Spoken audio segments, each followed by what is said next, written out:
Imagine if every day your time reset, as if you were stuck in a single unchanging day. What would you do? At first, you might feel incredibly lucky. Look at him enjoying all those opportunities, you might think. You start spending money recklessly. However, you'd soon realize that life isn't interesting at all. You might begin seeking thrills through crime, gambling, and other reckless behaviors. After all, there are no consequences. Everything you do gets reset. A guy who jumps out of a plane, desperate to end this loop, but every time he just wakes up again. At 7 a.m. on July 7, 2020. In a bar, he tells a girl, "Yeah, I've been living the same day for 1,000 years." She responds, "Do you need to invent such a crazy story just to hit on me? Seriously, do you need all of that?" She tells him this tactic is old, but he insists. "What I say is true. I know thousands of languages and my hacking skills are unparalleled." Now you might wonder, why would someone like me hit on you? The reason is that I will wake up tomorrow back to today. If I sleep with you or do anything else, it won't matter. The guy has been chasing her for 1,000 years, or perhaps enjoying her for 1,000 years. She sends a message to her friend asking for help, but he tells her that he knows that she responded that she will not come. Shocked, she asks, "How do you know she won't come?" He replies her ex-boyfriend just came back to her, so she has to stay with him. She accuses him of lying. He points to the clock and says, "In 9 minutes and 13 seconds, she'll call you." She stands up determined. "I hope so. If she doesn't, you're dead." Just then, a guy bumps into her and stares. He grabs her wrist, saying, "Hey, beauty, you just hurt me. Now you're gonna have to drink with me." She commands him to let go of her. But the guy pulls her closer saying, "Hey, don't be like that. Let's have some fun." That's when our protagonist, dressed in his dog pajamas, steps in and says, "Wait a second, you come here." The guy, confused and angry, retorts, "Hey, what the hell are you saying?" and throws his cigarette at him. But the protagonist just stands still and the cigarette misses. "What? He predicted my move," the guy thinks. He goes for a punch, shouting, "Bastard," but misses again. He dodged again. He takes one in the chin and goes flying. Our protagonist looks back just in time as another man shows up behind him, yelling, "Hey, how dare you touch my man? You're a dead man today." But the protagonist remains calm and says, "This is what your brother taught you." The angry guy replies, "Do you know my brother?" The protagonist is already on his phone saying, "Yo, what's up, Zhao? Your brother is causing trouble here. If you don't want me to start a war in China, you better keep your people in check. Next time, it won't end with just a phone call." He hands the phone to the guy, who quickly apologizes. "Oh, sorry, I was wrong, brother. I won't repeat this." Suddenly, the crowd around them shouts, "Please apologize for your actions." The protagonist says, "I'm in a good mood today, so I won't bother you all." The girl, impressed, thinks, "Who's this guy?" Then her phone rings at the exact time he predicted and she thinks, "This is impossible." He tells her, "It's not impossible. Just come with me." Still skeptical, she follows him to the garage and asks, "Is this your car?" He replies, "Nope." "What? Are you stealing a car?" she asks. He shrugs, "It doesn't matter. Tomorrow we'll be back anyway." Intrigued, she decides to go with him. "You won't leave a drunken hot woman go home alone, right?" She teases. He responds, "Sorry, I'm not interested in girls who need a ton of makeup." She gets angry. "What did you say?" Takes off her makeup and asks, "What about now?" He smirks, 9 out of 10. "Now I want to go to my place so I can prove to you that I'm not lying," he says.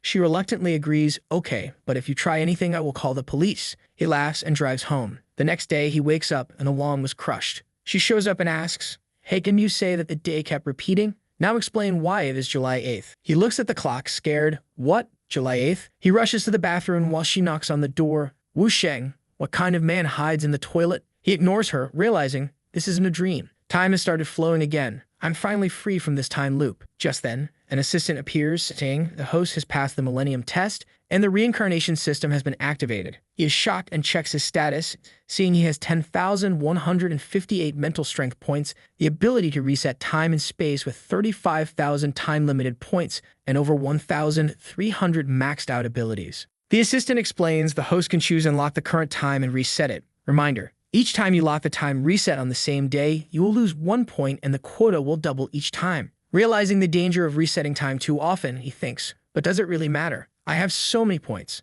With skills in driving, cooking, fighting, and marksmanship, accumulated over 1,000 years, he is ready to put them to use now that time is flowing again. Outside, the girl asks, "Are you all right?" He responds, "This is the best day I've had in 1,000 years. She dismisses him. Enough of that. Suddenly, someone knocks on the door. "Open up. You dare to steal our boss's car? You're a dead man." She peeks through the peephole and sees gangsters. "It's your fault," she says. "Why did you steal someone's car?" He replies to her, "I didn't know it would be a normal day. It was by chance that I stole it." She warns him, "Do you know how famous he is in the underworld? Now you're going to be hunted by him." Wu Sheng responds, "He isn't that great. He has a history of overcoming those above him. His parents were beaten by a third party, and in his anger, he left everyone in pieces, Later, he was sentenced to 3 years in prison. After his release, he made a name for himself. And now he's a big name in East China. Then she asks, "Why did you mess with such a powerful man? You're dead." But he winks at her. "That's such a small problem compared to the fact that I borrowed Li Gang's name yesterday. If we don't handle this properly, an insane number of people will be hunted and killed." She asks, "What are you going to do?"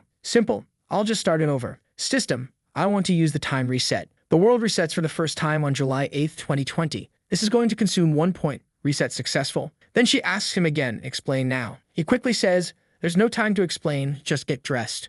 Oh, she bites his finger. "I knew you wouldn't be responsible, but I didn't think you'd be so eager to get rid of me." He explains, "The car I stole belongs to a powerful man, and those men are about to come to my door. Of course, you're not afraid, but I can't afford to mess with him as a commoner." She retorts, "Do you know who I am? If you do, then you maybe have to beg me to help you." He pulls her close, "Just like you begged me last night." Her face turns shy. "Bastard, I would let you die." He tells her, "Sorry for disappointing you, but I know someone who can fix this easily." She asks, "What kind of person?" "A woman, one with a big juicy heart," he replies. Next, we see him cruising through the city, but they're being followed. Some old American action. The guys shout, "Stop the car or we will kill you." The girl is scared because they have some Texas tool, but he tells her, "That's the fun part, get ready." She begs him to slow down, but he says, "If those guys catch me, I'm dead." Someone receives a call. It's our protagonist. Mr. Lee reminds you that you have a traitor on your side who will make you lose the bet. The girl on the phone shouts, "Who are you and how do you know about the bet?" He calmly replies, "I have my sources and I can tell you more about your brother. Send someone to meet me downstairs at your office in half an hour. We'll talk in person." The girl wants to know who he is, but the other girl is panicking.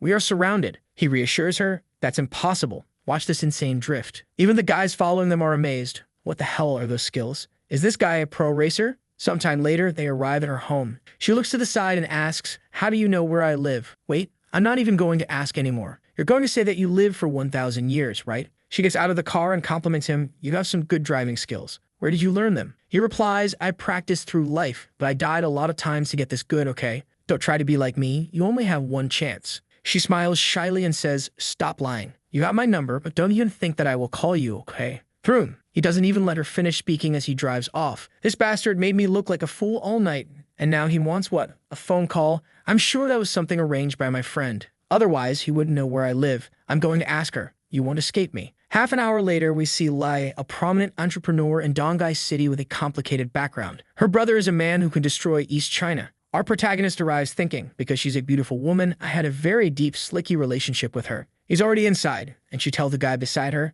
"You can go down first." She already has everything on him. "Wu Chen, you have a sister in high school named Yu Jiao with parents from simple background." He compliments her, "You're very good, finding so much information with only my phone number." She tears the paper and says, "You look ordinary, but if you know about the bet, that means you are not. Who are you?" He tells her that he's not a simple guy. Getting closer, he says, "I know a lot of things that you need to know, such as the traitor lurking around here. If you give me 10 million, I'll tell you." Her hand was under the desk as she asks, "Should I believe you?" Suddenly, she pulls out a Chicago toy and points it at him. "If you don't explain yourself, you're not getting out of here alive." He calmly goes into his pockets and takes out some ammunition. "Without this, how are you going to shoot?" "What the hell?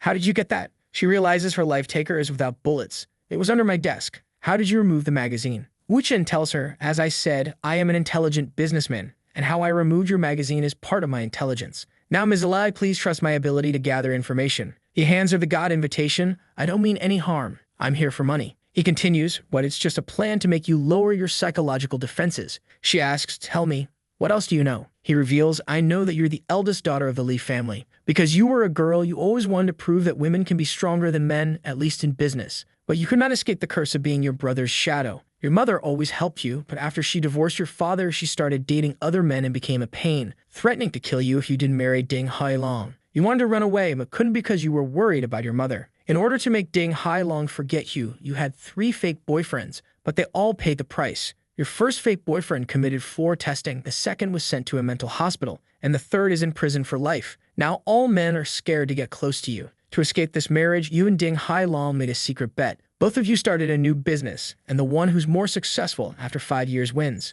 But what you don't know is that Ding Hailong planted a spy in your organization. On the day of your business launch, he will ruin everything for you. Do I need to keep talking?" She's silent, already writing a check. "Tell me, who's the traitor?" Just then, someone knocks on the door and enters with some papers. "Ms. Lei, I need you to sign this document." Suddenly, our protagonist grabs his head and throws him onto the desk. It's him. The guy shouts, "What are you talking about?" Our protagonist calmly states, The $5 million in your Swiss bank accounts. What are they for? The guy stammers, 5 million? What are you talking about? You're mistaken. Our protagonist takes the guy's phone and calls Ding Hailong, who answers saying, "Yo, did you get the information that I asked you?" He then throws the guy to the floor. I think that's enough. Miserly approaches the guy. You've made a lot of money over the years, some of it behind my back. I didn't take it personally because you've been with me for so many years, but I never thought you would sell me out for a mere 5 million. The guy starts banging his head on the floor. Miss, I didn't take the money, but I need to tell you something. Wu Sheng interjects, your mother did not want you to marry Ding Hailong, but she was pressured by your grandfather. Ding Hailong told him to say this because he knows your mother is your weak point.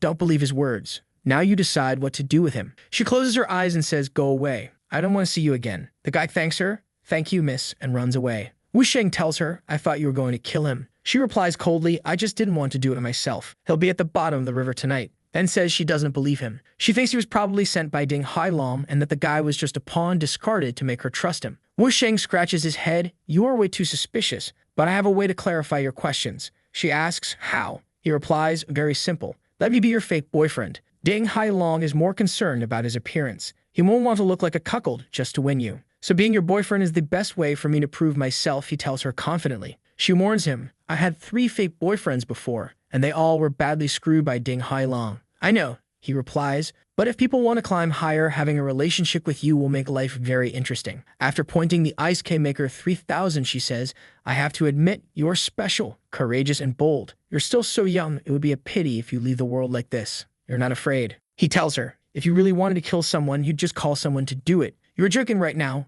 Why should I be afraid? Then Lai Rubing replies, I really like you. Okay, a couple should always have an intimate photo. She snaps a picture and shows it to him. Look how cute. He knows that she just took this photo to make Ding Hailong angry. She tells him from today onwards, you are my boyfriend. You are going to come here and be my personal assistant. I'll have someone apply for you later. Now tell me what happens to my brother. He tells her about the clubs that her brother runs. She looks at him. Everyone in East China knows those things. That's when he reveals the club East China Sea Crown has done some things beyond its boundaries involving many top celebrities, rich people, and officials. The investigation began 3 months ago. According to my information, the network will be closed in another month at most. She shouts, what did you say? He tells her, this is not only your brother's problem, but also trouble for your whole family. Once the net closes, your brother will not only go to prison, but if necessary, the whole family will have to cut ties with him. She is skeptical. This is a big deal. Are you sure this information is correct? He replies, don't ask me. The next scene takes place at the East China Sea Crown bar. We see 2 guys standing in one of the rooms talking. The guy with glasses is the owner of the car our protagonist stole. He says, he injured our boy, stole my car, and even borrowed Mr. Lining's name. Does this guy not want to live? The other guy says, he's strange. Why would that brat have my number and know all about my rally? Then we see the famous eldest grandson of the Li family, Lai Hute. He commands, whatever the reason, find the guy and bring him to me. I have to kill him with my own hands. Just then, his sister enters the room. Lai Hute tells everyone to put out their cigarettes because his sister doesn't like the smell. He asks her, sis, why did you come here in person? Is there any urgent matter? She responds, I'm here to introduce you to someone. It's our boy. He gives the car keys to the guy and says, yesterday, I borrowed your car to play. Here's the key. The guy with the purple shirt exclaims, hey, this is him, Mr. Lai. This is the person who used your name. Our protagonist knows everything about Lai Hute, who has much more power than Lai Rubing. But because she's older than him, she always protected him when they were younger, earning his respect and fear. Hute is about to say something when she grabs his ears and says, respect him. He is your brother-in-law. Brother-in-law? Everyone is shocked. No one believes it. Lai Hute protests, sis, are you playing the fake boyfriend trick again?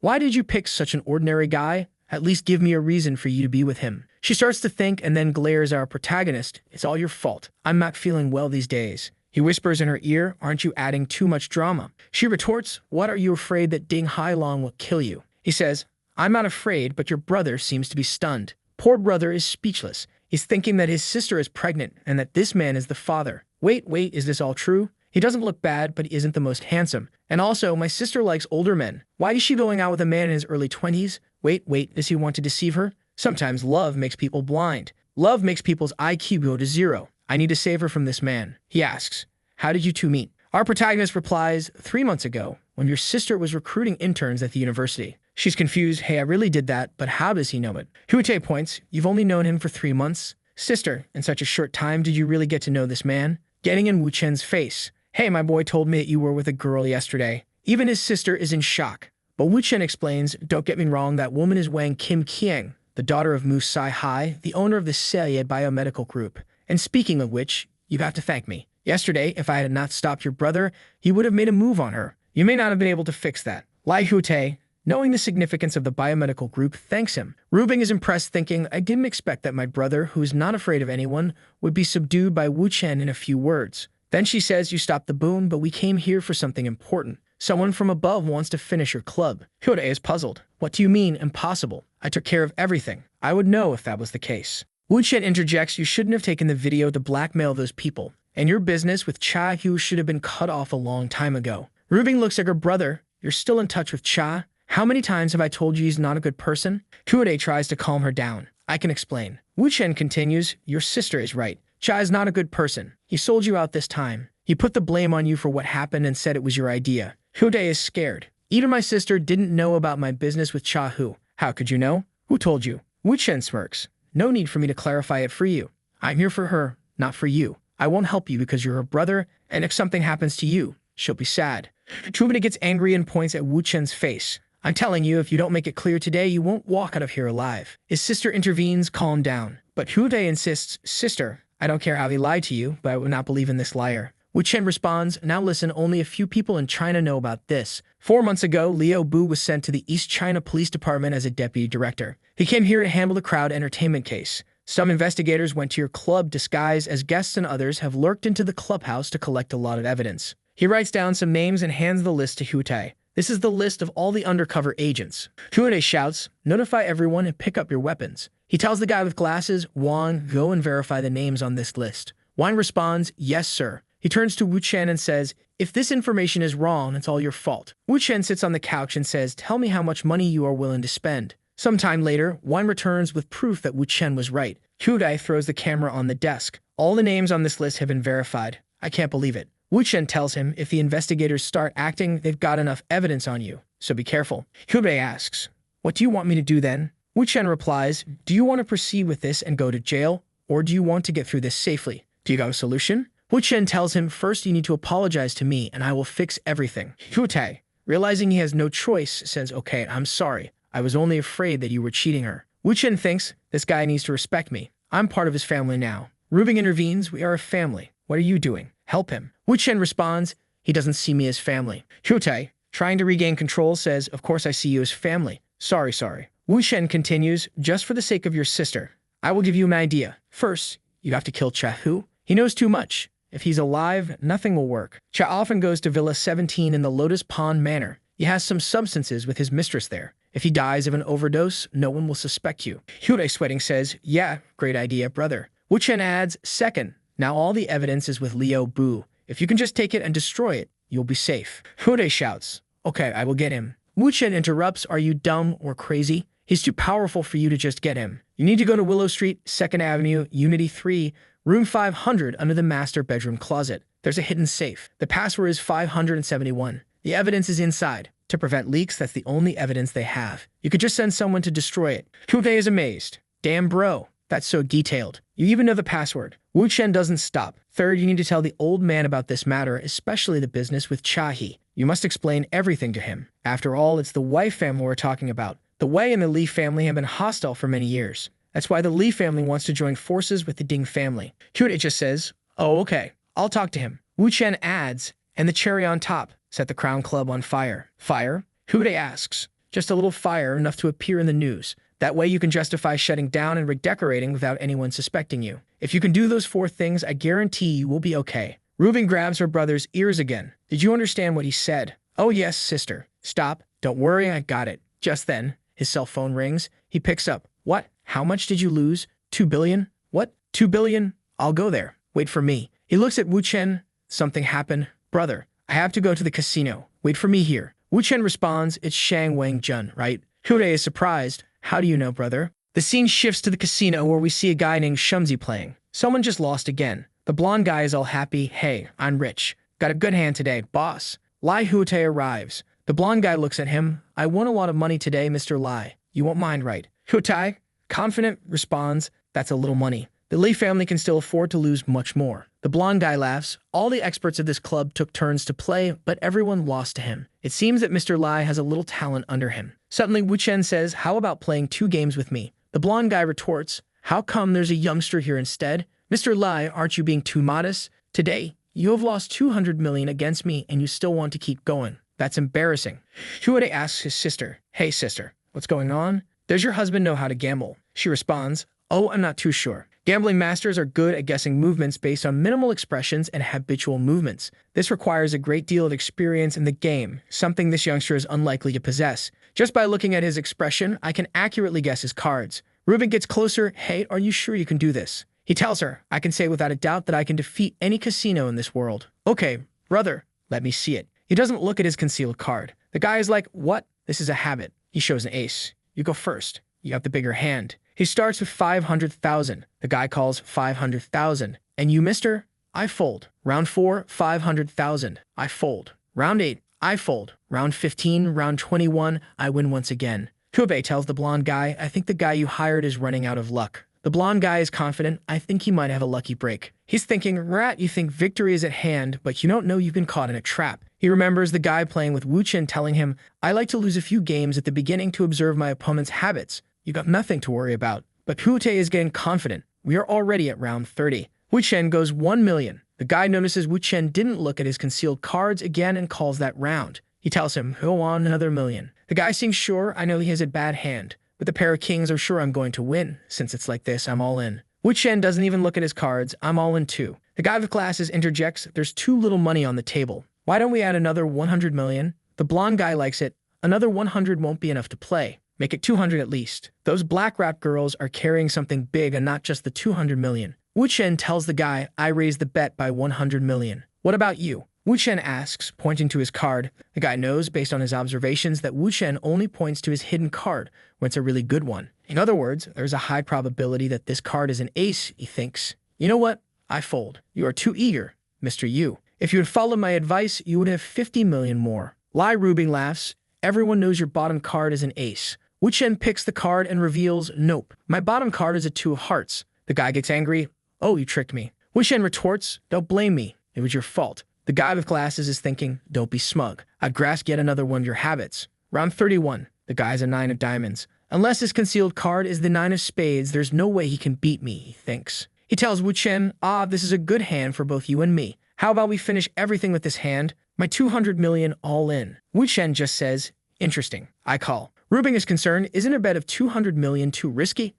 Hudai reassures her, he's been lucky so far, so I think there's no problem. The guy with glasses and the blonde guy are confident. The blonde guy smirks, young man, the most important thing in gambling is not to lose your mind. If you can't control your mind, you won't get far. Do you think you were the god of gambling, betting so much without looking at the hidden card properly? He flips his 9 of diamonds. This 200 million is already mine, he declares. Everyone thinks it's over. The blonde guy taunts, Mr. Lai, you have a big family. You won't mind if you lose such a small amount of money, right? Wu Shen just says, are you done? If you are, see for yourself. He flips the card. Everyone is shocked. The guy with glasses shouts, no way, 9 of spades. That's impossible. How did you do that? Wu Chen calmly explains, did you really think that I didn't look at the cards? I've been secretly looking at my cards since the start of the game. Guess why? To make you think that you know something about what I'm doing. You're not a good player. You're just too cocky. You didn't really think you could figure out how I play with just a few hands. Are my habitual moves really habits? Did you even think for a second that I was trying to fool you? From the beginning, this game was under my control and you were the prey. Hute is elated. Yeah, Mr. Shan, the money you used was all borrowed, right? I think now you're in big trouble. The blonde guy is bewildered. How did this happen? Wu Chen says, who asked you to leave, Mr. Shan? The blonde guy protests, Mr. Lai, I'm not allowed to leave after losing. Is this how you treat your guests? Kude asks Wu Chen, why can't they go? Wu Chen replies, I'll explain later. You have a knife? Lend it to me. Hude asks, do you know how to use one? Wu Chen demonstrates some moves. What do you think? He goes to the guy, picks his hand, and reveals, oh no, he was carrying an ace. You asked for a card check before the 15th game and took the opportunity to steal this ace of spades. You really thought that I didn't see it. I didn't expose you because I hadn't won yet. Humana gets angry. How dare you cheat in front of me? Even the blonde guy doesn't know what's happening. The guy with glasses tries to calm things down. It's a misunderstanding. Wu Chen, not backing down, says you broke the rules. You know what happens, right? He applies steel medicine to the guy's hand. Wu Chen asks the blonde guy, Mr. Shan, what do you think? The blonde guy quickly distances himself. He has nothing to do with me. He cheated by himself. I didn't tell him to do anything. Wu Chen hands the knife back to Hute. I will leave now. The rest is up to you. But remember, don't do anything inside the clubhouse. As they walk out, Rubing asks Wu Chen, does it feel good to do a light tap on someone's hand? Calmly, he answers, not at all, and keeps walking. She's puzzled. How can you be so calm after doing all of that? This person wouldn't kill someone, right? In the car, Rubing's legs catch Wu Chen's attention. She tells him, I didn't expect you to be such a good gambler. He replies, thanks, but don't forget to pay my bills, all right? She tells him, you only think of money? He notices something and looks to the side. She asks, what's the matter? He just tells her, a car has been following us. She informs the driver and tells him to get rid of it. It seems to be the bet guy who likes to send people to follow her, Wu Chen observes. But he knows that she's not the target. He is. He grabs her hands. Don't be afraid. I'll take care of everything. She's a bit shy, thinking, he's using this to hit on me. Later she asks, you're probably hungry. Because of what you did today, I will give you something good to put your mouth on. They go to a restaurant to order something. If you thought anything else you were done, my G. He tells her, there are a lot of people that know you here. Aren't you afraid that they would think of me as a competitor? She replies, I want more people to know about you. That's when Mr. Hundeli shows up. Hi, Mr. Lai. Are you here to eat? She answers, yes, my boyfriend said he wanted to eat Cantonese food, so I brought him here. She then turns to Wu Chen. Wu Chen, this is Mr. Hun from the Longsheng Innovation Group. The guy goes for a handshake. It's a pleasure to meet you, boy. You're a good-looking man. A perfect match for Ms. Lei. Wu Chen responds, thank you, brother. You are very kind. The guy looks at his wrist and leaves. She was going to explain about that guy to Wu Chen when he told her, no need for introductions. I know him better than you. She tells him, all right, you're the best businessman around. But he tells her, I don't think that everyone here wants to be friends with you. She replies, I know I have a lot of rivals, especially women, but it would be silly to think of them as enemies. Just then, another woman shows up, and what are they feeding these girls? They're all getting healthy and with a good blood work for sure. Mr. Lai, since when do you have a boyfriend, though? Of course, Wu Chen knows who she is. After 1,000 years in China, he knows everyone. Liu Kaihu, formerly known as Liu Zhuang, 32 years old. With the help of her husband, she set up Yun Shu Fashion, the business competitor of Rubing. Liu Kaihu teases, you're 27 years old, Rubing. This young man looks like he's in his early 20s. You're like an old cow eating young grass. Rubing tells her, Ms. Liu, for the sake of your husband, I will take your words as a joke. So stop it. Looking like a horse, she replies, do you still care what other people say? Rubing shouts, I told you to stop. Wu Chen holds her hands, take it easy. Let me solve this. He gets closer to Liu Kaihu. Why are you staring at me like that? She asks. He tells her, nothing. It's just that I think I've seen you somewhere before. That's right.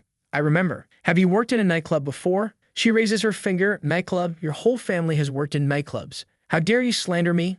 Do you know who I am? He calmly replies, that's not slander. You know that you cannot change your past with some facial surgeries. She's scared, thinking, how does this guy know that I've worked in nightclubs and had plastic surgery? It was 10 years ago. No one should know about it. Rubing stands up. You even have this kind of information. Your intelligence network is better than I thought. Wu Shen tells her, it's too early to start falling in love with me. The best part is yet to come. At that moment, a man shows up. Kai Shu, what is this mess? It's her husband. She runs to him. Honey, this man is slandering me. He's saying that I've worked in a nightclub and you have to take revenge for me. The man, trying to console her, says, don't cry. I'll take care of this. He asks Ms. Lai, who is this guy? She just tells him, my boyfriend, Wu Chen. The man gets in Wu Chen's face. I'm a respectable person. This guy has humiliated my wife. That's equivalent to a slap in my face. This kind of thing can't be resolved with just a few words. Wu Chen tells him, there is someone who can solve this for me. The man retorts, do you really think I won't dare to touch you just because you're with Ms. Li? Wu Chen calmly says, I'm not talking about her. The person I'm talking about is my Huifan. The man seems puzzled. Oh, you do know her. Even Rubing doesn't know what's going on. Wu Chen continues, Mr. Liu, can I talk with you for a minute? They go to another room and Wu Chen tells him, I have 2 stories to tell you. The main character of the first story is Liu Zhuang. Wu Chen begins. 10 years ago, this girl was encouraged by her mistress to join a nightclub to make some quick money. There she met a very wealthy customer. He had some work problems and eventually discovered that it would be difficult for him to have children in the future.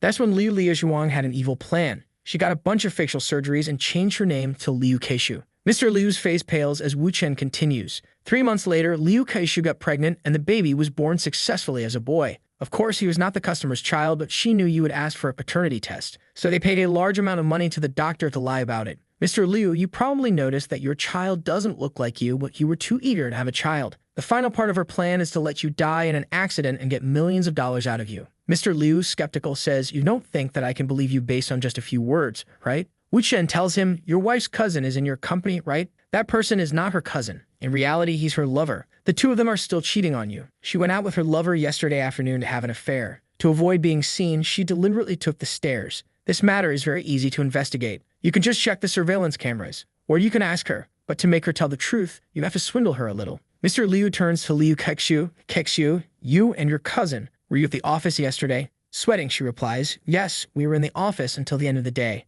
Mr. Liu confronts her. No, he told me that you went out to see a client yesterday. You were not at the office. She stammers.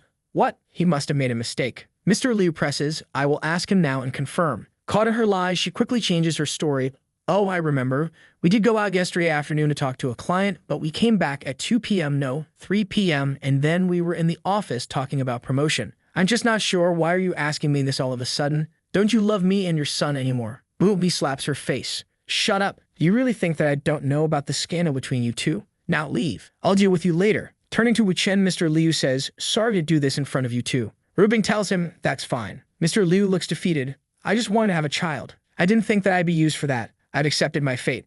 I will never have a child. Wu Chen steps closer and tells him, Mr. Liu, you do have a very good son. Mr. Liu is puzzled. What? What do you mean? Wu Chen smiles. Don't you remember that I still have a second story to tell you? He continues, once upon a time there were childhood friends who fell in love. They thought they would spend their lives together. But the man became wealthy. One day he cheated on her and ran away with his lover and the money. What he didn't know is that his previous partner was pregnant. She gave birth to a boy and cut off ties with her parents because she felt ashamed of having a child out of wedlock. She was treated with disdain, but she raised the child on her own. Out of hatred, she told her child that his father was dead. The boy had a successful career and started his own family. Now they are a family of 4 living happily. So you do have children and you also have a granddaughter. Mr. Liu is overjoyed. Oh, what is my son's name? Majuwei, after his mother's name. Wu Chen replies. Mr. Liu asks, she didn't get married again? Was she in hiding? Wu Chen nods. Yes, she didn't because she doesn't trust men anymore. She has been living in Donghai and must know that you became rich, but she never looked for you because it was too painful for her. He pulls out a piece of paper from his pocket. This is her address. Whether she forgives you or not is up to you to find out. Mr. Liu leaves saying if I can get back together with her, I'll owe you a big one. Rubik is impressed. Wow, he owes you a favor. That's good. He's going to be useful in the future. Later that night, Wu Chen is getting out of the car. See you tomorrow. She calls out, Wu Chen, come back. I need to tell you something. He gets closer. What? Oh, he says as she leans in and kisses him, surprising them both with an unexpected kiss. She tells him, that was because Ding Hulong likes to send people to spy on me, so that would make him sick. Wu Chen chuckles. This is your first kiss, right? She asks, is this part of your intelligence? He replies, no, it's just because your technique is too bad. Okay, I'm out. Bye. But the day is not over. We see the first girl talking with her friend. She's saying, I'm hungry. Let's go eat something. But her friend refuses. I can't. We need to wait for that pervert. The first girl insists, I wanted to do it. We know it. Her friend shouts, you've got brainwashed by him. I can't let him get away so easily. When she told her friend that Wu Chen knew everything about her, her friend thought he was a pervert or some sort of creep. Now they are waiting for him. She closes her eyes. I just wanted to talk to her about it. I didn't expect her reaction to be like this, but look who's coming, homie. There he is. Oh, I'm here. Her friend tells him, you lied to her. You are a horrible person. Wu Chen says, if you know that I'm not a good person, why do you have the courage to come to me so boldly? He goes into his pockets. She's already holding a taser ready. He just says, yo, I'm just going to open the door. Relax. She shouts, go to hell. About to be tased, Wu Chen calmly says, Tu Kui is cheating on you. This guy is the biggest cosplayer in all of China. The girl is confused. What are you talking about? Wu Chen continues, when he went to Donghai 4 days ago, he first went to see his lover who lives in Unity 2-1 on Fuliyuan Road. Then he went to KTV with his friends for a few days. Yesterday, he ran out of money, so that's why he came to see you. The girl is skeptical. How do you know all of those things? Brother, I don't think even with 1,000 years I would know about all those relationships. She asks him, is that true? Wu Chen says, if you don't believe me, call him and try to discover for yourself. She asserts, my judgment about men is the best. I'll call them and prove you wrong. She calls the guy, honey, where are you? The guy replies, I'm home. She tells him, check if there's $10,000 in the bedroom dresser. The guy says, I don't know. I'll tell you in half an hour. That means he's not at home. She runs out, I'm going to kill the bastard. She leaves her friend there, but Wu Chen grabs her. Oh, come here. Since you are already here, why don't you come in? She protests. Why did you pick me up? I can walk away. Put me down. But he's already taking her inside. And brother, he vacuumed the carpet. We are ready the next day. Wu Chen is exhausted. Long night, wasn't it? She retorts, you bastard. I didn't get much sleep because of you. He throws something to her. That's my phone number. If you ever want to meet, just don't wait at my house.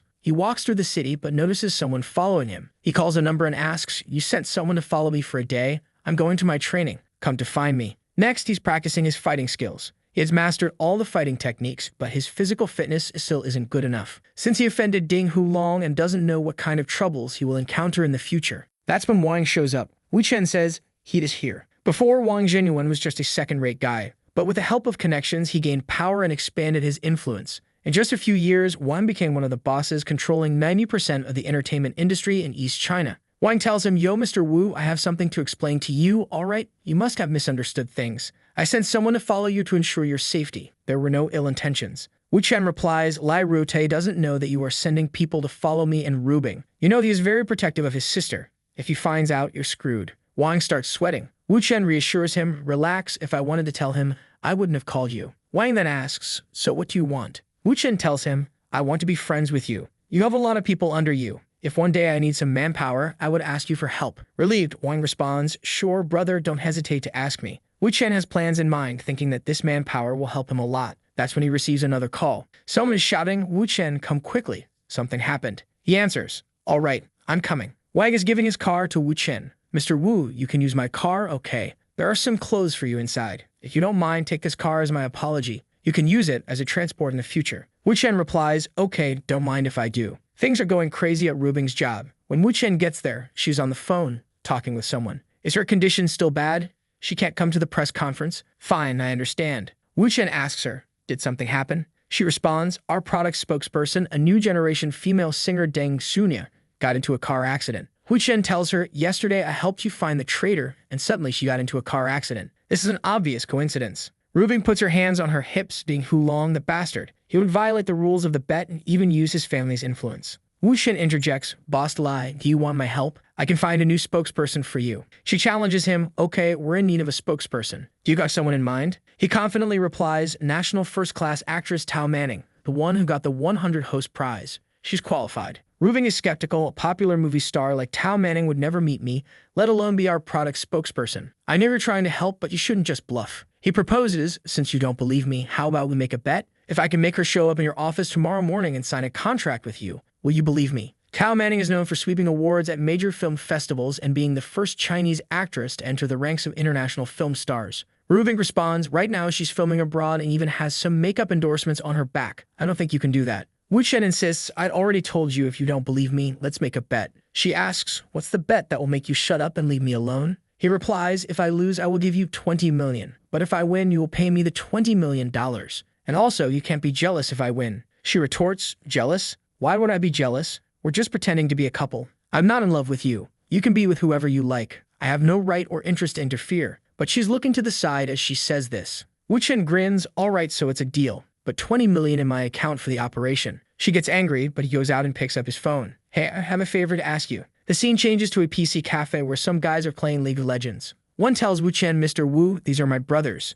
They are really good at gaming. But what do you want them for?" Wu Chen tells them, "Turn on the PC and play the game Legendary City Lord. Go to the third area that opened at 5 o'clock and use King of Hegemon as your character name prefix. After entering, wait for me in the square of the new player area." He's already recharging a bunch of coins. "Wait for me, I will be building the clan." 4 hours later, they are already killing level 120 Minotaurs. Everyone has the best items. Damn, it's so fun to play the game with so many coins. It's awesome. They kill another boss. One of them says to Wu Chen, "King of Hegemon is the biggest one in this new server, but we have to spend more than 8 million on new equipment." Wu Chen replies, "There are no more casual players on the server. Those who don't spend have already quit the game. Only the King of Hegemon and the Dragon Slaughter in the world remain. So now it's time for the second step of the plan." He makes an announcement. The leader of the King of Hegemon has started the Battle of the City Lord. Be prepared. All of them raise their weapons. Let's gather at the main city square and prepare for a battle with the Dragon Slaughter. Sometime later, everyone is in the city square fighting when someone shows up next to Wu Chen. "I can't believe you spent so much money. You must be a big fan too."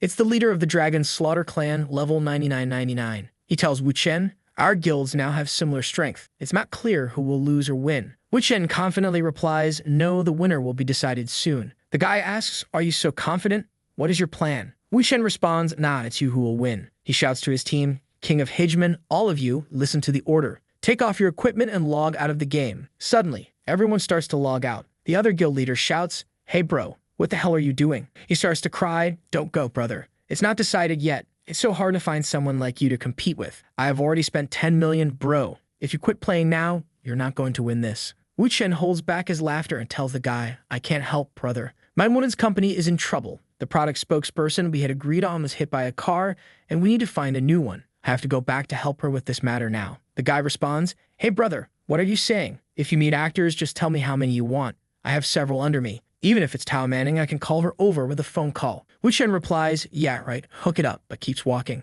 Brother, I have something to do. I have to go to East China for a company trip. I can't play. The guy tells him, hey brother, you're also in East China? Are you from East China? Wu Chen says, what a coincidence. But now stop talking. I have to go. He logs off and the guy says, no brother. As tyrant ruler, Chang logs off. He gets a message from the guy on his phone. Yo brother, I spent 10 million on this game. So I just asked for the owner of the server. Your number. The game is off for now. Let's continue playing after we're done with work. Okay brother, we have the same surname and we are both in East China. Do I look for you or do you look for me? Of course, Wu Chen knew that he would act this way, so he tells the guy, sure bro, but my woman is in a hurry. So if you have a plan, that would be good. He tells the gamers to log out if they have nothing else to do. The guy from the game sends him an address. Sometime later, he arrives at the place. The fat guy is Lei Shang, 42 years old, and his family owns the Hongfa industry. Lei Shang asks Wu Chen, are you tyrant ruler Chang? Our boy replies, yes, my name is Wu Chen. Lei Shang asks, do you know who I am? The protagonist retorts, of course, second son of the Lei family. Lei Shang pours a drink and asks, tell me, what family are you from? Why are you so cautious? Are you afraid that your brother is going to kill you? Wu Chen thinks, I know this guy. His family assets exceed 60 billion and his father is a 70-year-old chairman, semi-retired. Lei Shang asks again, what family are you from? Wu Chen tells him, you're a boss, take it easy. I don't belong to any family and I don't have the background you think I have. It's just fate that we were able to meet. Lei Shang is thinking, he's not budging. I'll have to slowly find out about this kid. Then he says, so you have that problem with your woman, right? You have spent so much money on the game, why can't you just hire some spokesperson? Wu Chen tells him, unfortunately, someone is messing with me. I never thought they would dare to hit our spokesperson with a car. It's depressing. Lei Shang asks, so you use your money in the game just to what? Relax. But don't worry, I, Lei Shang, will swear to help you find a spokesperson. What's your woman's company's name and what's her business? Wu Chen replies, she makes cosmetics. It's called Symphony Fashion. Lei Shang seems to recognize the name.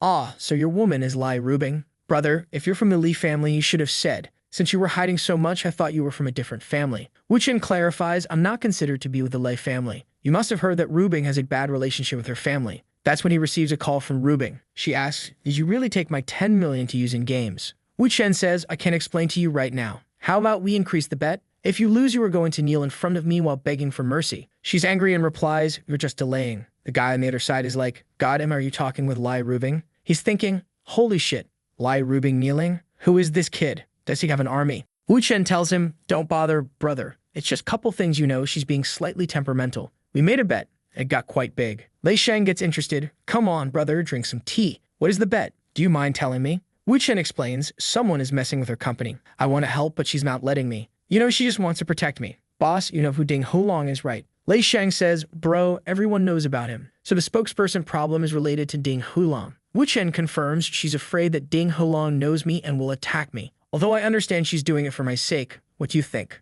I'm a dignified man and I know that Ding Hulong is aiming for my woman. Lei Shang replies, I see. This situation is more complicated than I thought. But don't worry, brother, with our combined efforts, we can handle Ding Hulong. Let's figure out a strategy to get through this together. Wu Chen shouts, do you think I would just be a coward and hide? If I don't do anything about it, can I even call myself a man? Lei Shang slaps the table. Brother, you're right. You're absolutely right. Replace this tea with wine. I understand you. If you are a man, you can't be a coward. F that Ding Hulong. Keep going. You need to help her. Wu Chen explains, we made a bet. She gave me full power over the company's new product launch. If the press conference goes off without a hitch, then I win. But if something goes wrong, then she wins. If I lose, I have to listen to her and everything, and I will have to restrain myself and live like a pretty boy. Lei Shang smiles. Brother, if that's the case, I can help you. It's just a spokesperson anyways. I will immediately help you. Then we see a girl with a healthy figure receiving a call. Of course is Lei Shang calling her. Take a vacation, come to East China. Say hello to the director for me, it's urgent, all right? I've got an endorsement for you. It's a cosmetics business, don't be afraid. Just come back, okay? Bye. Wu Chen is amazed. Damn man, you really did it. Lei Shang responds, yes. The receipt was as planned. It was smoother than I expected, but it's a Tao Menning contract, so it won't be a small fee. Wu Chen thinks I was planning to tell you about Lei Yu's affairs as an exchange, but you were a friend. I just met you and you didn't hesitate to offend Ding Hulong. In that way, I won't treat you unfairly. Lei Shang gets closer and says, we were destined to meet, brother. I'm just older by a few years. So brother, you can call me Shang. Wu Chen replies, brother, maybe we are more destined than you think. Lei Shang, intrigued, asks, brother, are you saying that this is fate? Wu Chen hands him a text message. Read the text message. Find the owner of this number and get him. He will tell you the truth about what happened with your car accident 10 years ago. but you have to be quick. If you are slow, he might go overseas. Lei Shang recalls 10 years ago, a truck crashed into my car at a road junction. I was lucky and survived, but my wife died in front of me. I was in ICU for 3 months, during which my private investigator brought some clues. The driver was a worker for my brother, but he disappeared right after that. And because I didn't have any direct evidence, I had to accept the old man's words. For 10 years, I have pretended to act like a stupid, cynical rich kid, waiting for the day that I would find the truth. Sometime later, a guy enters the room. Boss, the identity has been confirmed and the address has been found. Lei Shang tells Wu Chen, "Brother, I'll go first, but I owe you this one. Just ask me if you need anything. You are my brother." Wu Chen thinks 2 days into my new life and I've got 2 more brothers. But things now are done. I have to get my 20 million first, and my moist kneeling apology. He calls Rubing, but she doesn't answer and just sends a text message. I'm in meeting. He knows she's probably mad. The next day, he's driving his car when he sees a girl beside him. Yo, that is Sui Qingming, the hottest woman in all of East China. Wu Chen thinks Sui Qingming. She was the girl that impressed me the most in my previous reincarnation life, the most obedient and docile. Since we met by chance, it's a good idea to flirt a bit. He waves at her, but she just raises her window. He complains that she ignored him by rolling up the window and immediately sends her a message. Considering he has lived for 1,000 years, he must have everyone's number in China. In the message, he says that when he saw her in person, she was more beautiful than on TV. When are we going to have a bright moon? Nobody really understood that last part of the message, but if it was some kind of flirtation, our boy is sleeping with his pants on tonight. Apparently, this is a code. The protagonist says that Xingwen will be surprised when she sees his code in a text message. After all, it's a secret. She will probably have to take the initiative and come to negotiate. Our boy receives a message and thinks it's from her, but in reality, it's his girlfriend's brother saying he wants him to come over because he has something to give him. When he arrives, the brother-in-law simply tells him that he's giving him a house, saying that the house is huge with a pool, a garden, and everything else. Our boy is surprised, asking if all of that is really for him. Liu Hongtai then says, "You helped me a lot yesterday,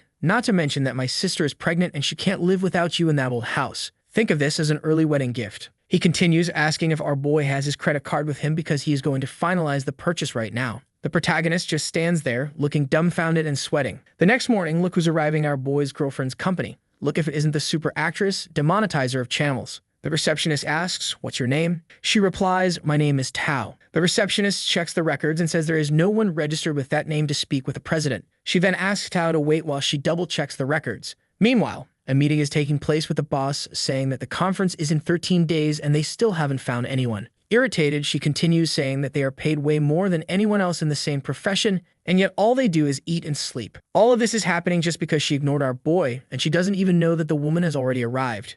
She picks up her phone and sees the message and says, "Wait a minute, Tao is still here? Bring her to my office right now." She then wonders, nobody in the company wanted to call her. Could it have been Wu Chen? The scene shifts to the two of them greeting each other, and our boy's girlfriend apologizing, saying that she was very busy and got a little distracted. The demonetizer says it's all good and immediately comments that she is beautiful and that they really make a great couple. She then invites her to sit down and asks how she and Wu Chen met. She thinks to herself that this must have been Wu Chen's doing. The redhead says that actually she doesn't know him and it was her godfather who sent her there. The protagonist's girlfriend thinks that her godfather is Lei Shang, Zhenghui's son. It's complicated with all these Chinese names, we get lost, but we know she's talking about the chubby guy who spoke with our boy. At that moment, she turns to the secretary and tells her to prepare the contract right away, wasting no time as she shakes the other's hand, saying that it will be great to work together. The scene shifts to the protagonist in the director's office, teasing her because the contract was signed and saying it's time for her to apologize and pay up the bet. She adjusts her hair, all embarrassed. She asks him how he knows Lei Sheng and when he met him. Our boy, all Jivichad, says that she's asking too many questions and emphasizes that a magician never reveals his tricks. Then he says, "Now stop changing the subject and come here to apologize." The girl stands up and takes off her coat, already taking off her heels. Whoa, what kind of apology is this? She kneels and says, "I, Liu Hubing, apologize." Our boy, looking down at her, notes that she actually kneeled. However, being the nice guy he is, the protagonist immediately tells her she can get up so she doesn't hurt her little me. As soon as she stands up, her brother is already calling her, saying that someone is investigating our protagonist. She quickly asks him who is investigating him. He reveals that it's the woman from the South Family's Gold Services, the one who rolled down the window, and our protagonist sent the secret code. We still don't know anything about it, but we do know it's secret. Our wonderful director immediately asks the protagonist why the South family is investigating him. But our boy just says it's none of her business and asks her not to get involved. Damn, the guy isn't playing around. She tells him to stop pretending to be all mysterious and asks if he's acting this way to make her attracted to him. Mocking, she asks if he's already in love with her.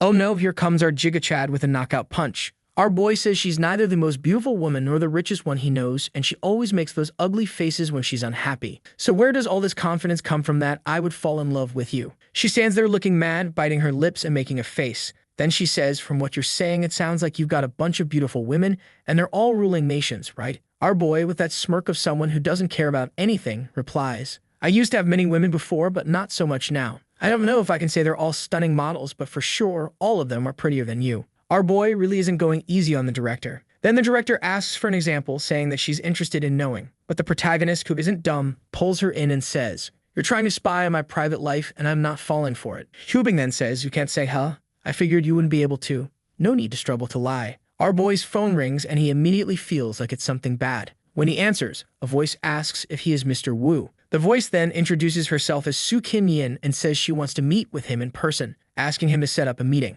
The protagonist asks, is it really necessary for us to meet in person? The woman, who could take the whole channel off the air, tells him that yes, there are some things they need to discuss face to face. Let's meet at Tangxia at the private club tomorrow morning at 9. Call me when you arrive. Our director hears the name and immediately asks if Soo Kim Yin is his wife. The protagonist replies, not yet, but who knows? Maybe in a few days. The director thinks that even though she doesn't know Soo Kim Yin personally, she has heard a few things about her since she's very famous. It seems that her father had her when he was much older, and so when she was born, he pretty much forced her to be extremely noble, strict, full of rules and discipline. Even when she studied abroad, she was accompanied by 2 bodyguards 24 hours a day who drove away any guy that tried to approach her to prevent her from falling in love or having any suitors. When her father started getting sick and realized he didn't have much time left, he began arranging blind dates. But getting into the application wasn't easy. First of all, your family had to have at least $1 billion. You couldn't be too young or too old. With that, the whole planet was basically out. There was no one left except Elon Musk. No, actually, Elon Musk was out too. He's old as well. And apparently, her father didn't care about anything. Either the perfect man showed up or she was going to die alone. The director tells our boy to get real because it's impossible for him to end up with her. Our Giga Chad, who loves a good bet, says, since you don't believe it, how about a wager? She accepts without hesitation. He immediately questions if she's not afraid of losing again. She says she likes betting, so she'll accept the challenge. The director says, I'll give you 30 days, and if you lose, you'll have to kneel. Wu Chen, bold as ever, replies that he only needs 3 days and Soo Tin will be his woman, not just his girlfriend. Our boy, smooth as butter, is placing a bet that he'll get another woman while holding one by the waist. She says that's fine by her and then asks what he wants as a reward if he wins. He stands there thinking for a few seconds, but before he can say anything, she says, I've already lost 1 bet, so if I lose again, I'll accept my defeat. With her sitting on his lap, he accepts the bet. We jump to day 11 at the private club in the north, where the meeting was scheduled. Our protagonist arrives saying he has an appointment with Miss Yu. A guy appears asking if he is Mr. Wu. The protagonist confirms. The receptionist calls him over and says she is waiting in her room. Right away, we can tell this golf club isn't for just anyone. It's a club for billionaires, and our super actress is there having some fun. Our protagonist arrives, and before he can say anything, she immediately asks how he knows about that. He replies that why he knows isn't important. Without wasting time, she asks him what his price is. Wu Chen, confused, says, what do you mean, my price? You think I came here to threaten you? The demonetizer says that if he refuses the money, it will only make it harder for her to believe him. He then says that if she's that scared, she should have just brought more bodyguards and killed him, buried him right there, and he'd be silenced forever. Without hesitation, she says she's not like Liu Hubing and doesn't do things like that. He's her boyfriend, so killing him would be too risky. Our boy, who isn't dumb, immediately asks if she wants something that will make her feel safe, like some kind of evidence. At that moment, he grabs her elbow, as if teaching her how to play a certain game. She asks, what are you doing? And tells him to back off. But our boy says he's just teaching her and tells her not to overthink it. Then he says, now that I have the evidence, why are you still so hesitant? However, she starts thinking, he's Liu Hubing's boyfriend. If she sees him here like this, hears that he was holding me from behind and teaching me how to play, he's going to die. Does he have no fear of her? This lunatic is going to wake up tomorrow floating in the river. Her brilliant plan is to let him do whatever he wants with her and see just how far Liu Hubing will allow him to go. I think our protagonist might actually enjoy this plan a little. With all this going on, the bodyguards are already sweating bullets, not knowing what to do. The one with black hair questions, why is she accepting this? She's not even resisting. What's going on? Smiling, she asks if he isn't afraid that she'll call Liu Hubing and tell her everything. Our big guy says he is afraid, but she's also scared that he might expose her little secrets that puts them on equal ground. She sees this as an opportunity to threaten our boy. Our little troublemaker tells her not to get flustered over it and asks her to keep playing golf, giving a peculiar tip. Don't stick your butt out, keep it in. And with that, he smacks her butt. What's going on here? Our boy is getting bold, and he even asks, who was the terrible coach that taught you how to play? She turns bright red, completely confused about the reason for the slap. The bodyguards, on the other hand, are losing their minds. One of them shouts, "We have to notify Madam. We need to kill this lunatic." On the phone with the Madam, the bodyguard reports, "She just got smacked on the butt, and she's fine with it." What kind of bodyguard is this? He feels the need to report a slap to her mom. I would never hire security like this. With the front row seat to paradise, our little schemer keeps giving her tips and says he'll teach her once more. Throw your legs back, keep your arms straight. And oh no, here comes another wandering hand. Another slap on our athlete's butt. She's practically steaming like a train. But he explains that this is just golf technique, telling her that her hips are too far forward. Then he teases her, saying, if that's not a medical condition, you need to work harder. She corrects her posture and gives a swing, asking if it's right now. He then says that she's learned well, and unfortunately, there's nothing left to teach her. Looking like she's enjoying the game, she asks why he says that. Our protagonist says, unfortunately, I think your mother is already on her way with someone to arrest me. The scene shifts to a white car speeding down the asphalt. We then see the madam getting a call from the bodyguard reporting everything. Madam, your daughter just got smacked on the butt multiple times and is laughing, having fun with some guy. Yeah, he was just teaching her how to play golf, but honestly, it didn't really look like golf. Meanwhile, the mother looks like she's about to explode with rage. She orders the bodyguards to just keep an eye on him for now and make sure he doesn't leave. The guards confirm they won't interfere, but they won't let him escape either. Completely innocent, she turns to him and says, my mom's coming. What are you going to do? Our little rascal says, first I need to escape. Do you want to escape with me? With a confused expression, she asks, escape with you. Our boy plays hardball and immediately asks, do you want to keep living like this? While she hesitates, the protagonist grabs her hand and says, don't think too much. Let's go. And just like that, they start running. The guards, of course, start chasing them, but it's too late. They jump into our boy's Ferrari, and just like that, the guy turns into Toretto, level 1000 driving skills. The best bodyguards in the world immediately call the madam to report that the psychopath has escaped. Meanwhile, our protagonist is speeding down the road, tearing up the asphalt. He asked our athlete if she's scared. She says no, but her face says otherwise. And wow, the artist really went all out. She's quite well endowed. She's sweating bullets and getting a call from her mother. The protagonist tells her you can try being yourself for once in your life. Nervously, she answers the phone, and her mother immediately demands, who's with you? Hesitant, she replies, a friend. Screaming, her mother asks, when did you meet this friend? Who is he? You don't even know him. Is he even good enough for you?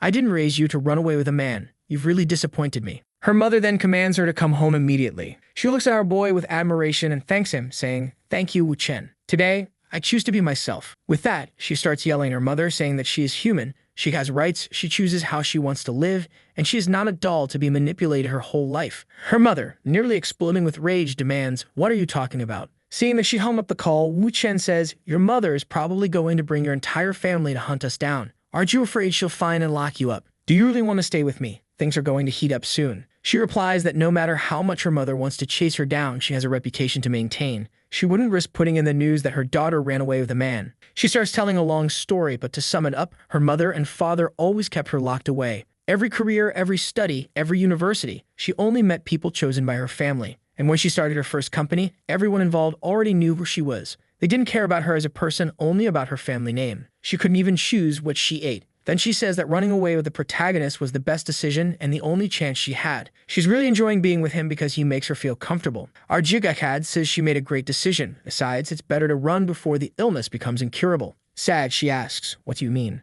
Aren't you Liu Hubing's boyfriend? Aren't you afraid she'll find us? As she says this, she's already unbuckling her seatbelt, grabbing our boy, and going in for that dramatic Mexican soap opera kiss. What's this? That was easier than with the director. 1,000 years on Earth really does something to a man. Without losing his Giga Chad composure, our boy asks if she doesn't see that he's driving and if she wants to die while kissing and biting him. Su Qing tries to explain that it's because she wants, but he cuts her off. Be quiet, Su Qing. Sit down. That's an order. Flustered, she quietly says, okay, and sits back in her seat. With that sly smirk, he thinks, Su Qing, this little secret attribute of yours is quite interesting. I remember it well. Then meet a frame where the artist clearly put in some extra effort. We noticed. Our protagonist remembers that in one of his past lives when he was with her, he got a hold of her PC and discovered she had some rather peculiar tastes. I won't explain too much, just going to read a little snippet of one of her posts. This strange feeling of wanting to be ordered and dominated. Pain makes me feel physically good. Okay, we'll stop here. You guys get the idea, right? Back to the car, our boy is thinking that it's great she has this little quirk. He then tells her to sit properly and fasten her seatbelt. The athlete with peculiar interests asks where he wants to go. Like any true Chad, our boy says he'll take her wherever she wants. So she asks to go home. Our boy is making progress. The next panel jumps to 4 hours later, and what happened during those 4 hours is left to your imagination. I'd say they were just really exhausted from the escape and decided to take a nap. The scene shifts to the protagonist receiving a call from Liu Hubing's brother, saying that someone entered his place in the clubs. Wu Chen replies that it's his business, just a small thing, and he'll take care of it. However, Liu Hubing grabs the phone and starts talking to him, asking if he, by any chance, offended the Su family. Answering Liu, he says, "Do you want to know the truth?" She says yes. So he asks the most innocent girl in the world to say something. Not understanding anything, she asks, "What do you mean, say something?" Our boy says, "Anything. Liu Hubing just needs to know who you are." Su Qin takes the phone and says, "Love, are you okay? Who are you talking to?" Liu Hubing, now irritated, asks, "Who is this?" Our protagonist's new woman calmly responds, "Oh, so you're Liu Hubing? I'm Su Qin Yin." Liu starts sweating bullets and demands, "What's your relationship with Wu Chen? What are you two doing?" The athlete says that they're just friends and talking about work. But Liu Hubing, who already heard Su Qin say love earlier, immediately knows she's lying through her teeth. She apologizes for interrupting their work and asks her to hand the phone to Chen. When the protagonist answers, she instantly yells, demanding to know where he is. As calm as ever, he responds, "At the old house your brother gave me." Looks like when the shameless one asked to go home, the protagonist took her to his house instead. Liu Hubing replies, "Okay then, stay right there. I'm coming. Don't leave." The protagonist hangs up, staring at his phone, thinking that things are about to get very interesting. The best friend beside him, looking concerned, asks if he isn't afraid of her and when she's arriving. Our protagonist reveals that, in reality, he and Liu Hubing aren't actually in a relationship, but that's their little secret. The shameless one says, so he's just another one of those fake boyfriends she has, like those other 3 guys? But he squeezes her cheek and says, not even her brother knows that. It's a secret. Got it? She understands and promises not to cause trouble. With that, she realizes that the advantage he gave her in the bet was fake. Our boy tugs her a little closer and asks if she regrets it. Whoa, our little chat is going all out. She responds that she doesn't regret anything. Damn, I really hope Liu Hubing gets here soon. Speaking of her, Liu Hubing is racing over faster than Elon Musk's rockets, thinking this doesn't make any sense. There's no logical reason for them to be together. Su Qinying isn't that type of woman. Last time, it was that contract with Yao Ying. She realizes this man really is an unstoppable and mysterious god. At this point, the protagonist has already won her over, even though he's sometimes a bit cruel to her. 40 minutes later, guess who arrives with her arms crossed? Our boy is already at the door, welcoming her in. Liu Hubing rushes inside, looking around frantically, asking, where is she? Our Jigga casually points, saying, she's right there. And sure enough, she's right there, fully dressed and cooking for our boy. What? Our man is a machine. The shameless one, acting surprised, says, oh wow, love, Miss Liu is here. She greets her and asks how she's doing. Liu, sweating bullets, replies that she's fine. But inside, she's thinking, oh my god, Su Qin is here cooking for Wu Chen. What's happening? Su Qin says, love, you two can talk later. Let's eat some scrambled eggs together. Liu Hubing turns to Wu Chen and asks, what's going on here? The protagonist responds that nothing is happening. It's just his woman cooking. Suspicious, she asks, your woman? Since when? Wu Chen says, today. Liu asks, did you two know each other before? He answers honestly, no. Completely lost, Liu asks, then how is this happening? Interrupting their conversation, Su says the food is almost ready and asks him to check the pan because she needs to go to the bathroom. Honestly, I don't understand the artist. Every panel he keeps enhancing Su Qin. At this rate, she's going to fall forward and hit her head on the floor. Before heading to the bathroom, she stops in front of Liu Hubing and says, Liu, don't just stand there. Sit down. The food will be ready soon. Eat with us. Liu looks completely lost, unsure of what to do. Wu Chen gestures for her to sit, and the shameless one doesn't stop there. She casually mentions that she just finished washing the clothes and asks if the protagonist can put them out to dry. Liu Hubing, just watching all of this, starts thinking about everything she's saying. She looks a bit upset, biting her lips in frustration. The scene shifts to the 3 of them eating together. The protagonist's girlfriend picks up her chopsticks and comments that she hasn't cooked in a long time. Then she asks Wu Chen to try it and see if it's good. Liu Hubing thinks no way. She's not actually going to feed him, is she? She feels that this level of intimacy is already making her angry. But our boy, always one step ahead, quickly lifts his bowl of rice to intercept before Su could make the move to feed him directly. Right after, the protagonist's girlfriend asks Liu if she isn't going to eat. Miss Liu sits there, thinking, this shameless woman is controlling everything here. I can't just sit back, I need to take the initiative and attack. So Liu turns to Su and asks, how long have you known Chen? With pure cynicism, Su replies, not very long. We kind of fell in love at first sight. The moment I saw him, I knew he was my destiny. Liu Hubing keeps thinking that it's impossible to fall in love at first sight, especially considering her family history. Our athlete, who enjoys a bit of cruelty, calls Liu and says, my love said that you two aren't a real couple. At that moment, the director is already in shock. Su Qin continues, telling her not to worry, I'll keep this secret from everyone. Our love can't be known by the world for now either. So you two can keep pretending to be intimate in public, I don't mind. At that moment, Liu Hubing stares at our protagonist. He notices and, in a rough tone, asks what she's looking at, then says everyone should just start eating. Our boy is being rude. Su-kin, always mischievous, leans toward our protagonist and tells Liu, "See, you're fake. He and I are real. This man here is mine." At that, the director thinks, what a damn troublemaker, she's trying to provoke me. But I already know what to do. Acting all cute, she picks up a shrimp, breaks a small piece, and tries to serve it to our boy, attempting to seduce him. Our boy starts sweating cold and looks like a fool, not knowing what to do. Meanwhile, Su-kin watches the scene, cursing the director and her thoughts with words I can't say here. Since our boy enjoys watching chaos unfold, he accepts it. However, everyone falls silent, and he says, "It's so good, but I ate too fast, and now I'm kind of full." His best friend stands up, saying she's very happy that he liked it and tells him he can rest,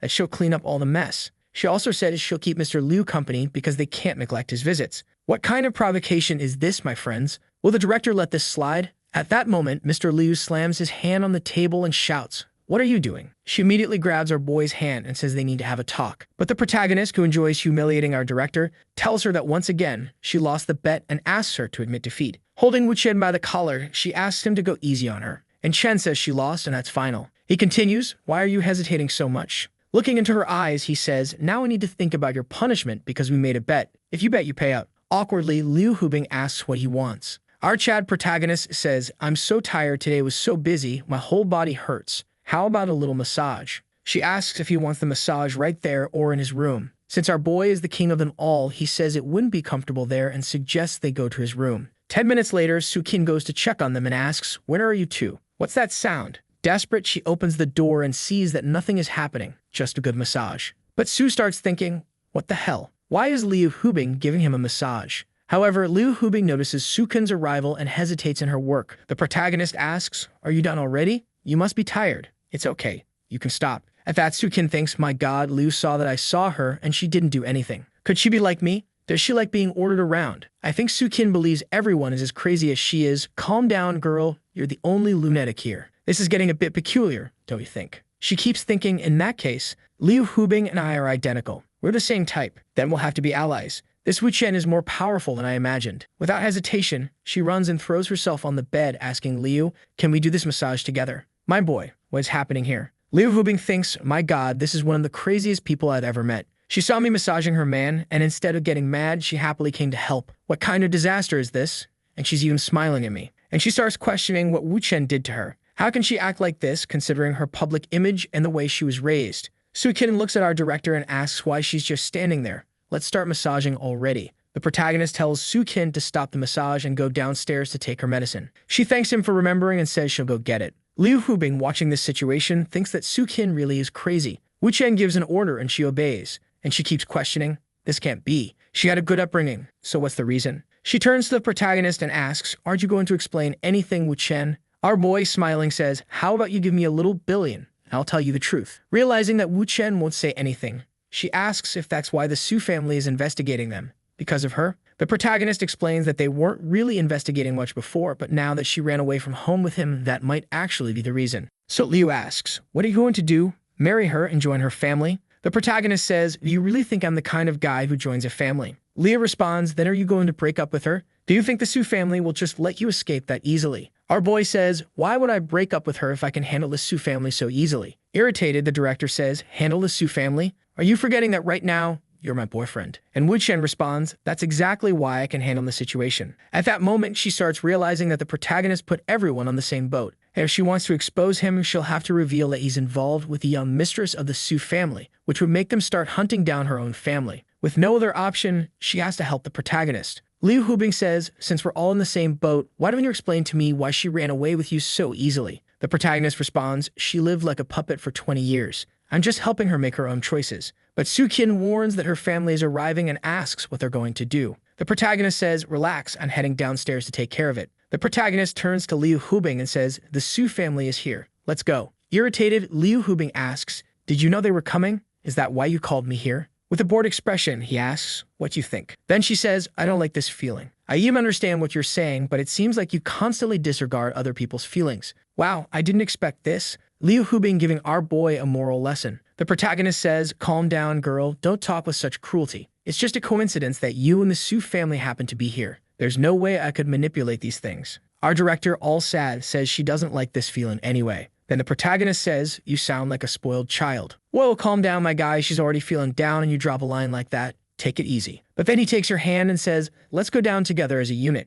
Let's go as a team. The scene shifts to the two arriving downstairs and suddenly they run into Chelsea's entire fan base. What is up with this crowd? The guards immediately say, it's that bastard right there. Liu Hubing quickly asks, did you all come here just to cause me trouble? Full of confidence, she asks if they even know who she is. A guard, embarrassed, says, Mr. Liu, we're sorry. This is a misunderstanding. We're not here for you. We're here for him. He kidnapped our young mistress. Like she says, he's my man. Do you really think I'd let him kidnap another woman? The guards, completely confused, just start trembling. But our athlete who escaped from the asylum starts screaming. What are you guys doing? Who said I was kidnapped? Then the guards replied, no, we know you weren't, but Madame Su gave the order and orders are orders. Irritated, Su Qin tells them to stop using her mother's name to cause trouble. She adds that if there's any problem between them, she and her mother will resolve it. At that moment, her mother opens the car door and tells her to stop being ridiculous. Liu Hubing says, it's been a long time, Madame Su. You still look so radiant and wonderful. Madame Su responds, it's been a long time, Mr. Liu. Su Qin's mother walks straight up to the protagonist and says,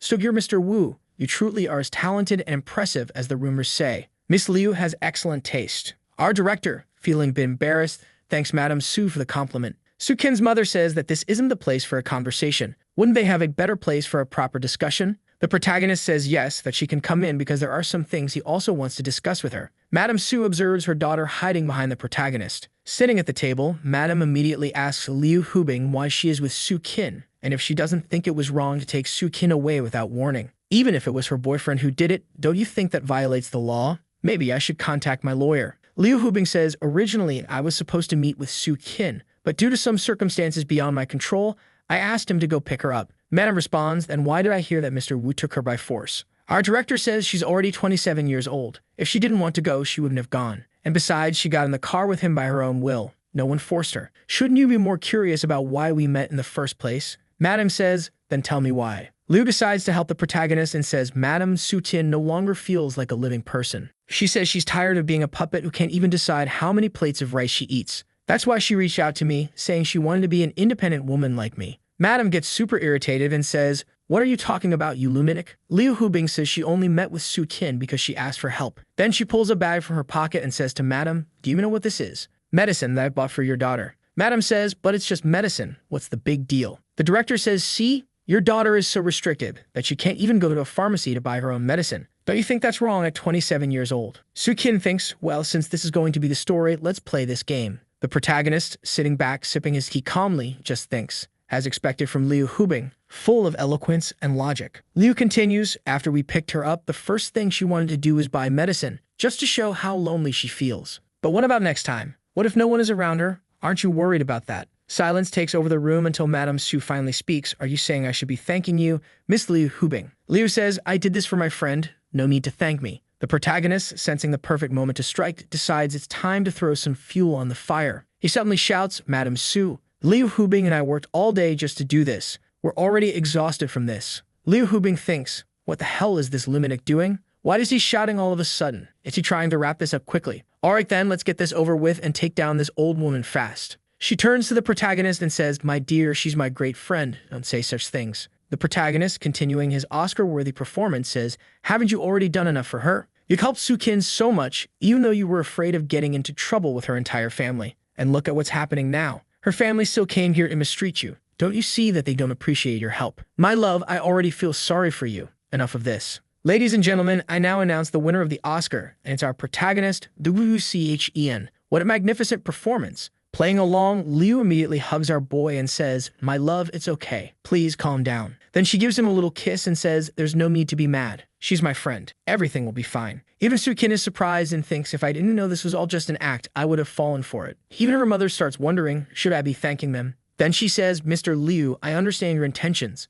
I'm sorry. She turns to Su Qin and says, as a mother, I never wanted to hurt you. From now on, I will allow you to make your own choices. You really are lucky to have made friends with a woman like Miss Liu. Liu, smiling, says, Su Qin is truly exceptional. Everyone likes her. Madame Su stands up and says, it's getting late, Miss Liu. We won't bother you anymore. She turns to Su Qin and says, it's all your mother's fault for being too strict with you. Don't pressure yourself too much. You can stay and talk a bit more with Miss Liu Hubing tonight. Just come to the company tomorrow morning. With that, she closes the door and leaves. At that moment, everyone lets out a sigh of relief, and the protagonist, with that mission accomplished look, knows that the first part of the act is over. Liu Hubing watches Madame Su leaving and says, Su Qin, your mother left without even leaving a bodyguard to watch you. Su Qin immediately grabs the protagonist and says, my husband, you were so angry just now. You look so scary. Like the Oscar-winning actor he is, he says, I was just pretending. And with that comment, the director already gets annoyed. Liu Hubing tells them both to stop. Meanwhile, our protagonist pulls out his phone and says, it's time to do some business. Which should I call first? Liu Hubing tries to snatch his phone and asks, what are you doing? Are you crazy? Wu Shen says, you think I'm causing trouble? Relax. Our director says, can you stop joking around all the time? Everything's already settled. Madame Su probably won't be following us anymore, and you'll be able to meet with Su Qin whenever you want. What more do you want? He turns to Su Qin and asks, do you want to keep meeting in secret in the future? It's almost like we're having an affair. I don't know if you like it that way, but I don't. If you're really going to be with me, I have an obligation not to put you in a difficult position. I don't want you to have to choose between love and family. Liu Hubing just watches, thinking, what are these two doing? The protagonist places his hand on Su's shoulder and says, come here, I'm going to make a call now. The plan is to put you at the top of the Su family's power, and you'll become the CEO of Jinfu as quickly as possible. With that, you'll be able to do and say whatever you want, not just in the company, but also at home. This will also prevent your mother from trying to control you even more. And when your father sees you in this position, he'll be even prouder of you. So tell me, do you want to go along with this plan? She hesitates a little but accepts our boy's plan. The protagonist immediately pulls out his phone to make a call. In the next scene, our protagonist is apparently making the call. Struksid notices that Liu Hubing is sticking close to the protagonist to listen in on the conversation. So she thinks, I'm going to cling to him too. Look at how hard our boy's life is, two well-endowed women clinging to him. The protagonist says, relax, I'll put it on speaker.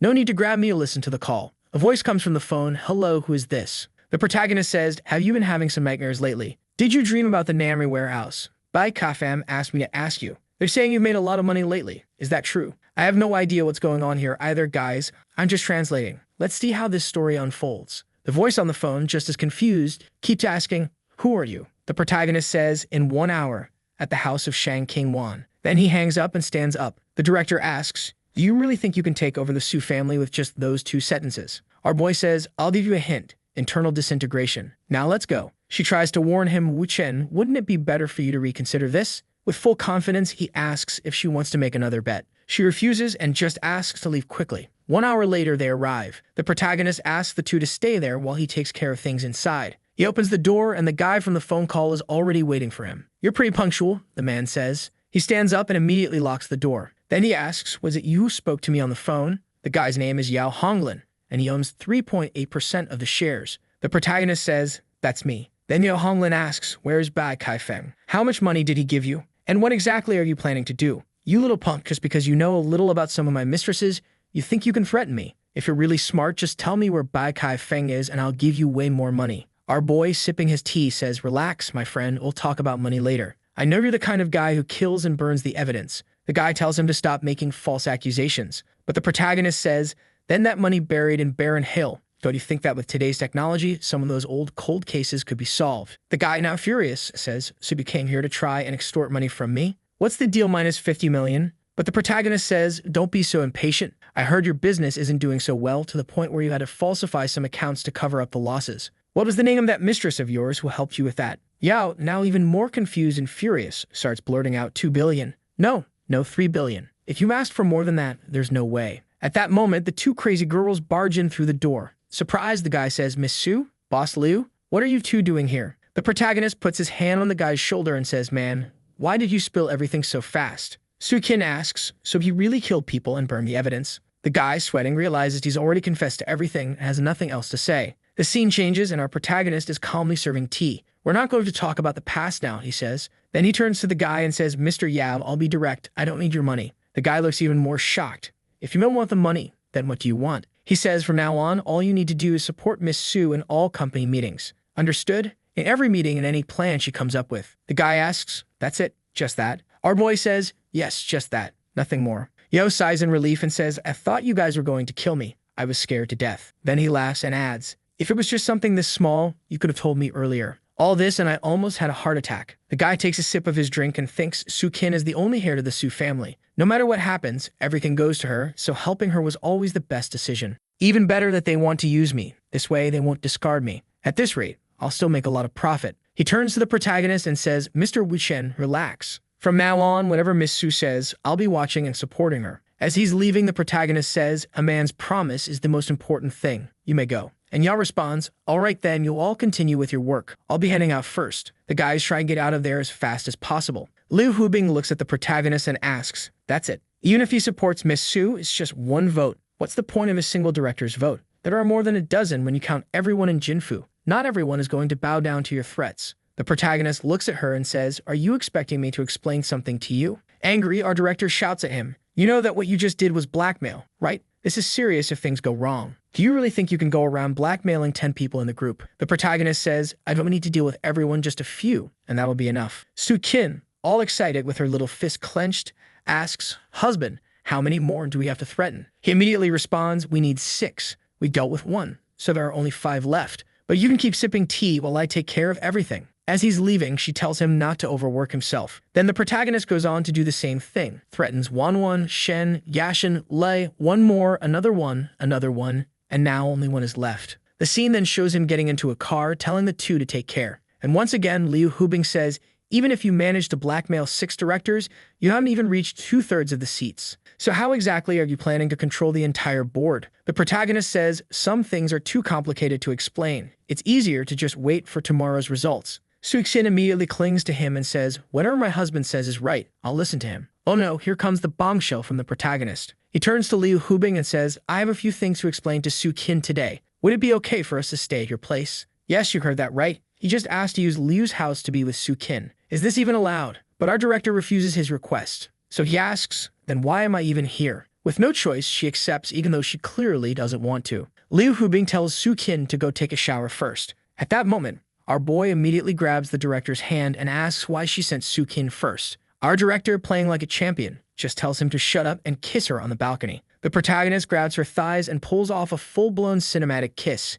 Then he starts thinking, why is she doing this? No way, I know her too well. Why did she send Su Qin to take a shower? She must have a reason. He looks to the side and thinks she's probably waiting for some paparazzi to take a picture so that guy Jin Hamlong, who we haven't even seen yet, gets mad about this situation. Understanding what's going on, it's obvious the protagonist is going to do the job properly. 2 minutes later, after a lot of sweat, the protagonist tells her that should be enough. The paparazzi have probably left by now. She says, so you already knew? That's why you were so calm. Okay, let's just get some rest. Good thing the maniac didn't see any of this happen. Meanwhile, in the southern city of Guam, someone is furious, shouting, I can't believe they did that on the balcony. He's there fuming, yelling their names. Then he decides he's going to kill that bastard. Time for a 1v1. He immediately calls for Zhang Shuang, and the guy arrives, saying, young master, you called for me. Then the young master orders him to go to eastern China, find that bastard Wu Chen, and make sure his death is as horrible as possible. The henchman says that eastern China is someone else's territory, so it'll take at least 5 days. But the guy is pissed. 5 days won't do.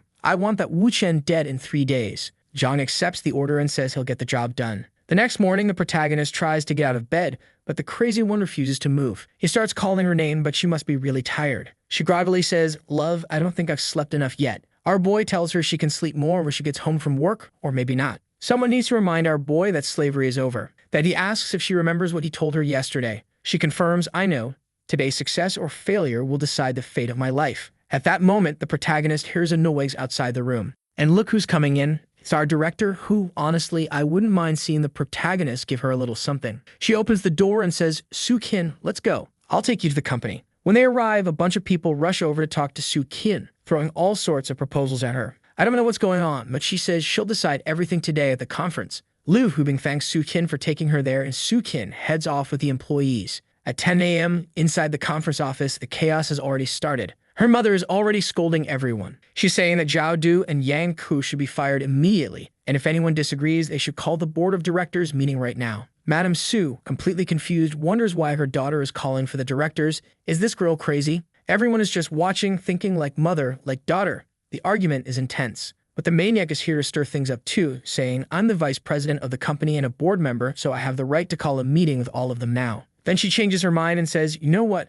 I'm the vice president, so there's no need to call anyone. Just fire both of them now. When this meeting is over, I'll inform HR and have them removed. Her mother slams the table angrily and asks, why are they being fired? What's the reason? And worse, if this gets out in the news, it'll seriously impact the company's reputation. We can't afford the consequences. But our protagonist had already anticipated this happening and had told her, when she starts arguing about the layoffs, just say you're firing them because of this and handed her something. Our crazy girl says there's a reason for their dismissal. 5 years ago, one morning there was a major robbery in one of the companies in eastern China. It was strange because it had one of the best security systems. And after that store was robbed, our company has been questioned ever since. Since that incident, our stocks have dropped by over 40 billion. Me to fire these two to show the world that our company is back and is taking responsibility for all the damage caused. And the only way to do that is by firing the head of the security department. Then her mother says, all right, you can fire Xiao Du, but why are you firing Yang Ku as well? Are you just using him as a scapegoat too, to take the blame off the company? Her daughter says he doesn't even work for the company anymore, so why would he take the blame? Her mother asks, what are you saying? Stu Kian says, he's just your personal bodyguard. I've never even seen him do any work here. Or am I wrong? Her mother realizes that this isn't about control anymore. Su Kin is just openly rebelling now. She slams the table again and says she wants a board meeting tomorrow. The scene shifts to our director's company. She's asking the protagonist, what are you doing here? Knowing that the Su family meeting is going to be a mess. The protagonist says for now, there's not much to do. I'll just watch how Su Kin handles all of this. In the meantime, I'll just draw. She questions him, draw? What do you mean? What are you drawing? He responds, I'm drawing you. The protagonist is thinking with those pictures that guy took yesterday, Jin Mulong is probably almost done with his investigation and will soon come here to try and kill me. So it's time for me to set up something too. The director asks, are you still with that drawing? Our boy says it's nothing special, just some quick sketches of her. She says, I'm busy with my work, so I don't have time to be a model for you. The protagonist just tells her to keep doing her work and pretend he isn't even there. It looks like our boy is in some online art group where people share their drawings, and he knows that someone in that group is very close to Jin Mulong. We see him in the group chat where everyone is sharing their artwork. People are giving compliments, and then the protagonist uploads his drawing. Suddenly, the group is in shock, saying he's incredibly talented. Some lunatic says, I kneel before a master. Please, teach me. The protagonist thinks, all right, I did my part. Why haven't you shown up yet? Then he receives a message from someone saying that she has a daughter in art school and would love for him to tutor her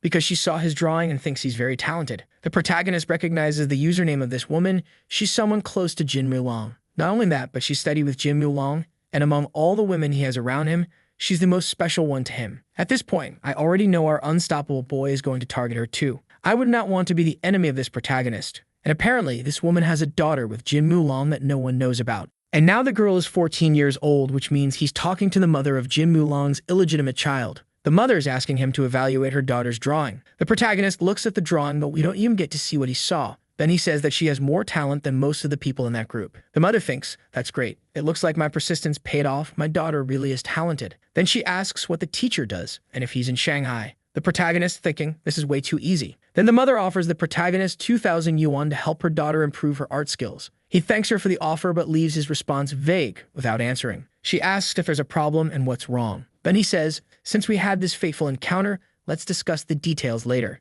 And he asks her to contact him in about 24 hours. The protagonist is thinking that his little plan is going perfectly, and now it's time to make her fall for him. Our boy is looking to add another puppet to his collection. It looks like she has several materials and evidence that will help him incriminate Jin Mulong. After that, the protagonist stands up and tells Liu Hubing that he has to leave and that she can stay since he's going first. At that moment, the protagonist calls a number, but we don't know who it belongs to. The person on the other end answers and asks, who are you looking for? He says, obviously, I'm looking for you, a double agent. What do you think will happen if Jin Mulong finds out about your mission? The guy says, you're talking nonsense. Who are you? I have no idea what you're talking about. Our boy says, so you're not going to admit it. Then I'll go meet Li Taru right now. How about that? The guy on the call gets nervous and says, don't do that. Let's talk, let's talk. The protagonist responds, then here's the deal. Let's meet at 3 p.m. I'll send you the address. And the guy confirms. Now back to the Su family meeting. It's time for the director's gathering. Our crazy girl welcomes everyone and says that they all know why they're here. If anyone disagrees with anything, please explain why logically. The room is in shock because she's never acted this way before, but of course it's all part of the protagonist's plan. Her mother claps her hands and says,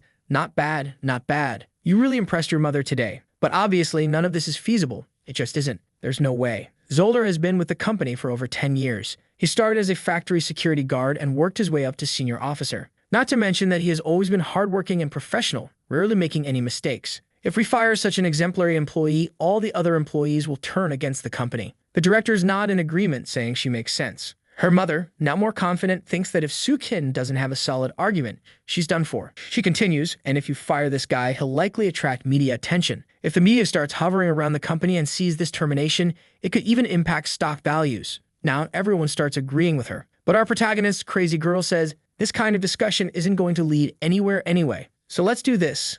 Let's vote right now. Those who support this decision, raise your hands. Her mother, now smiling, throws a subtle threat at everyone. But then one of the guys who's being blackmailed raises his hand. And one by one, everyone else starts raising their hands too. Her mother loses her mind. Shinlei raises her hand, and Sukin's mother gets even angrier. It looks like she pulled this girl out of university, placed her in the company, and helped her climb from the bottom all the way to becoming a director. But our Crazy Girl immediately says, stop acting like that. Are you trying to influence the vote? At that moment, our athlete remembers what the protagonist told her. Not everyone needs to raise their hand. You just have to be extremely confident and firm in your attitude. That way, when a few start raising their hands, the rest will follow out of herd mentality and fear of being left behind. Seeing that no one else has raised their hand yet, she stands up and asks, is anyone else going to support me? One of the first guys, the protagonist hadn't even blackmailed this one, raises his hand, and her mother is now completely losing it. The man explains, considering how much Kim Yin has grown, it makes sense to support her. Her mother, absolutely furious, stands up and says, looks like you only have 9 votes. That's still not the majority. I'd want to see who has the guts to cause me trouble. Based on how the board of directors works, she still needs one more vote. People look hesitant, and she has a little flashback of the protagonist telling her the key isn't controlling the board of directors, but making your mother give up. Now it's time for the final move to secure victory. She turns to her mother and says, are you sure you want to do this? Her mother glares at her and says, I will do as I please. I'm your mother. Do you think I don't control you anymore? But our girl continues, you may not support me, but you are the president's wife and everyone here listens to you. If this is in my best interest, the best interest of the family, and the best interest of the company, then what exactly are you doing today? How long are you going to let the other families laugh at us? Her mother starts thinking, if I don't let my daughter's plan succeed now, the company will probably split into 2 factions, and that will affect the entire family, as the division will likely lead to internal disputes that will hurt business as a whole. Considering how low the stock prices already are, bankruptcy is even a possibility. Her mother, filled with rage, stands up and storms out of the room, questioning what has happened to this family. Sukin asks one more time, who else supports me? With the director out of the room, everyone raises their hands in agreement. With that, the meeting is concluded. From this moment on, the Su family and the entire Jinfu group have completely changed. At that moment, someone calls the protagonist asking for help. The protagonist thinks, the other meeting I have is still a while away, so fine, where is it? The scene shifts and the protagonist arrives at the guy's house. The man, clearly frustrated, says, you have no idea. Look at my head. He points at a bruise, saying, I went to visit her, and she threw a cup at me. This is the same guy from the restaurant when the protagonist met the blonde girl, the one who said she had a son. And this is the same guy who left saying he was going to try to find the woman he abandoned when she was pregnant. Man, this story goes way back. The protagonist asks, so what happened with your first love? The guy snaps, stop joking around. You have no idea. She threw a teacup at my head and kicked me out. Do you have any idea what I need to do for her to accept me? Our boy, as always, tells him, relax. This kind of thing takes time. Let's sit down and talk. The guy, completely anxious, says, there's no way. That's my son. I can't wait anymore. The scene shifts and the protagonist asks, what exactly did you do? The guy sighs and explains, I went to meet her. Bought a bouquet of flowers, a diamond ring, a necklace, and even a Ferrari for my son. Damn, I think I want to be this guy's son. Dude really thought his family was a free fire skin. Just load up the diamonds and buy them back, problem solved. Wu Chen shakes his head and says, my warrior, you're doing it all wrong. You're making it look like you're trying to buy her. He continues, you abandoned her at her worst, left her with nothing, and she survived through all of it. And now you come back thinking you can win her over with money. This is nothing but an insult to her. The guy has a little flashback of the woman telling him, if you dare knock on my door again, I'll move away, and no one will ever know where I live. The most honest father in China suddenly realizes, so that's why she acted like that. I see now, what surprise. Then he asked our boy if he has a solution. The protagonist says, of course I do. You have 2 options. First, you talk to your son. It'll take time and you'll have to be patient, but eventually he'll forgive you. That's a guarantee. The second option, this can be solved today. Which one do you want? The guy without hesitation says, the second one. But what do I do? Wu Chen says, the method is fast. But seeing that the protagonist hesitated, the guy quickly says, don't worry. If it's about money, that's not an issue. I'll transfer however much you want. But the protagonist replies, it's not all about money. My methods are complicated, but you'll have to endure some pretty tough things. The guy says, that's fine. I'm not afraid of hardship. Just tell me what to do. The protagonist gets closer and says, Brother Liu, if you want to be ruthless and can put your pride aside, then here's what we'll do. Then everything gets censored so that we don't know what it is. Yes, we're the fools left in the dark. The scene shifts to the protagonist watching through cameras. It looks like Brother Liu is knocking on the woman's door. The protagonist thinks, now it's all up to you, Brother Liu. Someone looks through the peephole and immediately says, she's not here. Don't come back again. The guy recognizes his son's voice and says, Xiaofeng, please open the door. At that moment, the woman opens the door and says, "What are you doing here? How long are you going to keep showing up? Get lost." But the guy says, "No, I just came to bring you some food. Bin style." Guys, I have no idea what this style is, but I hope it's something good. Our target of flying cups continues. "Do you remember when we had no money? This is what we used to eat all the time." The woman immediately slaps him and says, "I don't want this trash. Get out." At that moment, the son comes out of his room and says, "Why are you bending down to pick that up? Get lost already." The mother also gets angry and tells the boy to go back to his room. The father, looking dumbfounded, tries to apologize. 30 minutes pass and they keep arguing. Then the security guards show up, saying they watched everything through the surveillance cameras and that he's causing a public disturbance. The guy takes the blame. The guards say, "If your family wants to argue, do it inside your house so you don't bother the neighbors." The woman immediately says, "Who said we have any relation to him? I don't even know who he is. He just came here to annoy us. Please, get him out of here." The guard says, "Did you hear that? Stop causing trouble and get out of here." The guy suddenly starts yelling, "I'm not leaving. I'm talking to my wife. You need to let me go."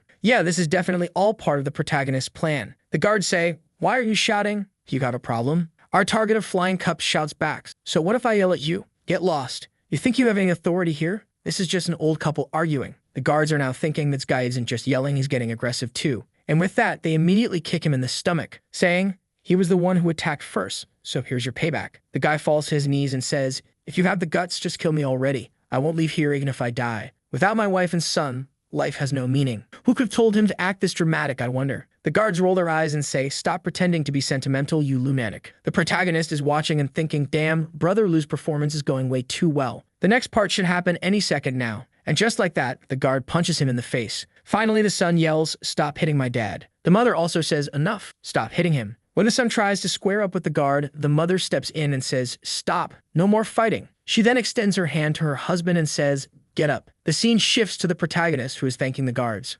Obviously, this was all part of our Golden Boy's plan. He thanks the guards and says their acting was Oscar-worthy. One of the guards taking the payment says, "If you ever have any other problems, just call us, all right." But the protagonist thinks, "I don't need to deal with this anymore. Brother Lou will handle the rest himself. Now it's time to focus on what really matters." The scene changes to our boy sitting in his car. The guy who was supposed to meet at 3 p.m. is already calling him, saying it's 3:30. "Where are you?" The protagonist, completely confident, responds, "What are you going to do? Leave? Just sit there and wait." The guy, now awkward, says, "My friend, I really don't want to argue. Just tell me when you're coming." Our boy immediately responds, "I'll be there in 15 minutes. When he arrives, the protagonist apologizes for being late. The moment the guy sees him, he gets furious and starts shouting and cursing. The protagonist, not being the most patient person, pulls out his phone and says, "I don't like when people use vulgar language with me. So since you don't want to have a civilized conversation, I'll have to say goodbye." Then he calls Liu Hubing's brother. The moment the guy hears the voice on the other end, he realizes it's Liu Hute. Looks like this guy did something to Liu Hute that must not be exposed.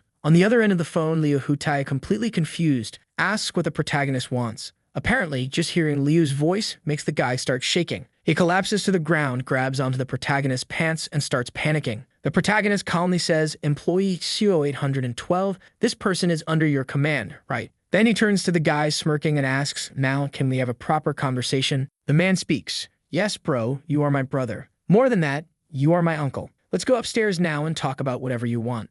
Liu Hubi's brother is still on the phone, freaking out, waiting for the protagonist to speak with him. Wu Chen answers and says, "Sorry, you have some business to deal with your sister." Then Lai Hute responds, "Yeah, I have something to take care of here." Wu Chen comments, "If you have anything going on, just tell me. I'll help you right now." At this moment, the protagonist thinks the timing is perfect. He's going to need the influence of a certain Lu Guanyin to make things easier. And Hute agrees. "All right, I'll send you the location. Dongai City, Student Cafe, 2nd floor." The guy from before is shocked, asking if he's expecting another visitor. Wu Chen replies, "No, relax and sit down." Feeling awkward, the man says, "All right, just say what you want. I'll do it." The protagonist explains, "Mr. Meng, you really are an interesting guy. You were one of Ruote's men 4 years ago, one of his most trusted guards. But 6 months ago, when everything was exposed, you sold yourself to Ding Rulong." The man is in shock, realizing that the protagonist already knows he's a double agent, working for both sides. With a dumbfounded expression, the man says, "No need to say anything else. Just tell me what you want me to do.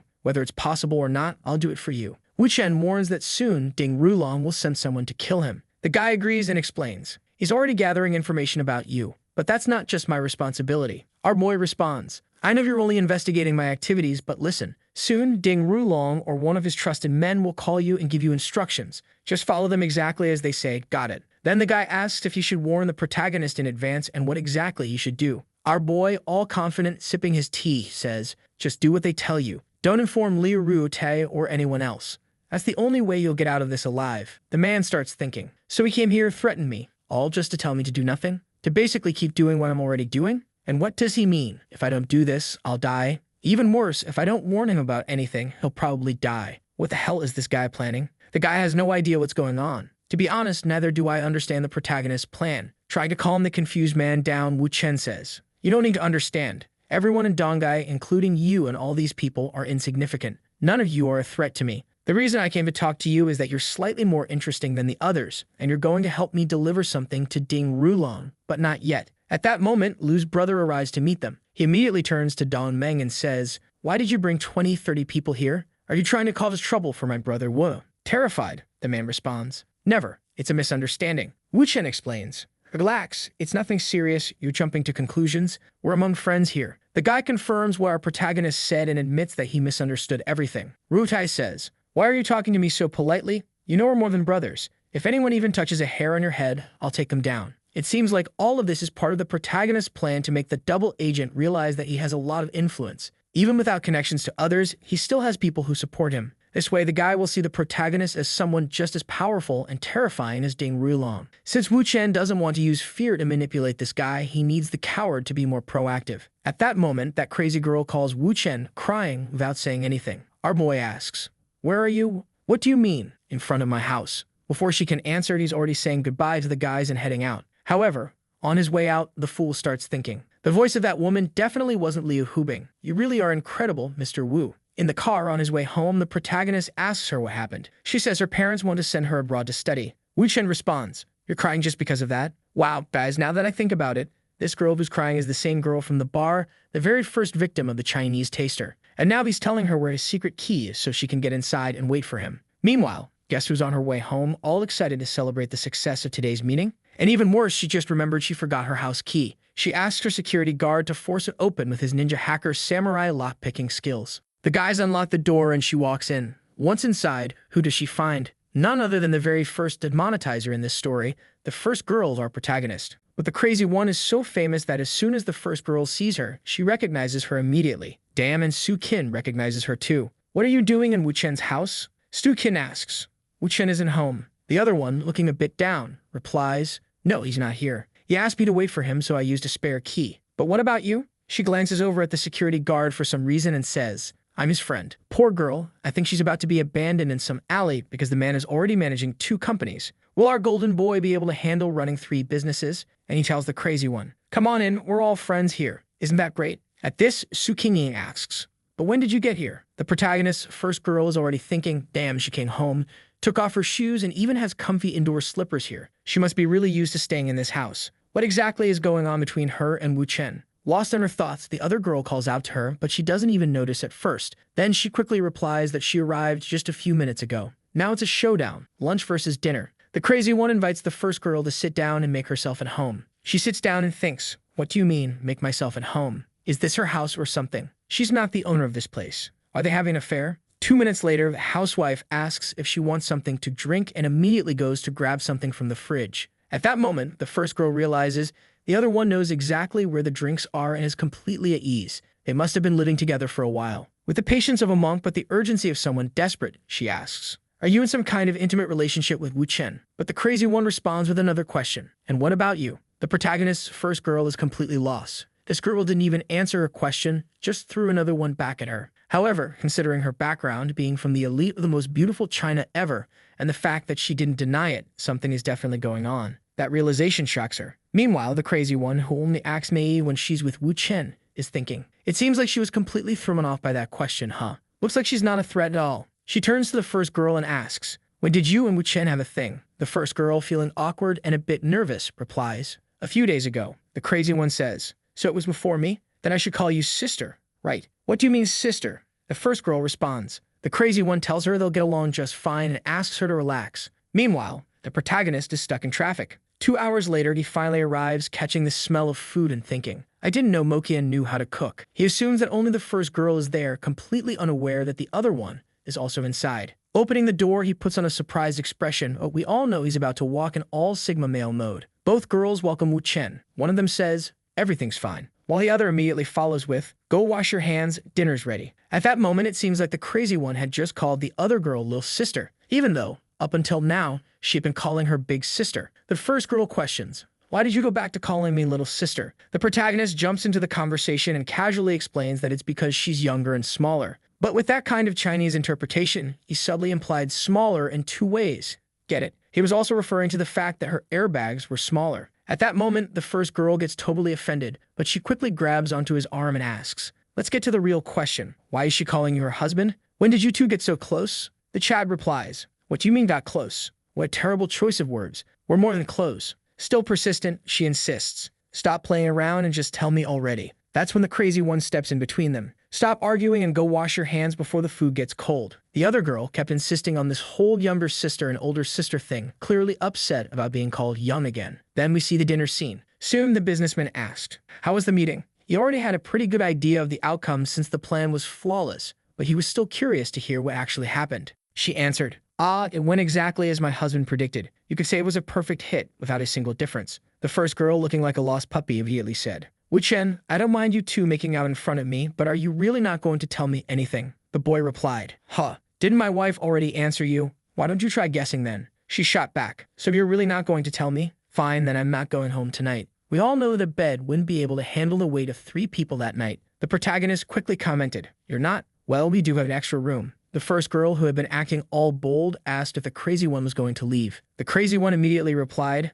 "No, I'm not leaving either. Looks like she had an evil plan." "That's what you're saying now? Don't blame me later," the protagonist warned. Later, when it was time for some sleep, everyone was already in their pajamas. The crazy one said, "You can sleep over there for now. We have to wake up early tomorrow and head to the office. Let's all just rest." The other girl responded, "Okay." Now the first girl, feeling a little bolder, ran to their bed, sat down, and declared, "I want to sleep here." The crazy one, who wasn't even into these kinds of shenanigans, replied, "Fine by me," and sat down next to her. The protagonist, full of confidence, crossed his arms and said, "All right then, let's all sleep together." Thankfully, he had bought a big enough bed to fit 3 people. The first girl, who had no idea what kind of madness she was getting herself into, even blushed. But the next morning, everyone woke up peacefully. No one knew what had actually happened. Everyone was fully dressed and everything seemed fine. Even the translator left an angry note saying that bastard is enjoying all of life's blessings at once. The first girl commented, "Wow, last night was so exhausting. I just want to sleep a little longer." With that comment, everyone could only conclude that the guy was a machine. Right after that, Wu Chen received a phone call. Someone on the other end said, "Come to the company now." He asked what happened. The person answered, "My father is coming to the company." So he questioned, "What's the rush?" Guess who it was? It was the director telling him, "Come quickly. I won't ask again. If we mess up this time, everything we've been working for will be lost." Wu replied, "All right, I'm on my way." Apparently, it took the boy 40 minutes to arrive. When he got there, she barely had time to put her dress on and asked Wu to zip it up for her, urging him to hurry because they were already late. And so the two walked in hand. The boy looked like a striker heading into the 3rd round. When they arrived, the protagonist's girlfriend's brother, Liu, was already speaking. "Big bro, you're only showing up now. My father's been waiting for you here for a while. Where's your respect?" Wu Chen's girl questioned her father, asking why he had arrived unannounced. She expressed that they weren't prepared for his visit. However, her father's expression didn't show any happiness. He responded by questioning the need for a warning. "Do I need to give notice just to see you face to face?" She, feeling uneasy, simply wanted to understand the reason for his sudden visit, stating that he usually didn't act this way. Then the father started criticizing her,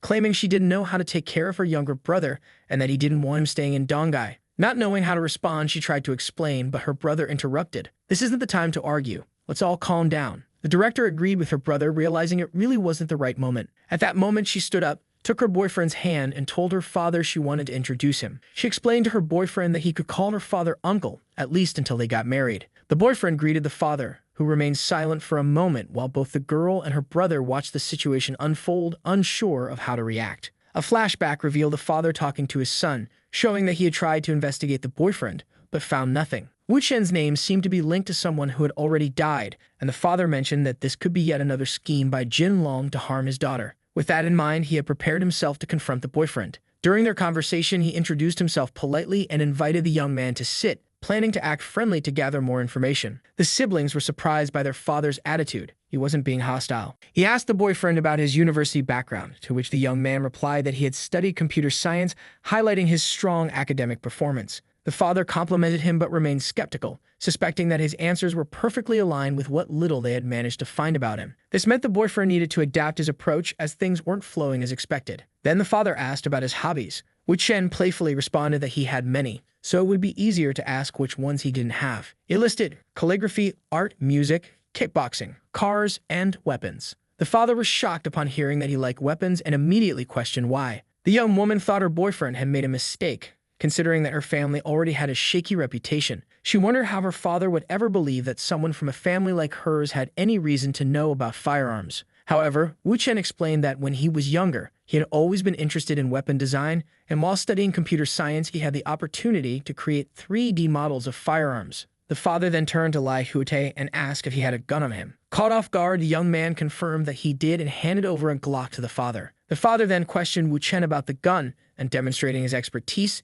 the young man began explaining its details. Type 94, designed to replace the Type 54, developed and produced in 94, hence the name. Also, due to the reduced rotation block, it has lower recoil. The father, who had served in the military, observed closely, analyzing every word. Meanwhile, Wu Chen wondered if the man was trying to be impressed by his knowledge of firearms. The father continued reflecting on the boyfriend's intentions, still not entirely sure what was going on. As for the director, she seemed completely oblivious to everything happening around her. Wu Chen, already setting up for the grand finale, lifted the gun and said, "If I'm not wrong, judging by the weight right now, there should be about 6 bullets inside." And he was spot on, 6 bullets. The director was in shock, thinking, that bastard, to determine the exact number of bullets in a gun, just by holding it means he's handled one many times before. How the hell is he exposing himself like this? The father, hearing this, started to reflect. He got caught up in his own words. He's probably been lying this whole time. He said he didn't know much about guns, that he had never handled one before, and now he's guessing bullet weight. He's obviously trying to appear extraordinary so that I'll accept him as my daughter's boyfriend, but at the same time, he could bring disaster to Dongai. And now this has become a bigger problem. Why is Hubing trying to put a special forces guy at her side? At that moment, he started thinking that his daughter might already be preparing to be taken over. After all these thoughts, he finally spoke to the protagonist. Him. "You're quite talented, Wu Chen." Wu Chen replied smoothly, "I'm not. My greatest talent was falling in love with Hubing at first sight." The father was momentarily impressed by his words. Then he asked, "Can we have a private conversation?" Lu Hubing immediately flared up. "That bastard wants a private conversation with my father? Why are you excluding me?" But the father didn't care. He was already heading toward the exit, along with her brother, ready to have this conversation with Wu Chen. She hesitated, but her father simply said, "What's the problem? Your boyfriend is the one who wants to talk. Why are you so stressed? Something wrong?" To convince her, the protagonist added, "Everything your father says here will have to take your feelings into account, which means you won't be entirely honest, right? So just step out and let me have this conversation with him." That was more or less how he phrased it, and Lu Hubing, though clearly annoyed, replied, "All right then, I'll leave you to it." And she walked out. As soon as she stepped out, she turned to her brother and asked, "Do you have surveillance cameras in that room?" He confirmed, "Yeah, so let's watch." Meanwhile,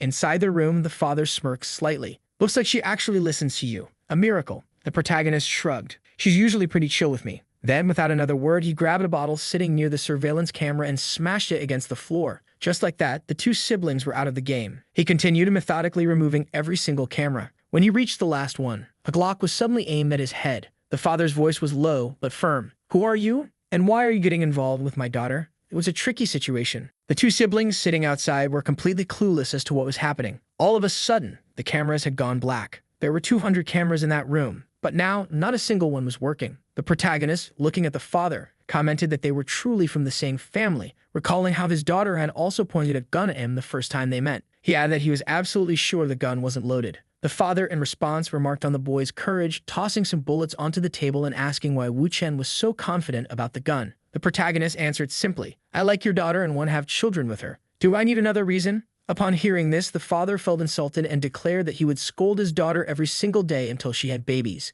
Letting out an awkward chuckle, he urged Wu Chen to stop circling around the issue and get to the point. Wu Chen then started talking, stating that the father didn't actually care about Hubing, only about the success of the family. He questioned whether the father wasn't afraid that Hubing might snap and do something against Jin Long, asking why he was forcing her into this marriage. The father, now furious, slapped the protagonist across the face, demanding to know if he had lost his mind, daring to lecture him. Outside the room, the siblings were trying to listen to what was happening. Lu Hubing wanted to barge in, but her brother reminded her that the soundproofing from the last renovation made it impossible to hear anything. Inside, the protagonist, staying calm, revealed that Jin Hui Long was reckless and that he didn't believe he, or his family, would last much longer. He then mentioned a certain Dong Yun Tao, and the father's expression changed. He'd remembered that 10 years ago the boy had drowned. Wu Chen, however, corrected him. He didn't drown. He was murdered. The father disagreed, arguing that the Dong family was far beneath the Jin family in terms of status. If something like that had truly happened, they wouldn't have let it go unpunished. Besides, why would anyone kill a schoolboy? The protagonist clarified, I'm not talking about his family. I'm talking about Dong Yun Tao himself. The reason for his murder was a woman named Hixin Qin. He explained that this girl had constantly received marriage proposals from wealthy heirs, but rejected them all because of Dong Yun Tao. However, one day he vanished and Jin Huilong took her to witness his murder. Since then, she has stayed with him out of fear, knowing that if she ever spoke about what happened, she would be killed too. The protagonist then dropped the real bombshell. I have contact with her, and she is ready to testify against Jin Huilong. The father, now completely shocked, asked Wu Chen what exactly he was planning. Wu Chen calmly reassured him, Don't worry, I know exactly what I'm doing. The father started to think carefully. Whether they liked it or not, their family was allied with the Jin family. If a problem erupted, they would technically be expected to take Jin's side. Besides, the Jin family had only been growing stronger over the years. Starting a war with them wasn't a good idea. Then Wu Chen brought up a crucial point. As long as she doesn't marry him, the alliance isn't fully secured yet. At that moment, the father began to suspect that Wu Chen had been sent by a rival family to disrupt the Jin family's alliance with his own.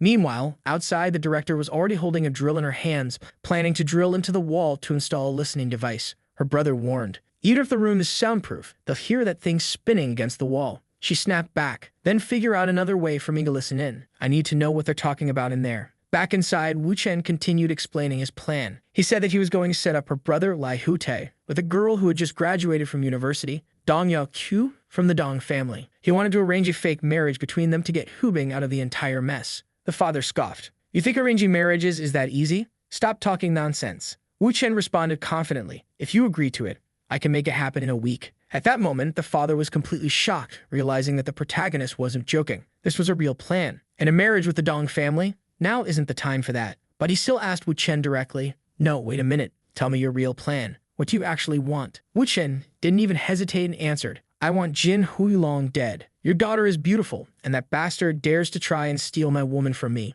If I don't kill him, he'll kill me. And since someone has to die, it's gonna be him. There's no turning back now. Jin Huilong has to die. The father then asked if he had dirt on the Wei family. The protagonist confirmed, yes. But if you leave me alone in Dongai for at least half a year, I'll tell you everything. The father thought for a moment and then agreed. All right, deal's done, kid. Meanwhile, outside the room, the director was holding a shovel thinking, a shovel like this. They probably wouldn't hear it from inside. Just need a small hole. Her brother looked at her like she was insane and said, Girls, stop dreaming. They already left the room. It's over. At that moment, Wu Chen walked out. She grabbed onto his arm immediately and asked, Baby, did you finish talking? Yeah. She turned to her father. Where are you going, old man? The father responded, For now, you and Hubing can handle whatever you want here. I'm heading back. Then, without another word, he got into the helicopter and left. Now back to her focus. She immediately tried to seduce Wu Chen, asking, What did you tell my father? Why did he leave so quickly? Tell me. Wu Chen immediately caught onto her game and smirked. Oh, trying to act all sweet now. She leaned in closer. Come on, babe, tell me.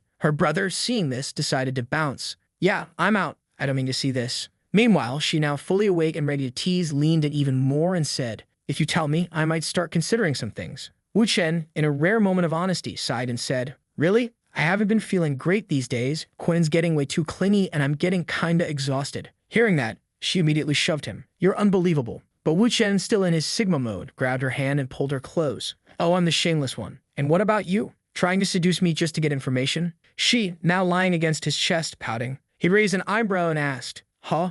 Are you jealous? She scoffed and said, Fine, I'll stop playing around with you. Then Wu Chen finally told her the whole story. As she listened, her mind started racing. This is perfect. Once all of Jin Huilong's dirty secrets leak, there will be people from all kinds of families who will want him dead. And if he disappears, no one will suspect us. She grabs the protagonist and says, Very well, love. How about I give you a reward? Wu Chen is a bit hesitant. So what exactly are we talking about here? He glances around and notices that there are people watching them from the construction site next door. He sighs. There are a lot of people looking from over there. She smirks. What do you think we're going to do? But in the end, you fell for me, didn't you? She pauses for a moment before answering. Well, I did too. But is that really an advantage for you? Then she declares, I have to admit you really check all my boxes for a lifelong partner, especially considering how capable you are. So yes, you're right. I'm in love with you. But don't think for a second that Lu Fubing is going to turn into a submissive kitten just because she fell in love. She crosses her arms and leans in closer. If anything, you should be the submissive one. Wu Chen claps slowly. Wow, what an amazing speech. But internally he's thinking, didn't she say she was going to give me a reward? Shouldn't I be receiving something right about now? Then he hits an idea. There's a place over there. I'm feeling kind of tired. How about a nice, good massage? She raises an eyebrow. If you beg for it. Go ahead. Beg, and I'll do it. Wu Chen immediately shrugs. Nah, not in the mood. I think I'll just ask someone else. She glares at him. Oh, and who exactly are you going to ask? Sun Qingying? He shakes his head. Nope. Sun Qingying is at work right now. She's super busy. Guess I'll have to ask someone else. Her expression changes slightly. Who? He smirks and leans in. She's not mine yet, but once I get to know her a little better, it'll be easy to ask for a massage. She's younger, prettier, and richer than you. Her face immediately darkens. Who the hell is this girl? She's from Donghai? I don't know of anyone like that. Wu Chen, enjoying every second of this, pulls out his phone. Stop guessing. Hold on, let me call her. Then, turning away from Hubing, he speaks into the phone. Mr. Song, I know you just graduated, just like me, and you're looking for some new songs. A voice on the other end replies, Really? You actually have some. Everything I've been receiving lately has been so mediocre. Wu Chen chuckles. No worries. You can check them out first. Even test them if you want. If you're free now, how about we meet at a cafe in CDB? Meanwhile, Hubing's mind is racing. A woman who's prettier than me has a better background, more money, and just graduated. She has to be in the top 10 richest people in Donghai. Who could it be? Then, a realization hits her. Her eyes narrow. Loved, she's not from the Wu family, is she? Wu Chen grins. That's right. She's Yurong's daughter. Lu Hubing, completely shocked, exclaims. No, have you lost your mind? You're going to meet Yurong's daughter and ask her for a massage. It turns out this girl isn't just the daughter of a powerful man. She owns a massive company, is a millionaire, and is even an idol. How many titles can one person even have? The director, still in disbelief, warns. Don't do it. Wu Chen shrugs. I know all of that, but I also know that when she was younger, she had another name. The most beautiful girl in Donghai. Hubing, still resisting, argues. Think this through again. Stop acting on impulse. Are you crazy? Then, after a moment of hesitation, she grits her teeth and says, If all you want is a massage, then come to my house tonight. Not just a massage. I can be yours. At this, Wu Chen realizes things are getting complicated. He places a hand on her shoulder and softly says, Oh, silly girl, you're completely misunderstanding everything. This meeting, the massage, all of it, they're just excuses. She narrows her eyes. What do you mean by that? He grins and responds, Relax, don't overthink it. I won't hurt you. Bye. And with that, he leaves. At the cafe, Wu Chen arrives and meets the girl, who introduces herself as Song Xuener. Nice to meet you. I'm Wu Chen. Ah, sit down. Want a drink? She shakes her head. No, thanks. Then she gets straight to the point. Did you bring your stuff? At least a USB or something? Or your songs written down somewhere? Wu Chen observes her for a moment and then asks, You got a pen and paper? She raises an eyebrow.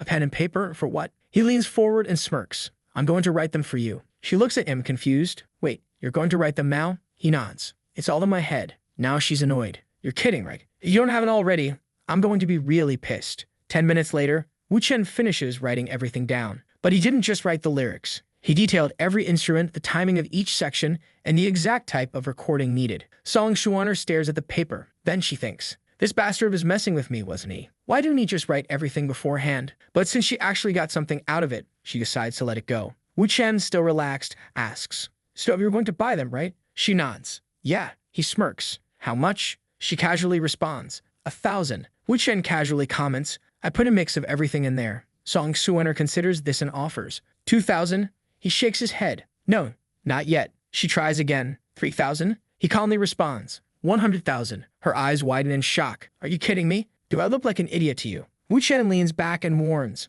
100,000. Don't play games with me, okay? This deal doesn't go for anything less. And if you want more songs, it's the same price. Song Xuener, after a moment of silence, places the notebook back on the table and declares, Then the deal is off. I don't want it. Wu Chen shrugs. All right, then we're done here. He reaches for his notebook and closes it. We just met, but I'll trust that you're not the kind of person who would steal my music. I won't rip the page out of the book just to ruin it. And that's it. I'm leaving. Bye. With that, he gets up and walks away. Song Xuener watches him leave and thinks, What a weird guy. Meanwhile, Wu Chen is already at Weisham Music. He walks in and states plainly, I want to record a song. I need a recording room for 3 hours. What was his plan? Was he about to become an idol? He already knew what kind of woman Song Xuener was. She would steal the music, and she would try to register it first. So he was going to register it before she even had the chance. After experiencing multiple reincarnations, Wu Chen was absolutely certain that Soul Remedy, the song, always blew up in a single day whenever it was released. So after dropping the song, all he had to do was wait, because Song Xuener would come back to him. Inside the recording studio, Song Xuener called out to him, Do you need an engineer? Someone to fine-tune your recordings? One assistant, Wu Chen, without hesitation, responded. No need. I do everything myself. 3 hours later, Wu Chen had recorded, mixed, and finalized everything. It was time to publish. At that exact moment, Song Xuaner called him again. Her voice sounded worried. You've been ignoring me for 3 hours. What have you been doing? Wu Chen answered casually. Oh, I was busy. What's the problem? Apparently, the first girl he met, the one who was crying about going abroad, had just received a scholarship at Song Xuaner's company, meaning the girls were working together to stay close to Wu Chen. Damn, the guy didn't even need to do anything, just exist. And they would fight for him. Wu Chen chuckled. You did well. But she sighed. Unfortunately, I have to go home tonight. If I keep going to your place every day, it's going to start looking suspicious. Wu Chen, unfazed, replied, No problem. I have some things to take care of tonight anyway. But while driving, he noticed something. Someone was following him. The license plate wasn't from Dongai. There was only one possibility. Ding Rulong's people had come for him. It seemed like the author didn't even bother to explain. The protagonist had probably used his driving skills to escape. The scene shifted to the protagonist already uploading his song online. Under the name Chen Yu, his name reversed. The idea was for the girl to notice that he had released the song and that it had exploded in popularity. The next day at 7 a.m., the protagonist went to his PC to check how his song was performing. However, as he looked around, he noticed something was off about his house. Everything was in different positions. The protagonist figured that there was probably already a camera or something watching him. And since they wanted to play, then let's play. The protagonist called a certain lady Lai and said, Hey, there's nothing going on over there. Don't you want to meet up today? She replied that she was about to call them to talk about Sung Shuang and said, I'll be at the company before 9. Already in the car, he reflected on the high probability of something happening, but everything was under control. Accelerating the car, he cut through the asphalt. The men surrounded him with 2 trucks and a car behind him, crushing and blowing up the protagonist's vehicle. He had already memorized all their license plates and woke up in bed on the same day thinking, now it's my turn to have some fun. He called Lai Huday and said, Listen up, Jin Huilong's men are in town. There are 2 trucks with plates X, Y, and Z and an RV with plates A, B, and C. They're near my house and are going to make a move soon, but don't kill them. I want them alive. Lai Hute was shocked but replied, Relax, I'll handle it now. The protagonist knew that he had to expose himself. He started coming up with a plan to make the men follow him and decided to head toward the parking lot of a nearby shopping mall.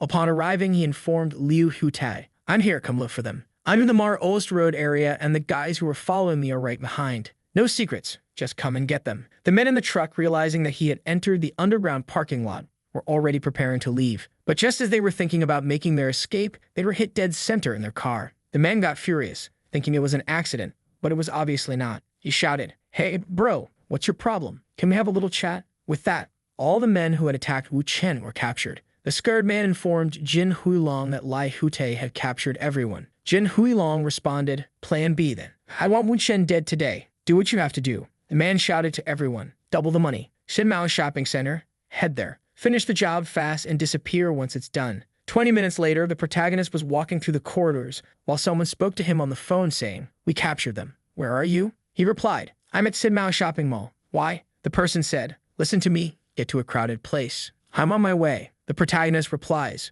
Of course, my dear Lai. It seems like he's talking to the director. Noticing that one of the cameras has already been cut, he knows there are more people lurking nearby. And just as the elevator doors close, a man with a weapon appears, ready to attack. The protagonist, well-trained, doesn't hesitate. He grabs one attacker's wrist, delivering a punch to another's stomach. Both attackers come in with knives, but he dodges one and lands a solid punch on the other's face. The scene cuts. The director, worried, notices that he's not answering. The security guards inform her. He's in the elevator. She, now anxious, asks, What floor is the elevator on? They respond, It's at B1. Let's move. When the elevator doors open, a body is already on the ground. The protagonist, having defeated everyone, stands tall and imposing. The director, seeing him, gets emotional. He says, Oh, my dear Lady Lai. She, surprised, replies, Huh? What? He continues, Hold on, I'm all dirty. You'll get your clothes messy. She questions, How do you still have the energy to talk? You need to get to the hospital right now. He counters, Hospital for what? She insists,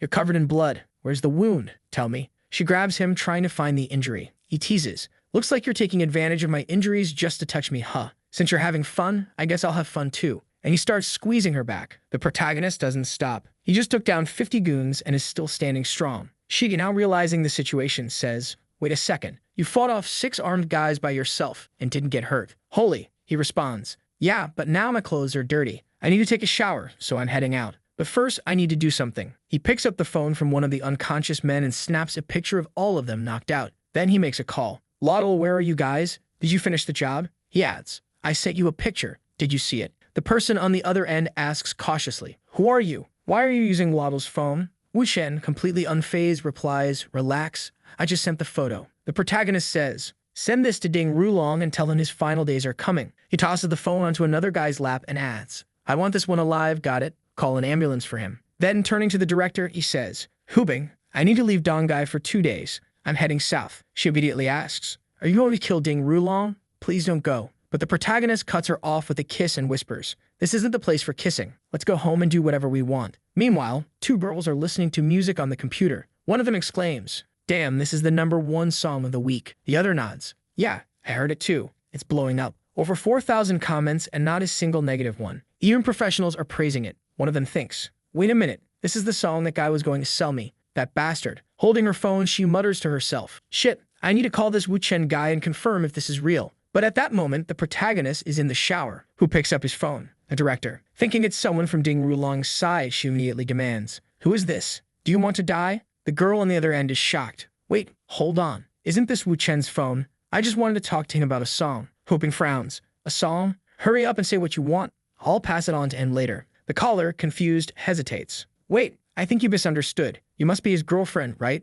There's nothing going on between us. I just met him yesterday and wanted to apologize. Hubing's expression darkens. Apologize? What are you talking about? The girl on the phone seems equally surprised. Wait, aren't you his girlfriend and you don't even know about his music? That's kinda weird. Hubing, now completely lost, knocks on the bathroom door and calls out to the protagonist. Wu Chen, still in the shower, casually replies, oh hey, Mr. Song, I'm free now. We can meet up to talk about the songs. He hangs up and hands the phone to Hubing with comments. It was Song. She wants to buy her songs back. I'll have to go meet her. She steps closer to Wu Chen, smirking. Wow, Mr. Wu really is talented, huh? But he raises a hand. Hold on, I haven't finished my shower yet. She suddenly throws herself onto him and teases. Why don't you show me what else you're good at? The protagonist chuckles. You're playing with fire. She pouts slightly, but before she can say anything, his phone rings again. This time, it's actually Ding Rulong. Wu Chen sighs. All right, grab me a towel. Just then, Hubing picks up the call. On the other end, Ding Rulong immediately starts explaining himself, claiming that none of this was his doing. It turns out that one of Ding Rulong's lackeys misunderstood his words and acted on his own. To throw some indirect shade at the guy, Hubing speaks into the phone. Oh, I already knew that, relax. As if a bunch of weak and incompetent fools like them would actually work for you. They were completely useless. How could they possibly be men who follow the great Master Ding? The protagonist, trying to capture the conversation on the call, casually says, who's that, babe? Is it that Ding Rulong guy? She smirks and responds, yeah, it's that idiot. Oh my god. Jin Wulong is about to explode. Wu Chen smacks her thigh just loud enough for the guy on the other end to hear, and says, what kind of language is that, babe? Watch your words. She pouts and plays along. Ouch, don't hit so hard. Look, it's all red now. And the guy on the other end is hearing all of this. Just imagine his face right now. But they don't stop. Wu Chen, still enjoying himself, adds, you know you made a mistake, right? Now, I'm gonna have to punish you. Hubing gasps dramatically. I'm sorry, love. I won't say things like that anymore. No, punish me. At that moment, Ding Rulong completely loses it. He slams the phone down and kicks something hard. Hubing turns to Wu Chen and smirks. Well, he hummed up. That noise was probably his phone smashing against the floor. She tilts her head and wonders, you think he'll die from that? Wu Chen shrugs. Him? Probably not. That's not nearly enough. She turns toward him, stepping closer. All right, enough about him, love. Now what was that about punishing me? Wu Chen immediately steps back. I don't know what you're talking about. That was all on you. She giggles and lets it slide. Oh, by the way, I might meet up with Yurong later, okay? If she calls you, just go along with it, all right? Wu Chen raises an eyebrow. Yurong? Weren't you supposed to meet with Song Xuan? She corrects him. It's Song Xuaner, but yeah, also Yurong. I need to see both of them. Just then, her brother storms in, apologizing. Look, a lot of what happened today was my fault. But how many bodyguards do you want? I'll put people on you 24/7 for protection. His sister shuts him down immediately. I know what you're trying to do, but you're not doing it. Her brother suddenly yells. How many times has this already happened? You should be dead by now. He was just lucky today that he could fight, and now there's no way around it. We have to kill him. She stands up and waves him off. Talk to him yourself. I'm done. Wu Chen watches the argument, then casually asks, is Ladeo okay now? That guy I told you to keep alive. The brother nods. Yeah, why? Wu Chen smirks. I need to have a little chat with him. The brother hesitates. What are you planning to ask him? Does he know something incriminating about Ding Rulong? Does he want him dead? Wu Chen nods. Of course. But here's the deal. You're coming with me to talk to Ladeo. But you have to promise your sister that you won't do anything stupid. Got it? He agrees. All right. If this helps take down Ding Rulong, then I'll listen to you. At that moment, the protagonist calls both of them over and informs them that he needs to leave because he has a business meeting. He is going to meet the music girl and someone is recording him from behind. Upon arriving, he greets Miss Song. "Hello, Mr. Wu." He replies, "Hey, Miss Song." She comments, "Your family owns a small restaurant, right?" He nods. "Yeah, just a little ramen shop in a small town." The girl looks him over and casually remarks, "Your girlfriend sounded like she was 40 years old on the phone. Are you her sugar baby? The reason you were trying to sell your song for so much was to get rid of her, right? That's why she didn't even know about the song, huh? What's the dish?" Wu Chen stares at her, wondering if she's gone insane. But she keeps going. "Why are you still smiling? This is unfair to you. You can't waste your talent on some older woman. My God, if you really want to make money, I'll help you.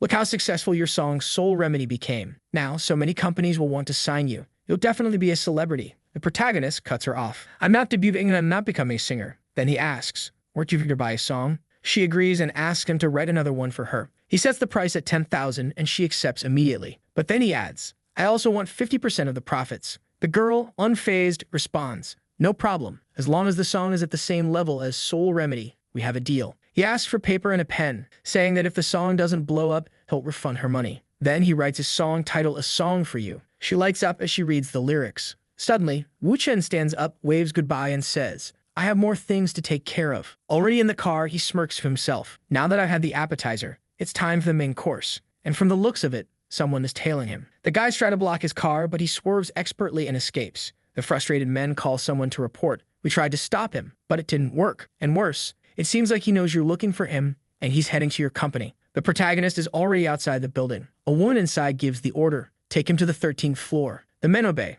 And this is the same woman Wu Chen joked about getting a massage from. However, right now, he is completely surrounded. He walks in and greets her casually. "Hello, director. Don't you think it was a bit rude to invite me like this?" She responds, "I don't know what your goal is, but aren't you the rude one?" She then turns to her men and orders them to leave. As they walk past the protagonist, one of them mutters a warning. "Don't try anything. If you do, we'll come back in and kill you." The woman gestures for our boy to sit down and asks, "What is your intention with my daughter? I'd assume this isn't about money." The king of gossip, Wu Chen, smirks and replies, "Director, why are you so concerned about a daughter that another woman gave birth to?" Wu Chen begins to lay out the entire life story of the girl, revealing details that most people shouldn't even know. He explains that she was forced into marriage at 21 but hated the man she was with. Every night she slept with a knife under her pillow, and whenever he came near her, she would immediately pull it out to kill him. In the mornings, she would come up with excuses, saying she didn't want to get pregnant because she would get fat and ugly. Since she wasn't that beautiful to begin with, she told him that if she ended up covered in pregnancy marks, she would look terrible.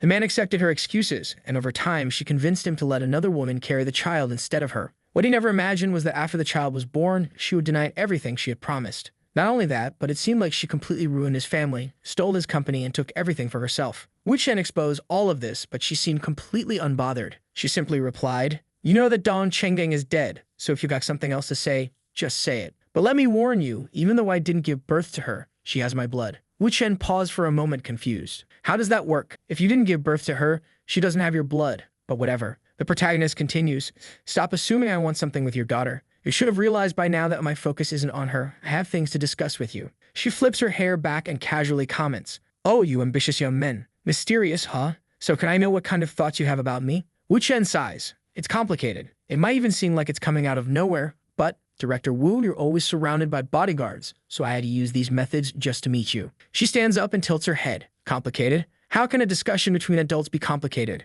Tell me, Mr. Wu, does Lu Hubing know about all these complicated thoughts you have about me?" Of course she knows. She steps closer. "Then why, now that we're face to face, don't you go into detail and tell me all of these thoughts?" The protagonist cuts her off. "I know a man named Ding Rulong who's hunting me." She crosses her arms. "I know, but what does that have to do with me? I'm going to kill him. Good luck with that. I'm here to warn you. Pull all of your investments out of the Xuan Huan Fund while you still can." She frowns. "What kind of ridiculous nonsense is this? What does the Li family drama with Ding Rulong have to do with Xuan Huan investments?" Wu Chen leans forward slightly. "The Xuan Huan Fund, Tong Heian's assets. Every transaction and business deal you've made in the past 5 years is about to collapse because of me." She narrows her eyes. "Are you trying to start a war with me?" Wu Chen shrugs. "I'm trying to take down Ding Rulong. But you're too deeply involved with him. You got caught in the middle." She interrupts. "I have no ties to Ding Rulong. I'm not interested in your little feud." Wu Chen chuckles. "Oh, Director Wu, of course you are." He mentions a certain man, the third uncle of Ding Rulong. "That guy has major investments in a certain company.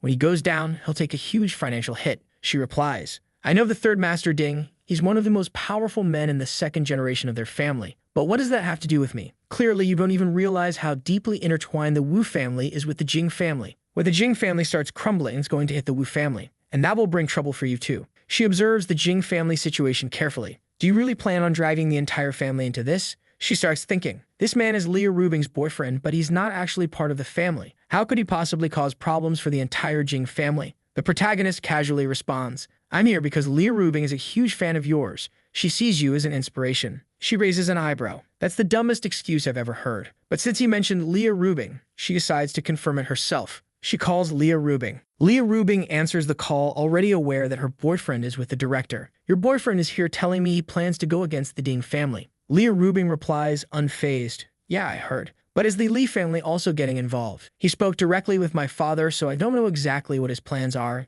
You'll have to ask him yourself for the details. The woman on the other end pauses, now unsettled. He ignored Leah Rubing and went straight to her father. Wasn't the Jing family working directly with the Li family? If that was the case, she needed to talk to him. She turns back to the protagonist and asks, would you like something to drink? A little wine? Or champagne? Wu Chen replies, wine is fine. She pours 2 glasses and hands him one. Drinking mode activated with Wu Chen. At that moment, the protagonist begins to explain his identity, involving Long, Yemtou, all while the woman finds herself strangely drawn to him. She wonders what's happening. Wu Chen comments on the bottle, saying it's over 2,000 years old. Distracted by his words, she trips and he catches her in his arms. Careful. She apologizes, thanking him for being there to protect her. You're fine, director. It would have only been a problem if you had actually fallen. She lowers her head, embarrassed. Maybe I drank too fast. Wu Chen observes her and smirks. You're a lot like Ruben. You don't trust men and have some rather unusual preferences. To win you over, physical contact is essential. Now that he's completed that part, the game is in his hands. He studies her.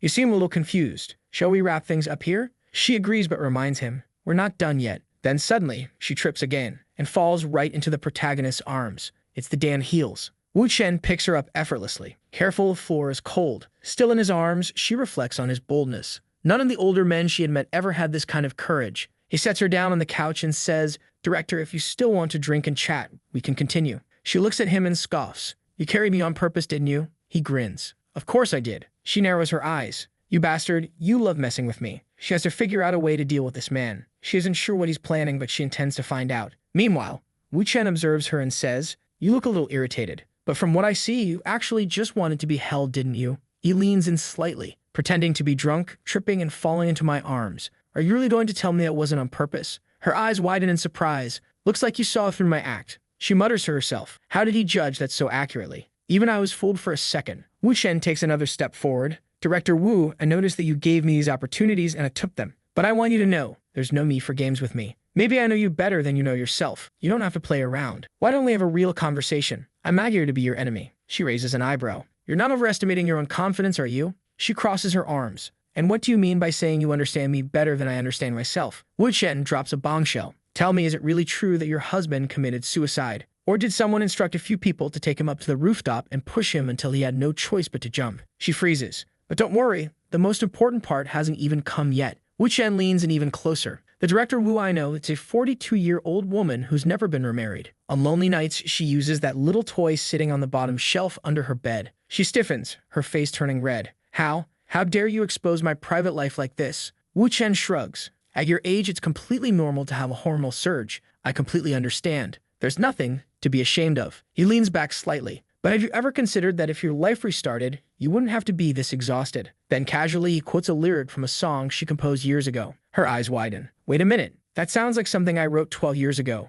when I was drunk. I never released that song. The only person who knows about it is me. Wu Chen raises his glass. Want another drink? She stares at him, completely shocked. Who are you? Even though she acknowledged that Wu Chen had an insane past and was clearly an extremely powerful person, there was no way he could know all of this. What kind of power is this? This level of knowledge is beyond comprehension. It's too mysterious. It was already too late. The protagonist continued, exposing even more of her past actions. He mentioned that she had stolen a clothing line from the Song family at some point. He reaffirmed that he understood her better than she understood herself, but reassured her. I'm not here to be your enemy. Now she was at a crossroads. Her logical mind had already calculated 2 possible choices. 1, eliminate him now before anyone else could find out what he knew. Or 2, develop a closer and more intimate relationship to take advantage of his abilities. However, there was a problem. Wu Chen was too mysterious. She had no idea where he came from or who he was connected to. Making him disappear wasn't an option. That only left one alternative. At the very least, he was young, not bad-looking, and had an attractive physique. She turned to him and said, "Since we're not going to be enemies, let's get back to the main topic. You really can't seem to stay away from the Ding family, can you?"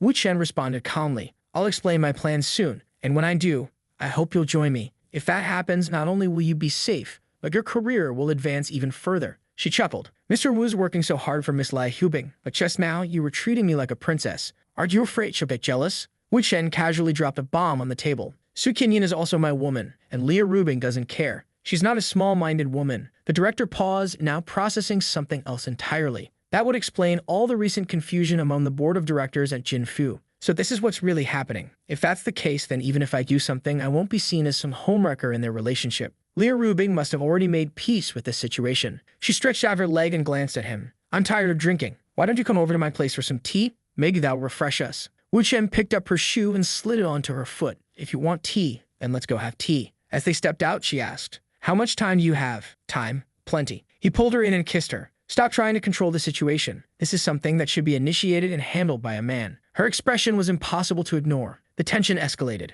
Then something unexpected happened. Wu Chen picked her up and placed her on the bed. As he started unbuttoning his shirt, she murmured, "Go easy." And after a long, intense night, everything finally settled down. The next morning, he arrived home, and waiting for him was the very girl he had sold the songs to. "Mom, where are you? You scared me. You weren't answering your phone." The mother sat up in shock, immediately turning to Wu Chen. "Get out now. My daughter's back." Wu Chen darted out of sight, slipping under the bed. As the daughter looked around, she opened the bedroom door, only to find no one there. However, Wu Chen's shoes were left right by the entrance. That was proof that he was still around. Hiding beneath the bed, Wu Chen smirked. The girl misunderstood the situation, thinking she had a burglar in the house. Meanwhile, Wu Chen was just lying there smiling. Just then, her phone rang. It was Director Wu, and strangely enough, she had Wu Chen's phone. "Why do you have his phone?" "He left it next to me." The director frowned. "Yeshin tried calling him this morning, but that's not what happened." "Then why is he there? Did you two meet up?" The girl casually answered, "Yeah, we're at my house." The director's voice changed. "Wait, the director spent the night at your place?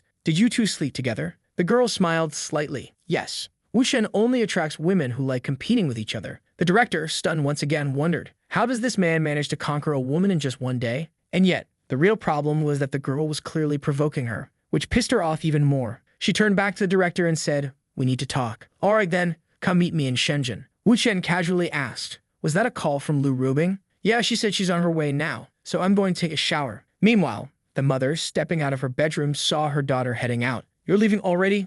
You just got here." The daughter replied, "I'll stay. I don't want to get in the way of you and the guy inside." The mother froze. "Who is he? Do I know him? Have I seen him before? Why are you so curious?" Even though it was an awkward situation, the mother wanted to know who her daughter was involved with. 40 minutes later, Lu Rubing arrived. She walked up to Wu Chen. "Congratulations, Mr. Wu. You keep surprising me." Wu Chen smirked. "Thanks for the compliment. Jealous?" She didn't answer, walking past him. Then she turned around and asked, "Do you really do whatever you want? Can't you go a single day without pissing me off? You have no consideration for me at all." Wu Chen stepped closer, looking her in the eye. "Lu Rubing, I love you." For the first time, even he didn't know if he was joking or being serious. For a moment, he felt just as lost as the women around him. Lu Rubing, however, was completely thrown off. That bastard saying things like this right now. I can't believe he only says things like this when he wants to beat me in an argument. But I can't lose my cool. I need to stay calm. Have you ever used those words to try and convince someone else? But obviously not. She responds, half-jokingly, "My love, Wu, I love you too." At that moment, the protagonist shakes his head.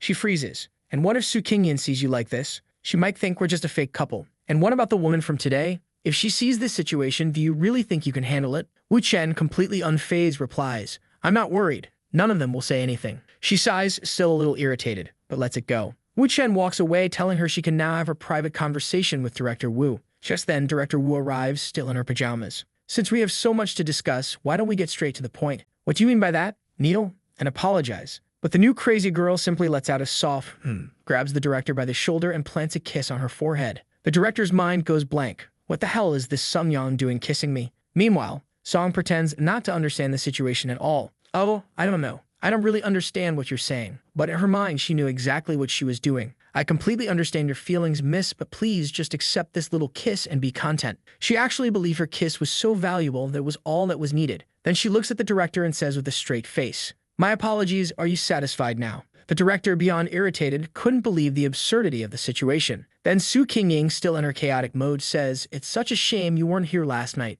If you had been, the three of us could have. The director's thoughts derailed. What the hell is she talking about? What kind of debauchery is this? Meanwhile, Sue was licking her lips. Miss, do you feel the sincerity of my apology? Or would you like me to apologize more? The director, now completely done with this nonsense, snaps. For the love of God, have some respect. She thinks to herself, it's not even worth arguing with someone like this. So she turns and says, I have nothing more to say here. I'm leaving. Som, watching the exchange, realizes that letting things escalate into a fight would be a bad idea right now. She had been deliberately playing dumb to avoid an argument, giving a kiss instead of apologizing outright, avoiding confrontation and ensuring she wouldn't be pushed away from Wu Chen. The protagonist had masterfully played 4D chess with a 200 IQ strategy. She left fully convinced that she was in love with Wu Chen. In the car, the director called Wu Chen. He answered, Are you done talking? She sighed. Wu Chen, can't you find a single normal woman? Why are they all crazy? He chuckled. What happened? She grumbled. Su Qingying was already weird, but this one, my God, she's completely out of her mind.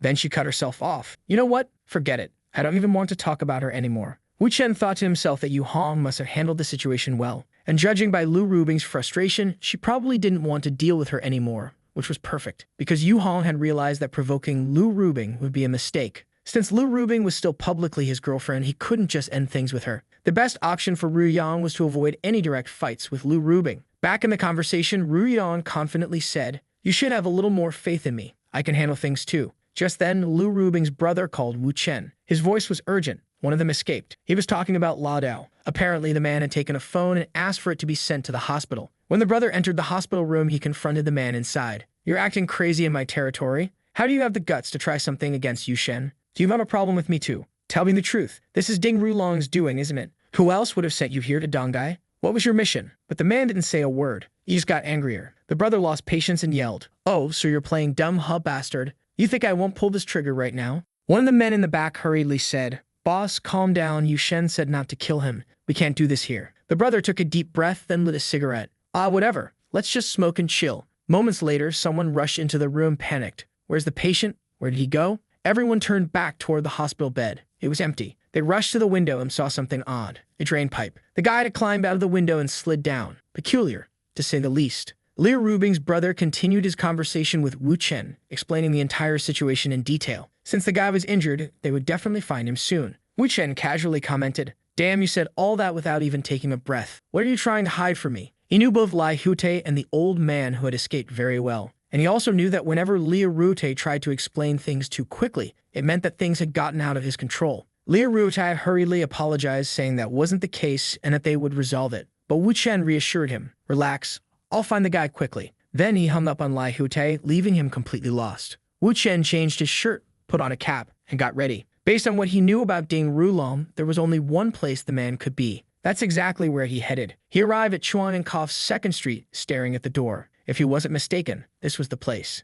Ding Rulong had several safe houses in Donghai for his subordinates to escape to, but there was only one that had never been used, and the key was still there. Meanwhile, Lade was badly injured, still wearing a hospital gown, trying to flee. He would definitely have to change clothes before coming here, so there was a good chance that Wu Chen had arrived before him. Taking a quick look around, Wu Chen noticed that all the appliances were in place. Everything was neat, with no dust. It was clear that someone regularly cleaned the place. This was part of the strategy to make the house seem occupied, rather than an abandoned, safe house only visited once a year. Wu Chen already knew where they hid everything. He pulled a cushion aside and found a briefcase. He entered the password without hesitation. Inside were equipment, documents, weapons, and much more. Looking at it all, he knew for sure that Ladeo would come here. This was where everything he needed was stored. Wu Chen called Liu Hutai. Hutai asked, Did you find him? Wu Chen responded, Brother, send an ambulance to Ximon Street, the 2nd block. He's not here yet, but he will be. At that moment, someone entered the house. Finally, I'm safe. But as soon as he noticed a gun next to the sofa, he froze.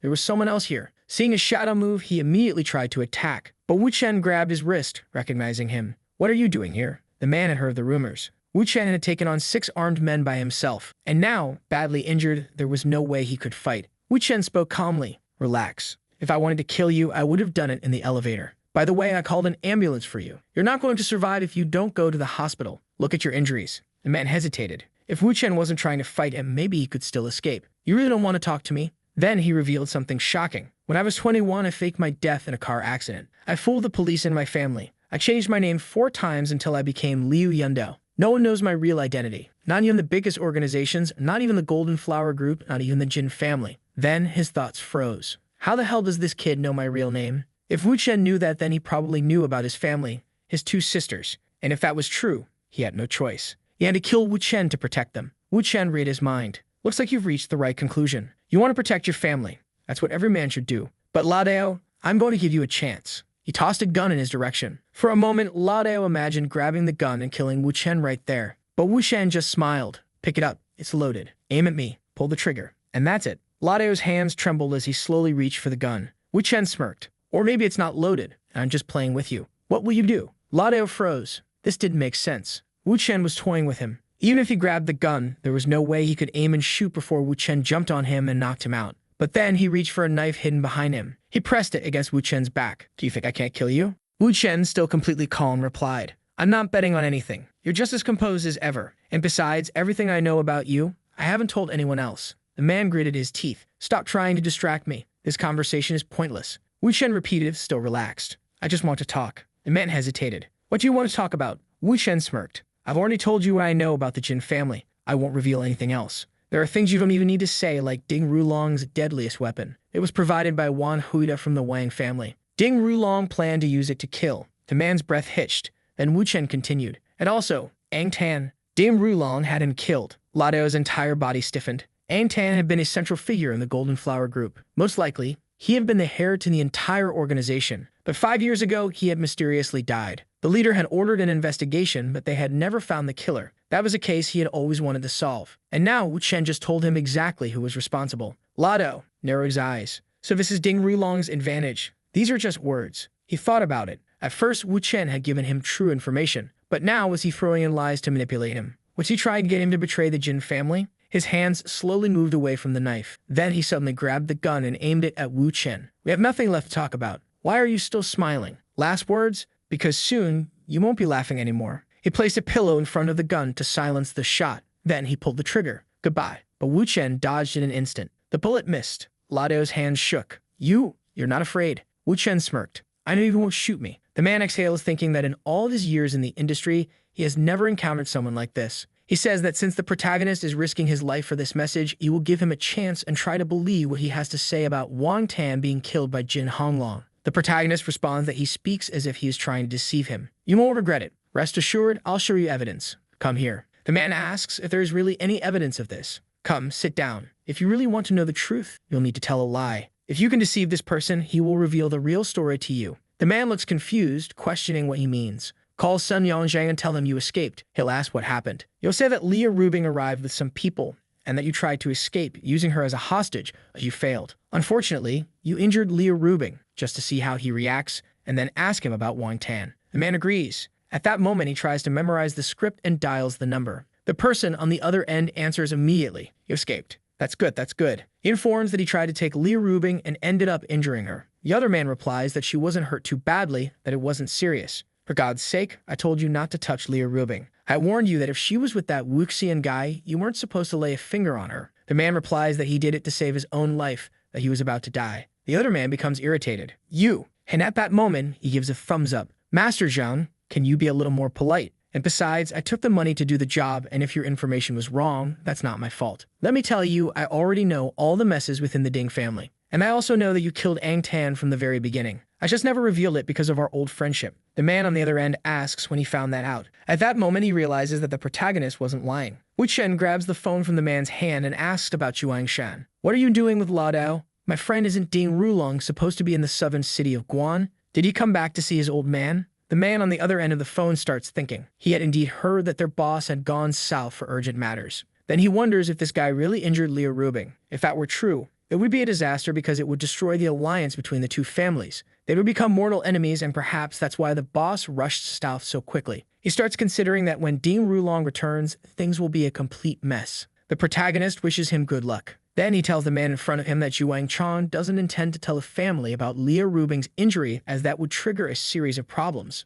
This means the man standing before the protagonist is free to eliminate Zhuang Chan. He reflects that if even Ang Tan, a trusted ally, was killed, then he, a mere outsider, could easily be the next target if he doesn't act. Fine, I'll kill Zhuang Chan for you, he tells the protagonist. However, as he stands up, he suddenly hears a loud noise outside and wonders if Shen is trying to pull something against him. Just then, the protagonist's ally opens the door and says, Mr. Wu, go downstairs and wait for everyone. Don't let anyone come up here. No need for too many people. Be careful not to wake the residents. He then turns back to the man inside. Ladao, let's continue. Someone on the other side of the line responds and he comments, did you see the message? Bring the brothers here, and captures Yuan Chong. The man responds, captures Yuan Chong, young master. But then he suddenly stops asking questions and simply nods in agreement. The protagonist explains, you want to capture Yuan Chong because you want to know if Ding Rulong really killed Wang Tan. Let me tell you, 5 years ago, Wang Tan brought some people to the outskirts of the city to discuss business. He wanted to work with Jin Hulong on a jade smuggling operation. But Jin Hulong wasn't interested in opening another illegal business and rejected him.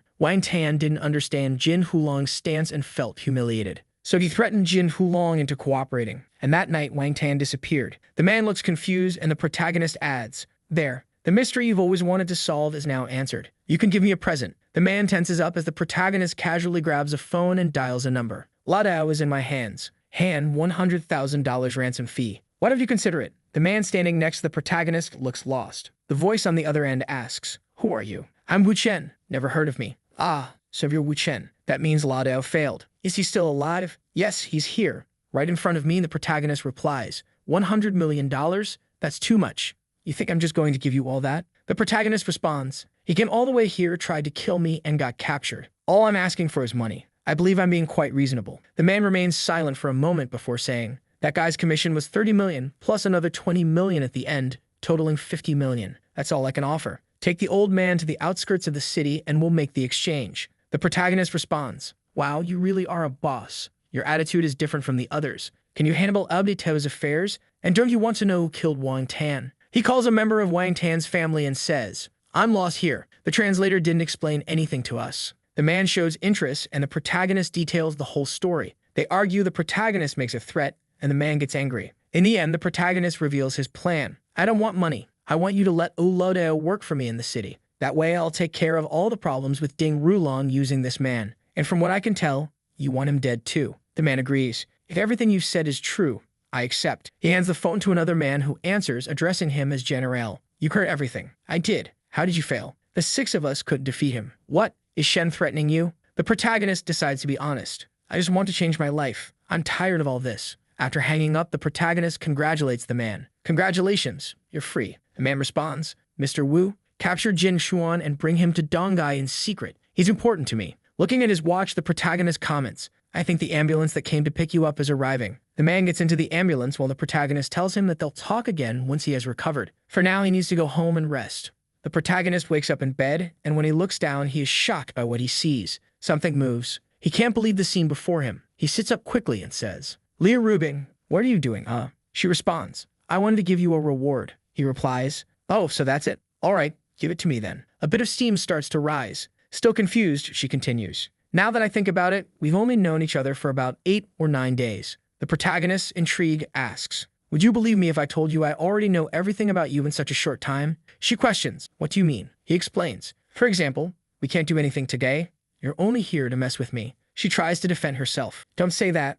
I'm not messing with you. But still, she seems to agree as she feels bad for him and decides to give him a few kisses so he won't feel too sad. Hugging the protagonist, she thinks, wow, I feel so happy here. Is this what it means to be in love? At that moment, she mentions that her brother will be visiting today. The protagonist asks, is he coming to apologize for letting the old man escape? She replies, you can't spoil him too much, you know. He reflects on his actions and apologizes. Someone knocks on the door and she tells him that it's the guards she sent to buy some things. She asks, where's the kitchen? I'll cook something for you. He points in the direction and says, Leah Rubing, you're going to cook dinner. She confirms, yes, I want you to try my cooking. She always cooked when she lived alone, so she feels confident. The protagonist says, I know you know how to cook, but then she reveals, it's been a few years since I last cooked, so maybe my skills aren't as good as you think. She adds, I may not be better than Kim Yin, but I'm sure I'm better than you. Curious, she asks, sir, do you know how to cook? At that moment, the fish slips from her hands, falls onto the plate, and she stumbles. The plate shatters, the fish hits the floor, and as she apologizes,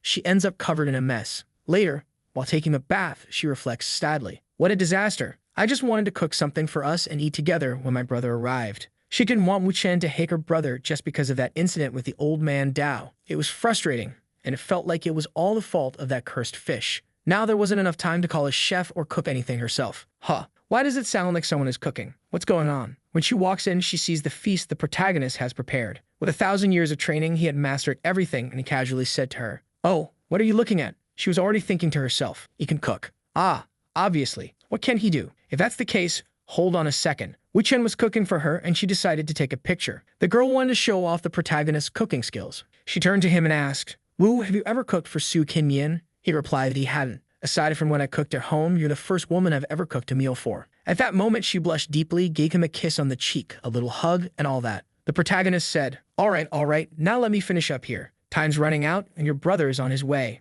At that moment, her brother was already at the table, and she said, "Go ahead and eat, okay." Wu Chen made all of this. Damn, he cooked all of this. This is amazing, brother. Leah Rubing stared at her brother, internally cursing him. "You idiot. Apologize and stop eating." It was necessary to even shed a few tears to convince him quickly, but the protagonist looked at her and said, "Huh, you're not going to eat?" She took a bite and thought, "Oh my god, this is delicious. This doesn't lose to a Michelin-starred chef. My boyfriend really has divine skills." The protagonist, being a good guy, told her brother, "You can come eat whenever you want, all right? I'll cook for you guys. And also about that mess with old Dao, it's all good. Nothing changes between us." Her brother started tearing up. She walked up to the protagonist and said, "Love, it's getting late.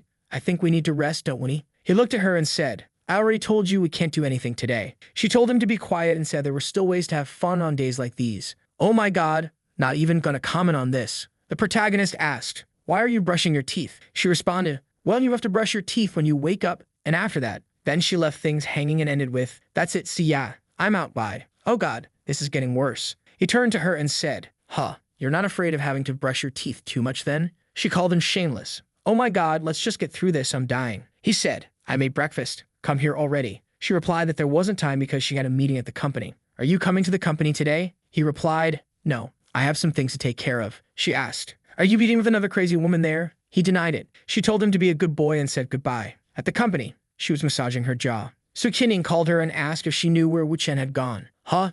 You can't find him?" "No, he said he wasn't coming today and didn't tell me where he was going when I asked." "All right, don't worry. I'll call him." She calls Wu Chen and asks, "Where are you?" "Handling some business." "Huh? Where are you?" In the background, someone's voice is heard, questioning why he's on another call. Leah Rubing thinks she just heard a woman's voice that she had never heard before. Thinking that he was already getting himself into trouble, she says, "All right then, Mr. Wu, handle your business. I won't bother you." The scene shifts, and someone comments, "We barely exchanged 2 sentences. How many more calls are going to come in?" The protagonist puts his phone on the table and says that it was Lu Bing and he's going to hang up. A guy named Siu Kusong says, "You should just answer properly so we don't waste time." The girl next to them comments that he's just playing around, and just then, his phone rings again. "What did I tell you?" The man grows irritated because the protagonist's phone won't stop ringing in the middle of the meeting. He pulls out a gun and points it at the protagonist, but with a swift movement, the protagonist snatches the gun from his hand. The man wonders how the gun ended up in the protagonist's hand. At that moment, several people pull out their guns and aim at the protagonist, yet strangely, no one shoots.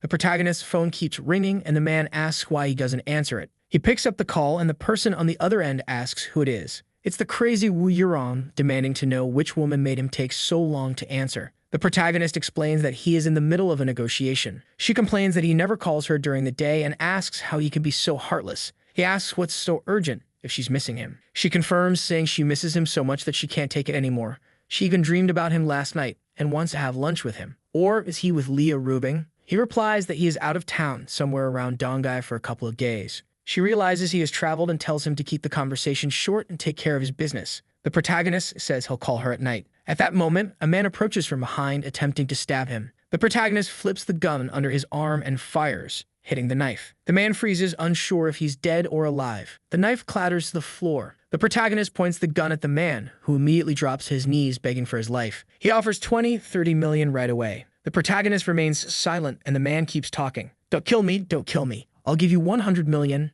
No, another 100 million. How much did they pay you to kill me? I'll pay you more than they did." The protagonist says, "Stop talking. Can't we just have a private conversation?" He orders everyone to leave, then helps the man stand up and says, "Get up. There's only 1 bullet left in the gun. Be careful not to hurt anyone." The man, embarrassed, responds, "You're hilarious. You think I'm gonna play gun games with you? What do you want?" The protagonist mentions that 3 years ago, he arranged for a beautiful NK to be sent to Ding Rulong, which messed up investments in modem. Then you arranged for someone even younger and prettier. What's your real intention? The man is in shock, thinking, for God's sake, he ruined my setup with Ding Rulong and disappeared. Did Ding Rulong send this guy? If that's the case, I'm screwed. In the next scene, the protagonist says, "What do you mean? What's my intention? You spent over 20 years managing the 9 Degrees bar, and now that it's at the top in Modu, you made over 30 million in profit just this month." Then he starts listing all of the man's businesses. Modu Entertainment, Modu TV, Maju Arts, Maju Acting. You have it all. The man thinks to himself, this doesn't sound like something someone sent by Ding Rulong would say. This kid must have investigated my past. Does he think 100 million isn't enough? The protagonist says, "Relax, no panic. Let me finish. You were forced to deceive Ding Rulong, weren't you? It was the Gu family's request." The man freezes, realizing he even brought up the Gu family. What does this lunatic want? The protagonist continues explaining the man's actions, making him question everything. This guy knows everything I'm thinking. What does he want? Finally, he asks outright, "What do you want?" The protagonist says, "Last time you fooled Ding Rulong pretty well." The man responds, "I have dirt on him." The protagonist asks, "Then why didn't you tell me earlier? I almost died here. Looks like we're allies. Let's talk." The protagonist mentions, "I heard you're in charge of Rechikin." The man, thinking about a certain girl at the bar, remembers that from the first time he saw her, he only wanted to devour her. How cruel. Why do you think of her like that? Then he acknowledges that her aura is extremely dangerous. I investigated her and found out that the loneliness in her eyes is real. For a moment, I wanted to help her, but I knew the trouble that would cause. The only thing I could do was watch over her and make sure no one else got close. He thinks. So that's why he's mentioning Ding Rulong. There must be a conflict between the three of them. The man starts believing that the protagonist is her friend and has come to kill Ding Rulong to set her free. The only way for her to be safe is to have a lover who's ready to kill anyone. He says, "I get it. You want me to make it happen for you. I'm sure you two will have a great time together." The protagonist responds, "What are you talking about? I want to take her to Dongai." The man reacts, "Monu isn't enough for you. You even want to decide where I take her?" The protagonist says, "No, I'm going to meet Shikin. I'm her daughter's tutor. All I want is for you not to tell Ding Rulong about this. I came here to warn you." The man questions, "Tutor? What do you mean? A home tutor? Didn't you say you were taking her to Dongai? When are you planning to do that?" He thinks to himself, Dongai is Lai Hute's territory and part of the Li family's domain. Could Lai Hute be interested in taking He Sing there? He was confused. Someone else was also confused, but they weren't there, which was a good thing. "So, what should I call you, my friend?" "Wu Chen." "All right, Mr. Wu Chen, let me make a call." "Okay, go ahead." The man answers the call. "Hey, Brother Mao, what's going on? Your guys called me saying there's a professional assassin there. I'm already on my way." "Brother, relax. Let me just ask you one thing. Do you know Wu Chen from Dongai?" "Wu Chen? Why are you asking about him?" "Because he's sitting in my office right now." "Oh, him? Are you sure?" A man named Gu Hubo, a friend of Lai Hute, was part of the conversation. This friend of Lai Hute, who was also the brother of the protagonist's girl,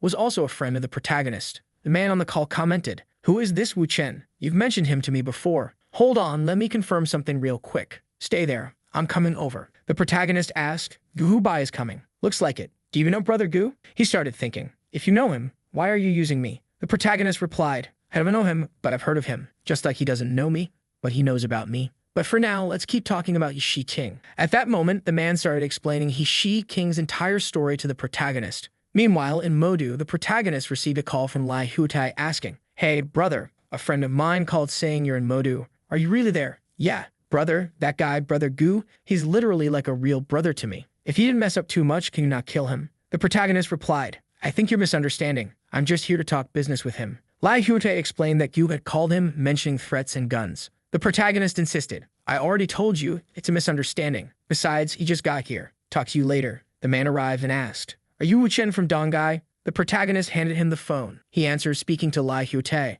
"Brother Gu, he's my brother-in-law. Okay, please be respectful to him." The man grew irritated. "And what if I don't want to be respectful?" His brother, sensing the tension, pleaded, "Don't provoke him too much. Just talk it out, please." Thinking to himself, Lai Hute sounded shaken. Why is he so afraid of this brother-in-law? And Wu Chen, who is this guy? Lai Hute gave one last warning. "Brother, don't go against him. I'm warning you, and if you mess up, don't come crying to me later." The man, still confused, asked, "What's going on? Did he threaten you or something?" He explained that Wu Chen had single-handedly resolved all the Wei family's affairs and had informed them about all the issues happening. "You don't get it. He fixed everything." The man asked, "Where did this guy even come from? What's his background?" "The problem is, no one knows where this lunatic came from. And on top of that, he even has a deal with my father, so I have no choice but to listen to him." The man, already sweating, said, "All right, fine." He approached the protagonist and said, "Hey, Mr. Wu, I've been hearing your name for a while now. Tai mentions you all the time. Why didn't you say you were coming to Modu? I would have sent someone to receive you." The elder at the bar, surprised, thought, "Brother Gu is acting all friendly? What's going on? He's not even this polite to his own father." But Gu turned to the man and said, "Are you insane? You don't know who he is. Mr. Wu here is an extremely important guest. The man replied, yeah, sorry. He shook hands with the protagonist. You just got here. Come on, let's have dinner. Come with the group. All right, let's go. The man asked, by the way, do you know about my older brother? Thinking to himself, Lai Huotei must have warned him that his brother-in-law isn't human. He's probably trying to test the protagonist to see just how incredible he really is. The man exhales, thinking that in all of his years in the industry, he has never met someone like this. He asks, do you know about my older brother? The protagonist, reflecting, responds, are you asking how to surpass your older brother? What do you think, Mr. Wu? You and your brother are both from the third generation and are both business geniuses. You even appeared in Forbes magazine. Your relationship is close and it's a healthy competition. However, most of your family's resources are being allocated to support him. Considering that, it will be complicated for you to surpass him. The man thinks. He said a lot, but it was just obvious stuff. Was Tai exaggerating? I'm starting to think this guy is different. The protagonist tells him, it's not like you don't have a chance. It's more a matter of boldness. The man reflects on his words. Does he really mean that? Then he says to the protagonist, if you know my relationship with my brother, your words were inappropriate. This isn't about my brother. It's just business. If you want to be richer and more successful than him, you'll have to. He stops talking. The man asks, have to what? You said you would have the courage to do it. Do what? The protagonist responds, can't you guess? Ding Rulong, the man in question, is confused, thinking, he wants me to kill Ding Rulong. That way he will provoke a war between the Gu and Jin families while he enjoys his time with Liu Rubing, and the Gu family keeps feasting. When he got here, he clearly said he wanted to do business and make money. Does he really expect me to kill Ding Rulong? Wait, let me ask. He says, what does Mr. Wu mean by doing business? I've been competing with him for years and I'm at a disadvantage. The protagonist replies, I know about your competition with Ding Rulong, but your method won't work against him. That's why I'm asking for your boldness. The deal I'm offering, if you have the guts to take it, I guarantee this war will end and you'll leave your brother in the dust. The man thinks this is exaggerated, but since Tai even guaranteed it, he decides to bet on this man. All right then, I'll do business with you. The man says, okay, hold on. Let me make a call. Someone answers, oh, naughty boy, why are you calling me? Do you miss me? He responds, come to Modu. The woman says, now, you're just going to say a few words and leave me like this? He says, yes, but for now, just come. She replies, all right, I'm coming then. And she blows a kiss into the phone. The man thinks, wait, that wasn't Tay's sister's voice, was it? Hold on, isn't he Leah Rubing's boyfriend, and yet he's surrounded by women? No, forget it. These worldly matters don't matter. This man will help me surpass my brother. All right, let's go. Miss Hu arrives, and the man's already with her. Wait a second. He called, and it was Miss Hu on the phone. But I heard her calling him naughty boy and even blowing a kiss. Did I hear wrong? The man shakes his head, lost in thought. She walks in, throws herself at the protagonist, and once again calls him naughty boy. Why don't you just wrap up this negotiation already? I can't hold myself back anymore. Then she sees Gu and says, oh, long time no see, boss Gu. Yeah, long time no see, Miss Hu. Gu, looking at the two of them, thinks, she's a goddess. No matter how much I look at them, this is way too suspicious. Let's see what kind of deal they have for me. The protagonist is already seated and says, since we're all on the same side, let's get straight to the point. Miss Han will pull all of her investments from the Ding family's businesses. An hour passes. Apparently, he explains his whole plan. The man reacts. Stoic, your plan is meticulous. All right, I'll make a call and ask two people to bring some things over. Hold on. The elder at the bar, sitting nearby, says, wow, have a seat, everyone. I'm going to have a smoke with Brother Gu. She looks at the protagonist and comments, wow, you brought a business partner without saying a word. How efficient. He looks at her and asks, did you not like it? She traces her finger along the table and says, my God. Oh, here we go. Let me just say this. How do you want me to thank you for this? The protagonist responds, what are you talking about? This is all part of the plan. We just got lucky to find him here. She stands up and says, stop lying. Did you do all this just for me? She adjusts her chair, sliding closer to the protagonist. Baby, are you trying to let Gu know about our relationship today? This is all happening because the men stepped out for a cigarette and now she's here kissing his neck. Then Gu walks back in and says, hey, I just made a call. But she immediately moves off his lap and he thinks, I wasn't seeing things. She was really sitting on Wu Chen. Is this really the Wu Yurong I know? He had even heard from his father that all of his friends were crazy about her. Even his uncle said he would instantly get a divorce if she ever gave him a chance. How is this woman with this 20-year-old Wu Chen? There's no mistake. This man is extraordinary. Handling this limitic, now he understands what Hute was talking about. Everyone feels a bit awkward. He turns to them and says, we've been here for a while now. We forgot to eat. Are you guys hungry? I'll ask them to bring some food for us. At that moment, Leah Rubing calls the protagonist. He puts it on speakerphone, thinking, damn it, this is Lai Hute's sister. You brought her here, and now you're putting it on speaker? What if she hears the other one? What'll I tell Tai if he asks anything? Leah Rubing asks, are you still busy? Aren't you going to tell me what you're doing there, brother? Hubei already told me he knows, but you're not going to tell me. He replies, I'm busy here. We'll talk later. She says, busy at this hour? You're with a woman, aren't you? The lunatic leans in and asks, is that Miss Liu, love? The man thinks, dear God, what is this crazy woman doing? Declaring war on the main girlfriend. Liu Rubing says, wait, Wu Yurong is there with you? What is she doing in Modu? He replies, I needed her here for some business. Do you want to talk to her? He's already thinking about activating Zen mode to avoid getting involved in this mess. This is too chaotic. Better not get in the middle of it. Liu Rubing thinks. He said it's business. Serious business. Well, looks like I'll have to forgive him. Fine, finish your business. I'll be waiting for you. The protagonist hangs up and says, all right, brother Gu, order the food. I'm starving. He replies, got it. The man leaves, thinking, my God, Liu Rubing tolerated that. Her man has another woman and she can't control him either. He's managing Liu Rubing and Wu Yurong at the same time. No, this guy is incredible. He admits defeat and decides to walk away. Time passes and he returns, saying, here's all the information we gathered on Ding Rulong after years of competition. Every company, every stock, all the transfers, and more. The protagonist comments that they'll all gradually sell off shares of Ding Rulong's companies and use some agents to buy certain businesses while devaluing others. After using proxies to hold some shares, they'll consolidate everything under a select group of people and take control of the companies. He thinks with his own background, Lady Wu's connections, and the information provided by Mr. Wu, everything will go smoothly. There's no way this can fail. But he also reflects that the most important part now is deciding how they will divide up the Jing family's companies once they take them. The protagonist, already knowing the future, the past, and the present, says, now that we've decided, we just need to discuss the division of company shares. The man says, I knew it. This is why I thanked Mr. Wu. First, we need to save around 5% for profits and to help some people who don't want a slice of this pie. But Miss Wu, and you should keep 60%. The woman thinks, damn, I thought he was only going to give me around 40%. Never expected this. The protagonist notes that if they keep 60% of the 5%, he'll only have 35%. The man says he believes this is a great way to build a strong friendship with Mr. Wu. Wu Chen replies that Brother Gu seems like a very friendly person, and this friendship will be quite enjoyable. The dinner comes to an end, and the protagonist heads to his room. She comments that the conversation dragged on too long and got boring. Lie down, my husband.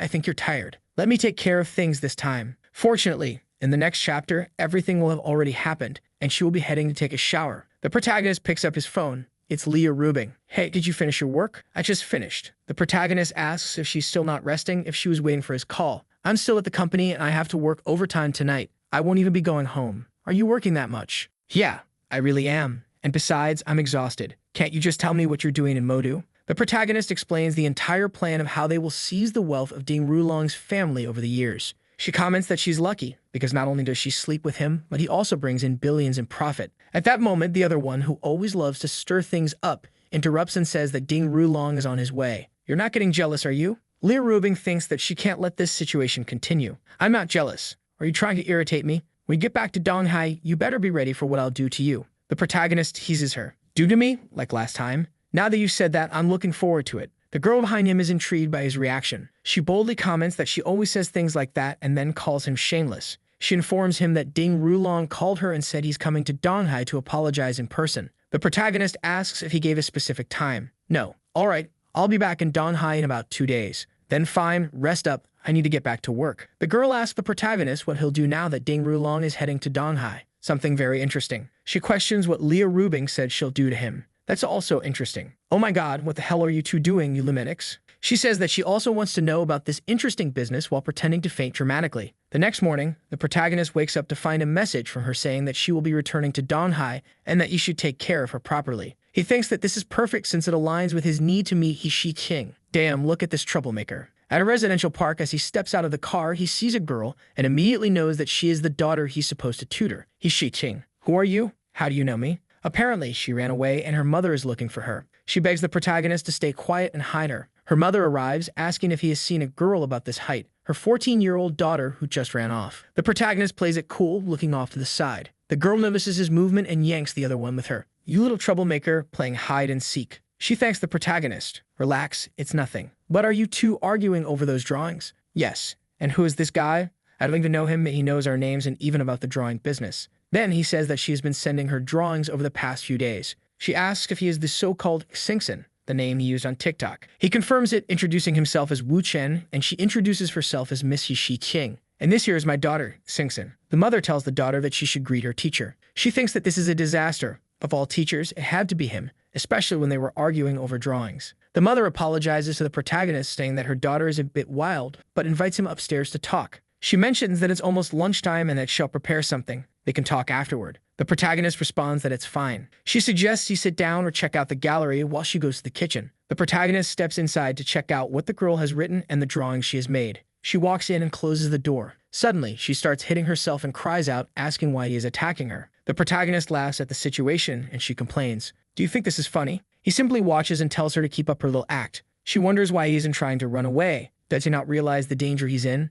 Determined, she exaggerates even more. Teacher, please, don't do this. The protagonist chuckles. Aren't you afraid? He replies that there's no reason to be afraid and that she's just acting weird. She says that her mother always takes her side in these situations. He counters that he doubts her mother would believe that a random stranger just attacked her. She insists that of course she would. You get me because I disrespected you. And she even claims that she's beautiful. All the boys in class are in love with her. She believes he is just like any other man. Besides, when it comes to situations like this, mothers always side with their daughters. So you have no chance. Just leave and give up on being a tutor. I'll let you escape. The protagonist states that he will not leave. Wu Chen never bows to threats. She responds that if that's the case, he should just wait. She calls for her mother, who arrives and asks what's wrong. She gives a little smirk, but the protagonist holds up his phone, showing that he recorded everything. The girl realizes that the recording is still running, meaning that he's capturing a compromising situation. Her mother asks what she wants. She responds that she just wanted to know if her mother could make some ribs for lunch. Her mother asks if that's all. She confirms that they are very hungry. Her mother leaves, saying she'll cook, but that her daughter must listen to the teacher. She sighs, looks at the protagonist, and says that he's disgusting for recording his students. He responds that she's even more disgusting for threatening teachers with false accusations. She asks how he knew to prepare himself. He says that he's always ready to deal with popular girls that all the boys adore. She gets embarrassed, realizing that she had said exactly that to him earlier. She warns him that he shouldn't try to cause trouble in the future, or her mother will hear everything on the recording and realize how mean he really is. She imagines how severe the punishment could be. Now thinking about the damn demonic teacher, she knows she has to do something to erase the recording. Since he still has it, she won't be able to rebel against him. So she pretends to be friendly. Okay, teacher, I won't do that anymore. The plan to set him up, her stomach wasn't feeling great. She asked if she could go to the bathroom. Her mother said yes. She was calling some guy named Shan Shan, claiming that someone was bullying her. The man on the other end asked who was bullying Sin Sin. Who could this guy be? She started thinking that this man could handle the protagonist and that he'd probably summon at least 100 guys to take him down. She imagined the protagonist being beaten up, apologizing, and promising never to be her teacher again. He would call a bunch of teenagers to jump the protagonist, which would turn into a huge mess. She wasn't even sure if he could defend himself. So she left the bathroom, excited to see how long that relaxed smile of his would last. At that moment, her mother entered the bathroom, already angry, saying, "Congratulations, Sin Shin. I thought you were going to listen to your teacher. Why are you running away and hiding in the bathroom? Your old tricks won't work this time." She tried to play it off, saying she had just gone to the bathroom. Her mother wasn't having it. "I don't want to hear it. You're staying here and learning how to draw before you go eat." So she walked up to the protagonist and said, "Fine, whatever, teacher, let's start." The protagonist taught everyone in a relaxed manner, explaining how each stroke should be drawn in a particular way. She, however, just observed, making occasional comments. He decided to pretend to be a good student for now, knowing that once the others arrived, the situation might escalate. The setup unfolds. Half an hour later, the girl announced that dinner was ready, and everyone went to eat. At that moment, she turned to her mother and said that she wanted the teacher to take her outside to learn how to draw real-life objects. Her mother tried to intervene, calling for the teacher, who agreed. Her daughter, clearly thrilled, had a plan in mind to lead the protagonist into a confrontation. Once outside, the girl told the teacher that she was Sin Sin, and that they would continue drawing the court. Over there, a group was already waiting, and one of them commented that maybe she wasn't really here for a drawing lesson. The guys thought that they had finally caught the guy they had been waiting for. The girl distanced herself from the protagonist and greeted her friends. She approached one of them and asked why he had called so many people. It wasn't necessary. The man shouted at the protagonist, demanding to know how he dared to do something like that to Sister Xin Xin. He seemed outraged. The protagonist noticed that these guys were older than him. The others mocked that the boy looked so scared that he couldn't even move. The man turned to the group and asked what they were waiting for. He incited them to attack right away. One of the guys looked at the girl and asked what she wanted to do,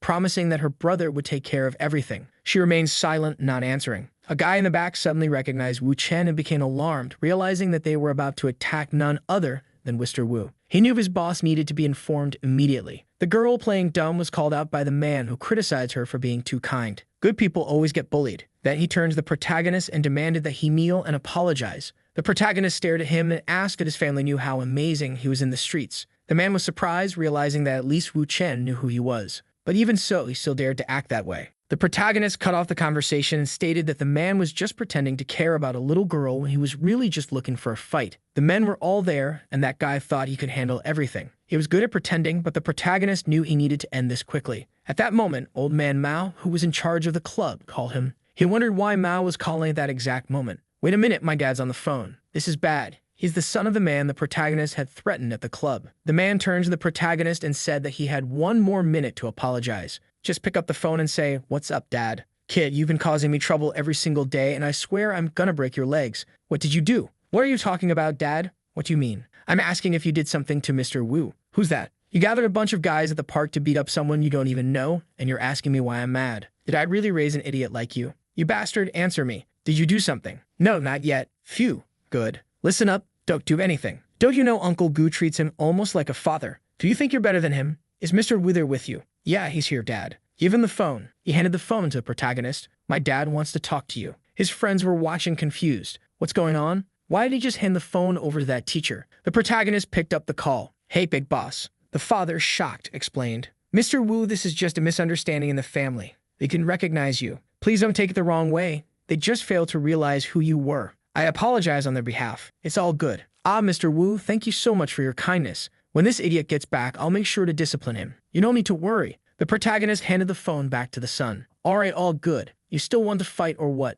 The boy hesitated. "No need to fight anymore. I admit I was wrong. I had no idea our dads were friends. It was all a misunderstanding." The guys around were all whispering, wondering what the hell had just happened. The girl who had set it all up was now watching in disbelief. The boy who had gathered the group ordered everyone to shut up and apologize to Uncle Wu. The others were still confused. Then he punched one of them and yelled, "Are you blind? Don't you see what's happening here?" Everyone immediately started apologizing. "Mr. Wu, please forgive us." The protagonist replied, "Your friends were acting like gangsters, but whatever. Just leave." The man stood up and said, "Now that Uncle Wu has forgiven us, let's all go. I'm out too." The girl realized her plan had completely failed. She tried to slip away, but the protagonist grabbed her hood. "Where do you think you're going?" She awkwardly laughed and said, "I think there was a misunderstanding, but I promise I'll listen to everything you say from now on." The protagonist simply nodded. She then grinned and said, "You're way better than my brother. I'll follow you instead." The invitation. At that moment, the protagonist received a message inviting him for a drink at the Golden Regal City. He told the girl, "I'll teach you how to draw tomorrow. For now, go home."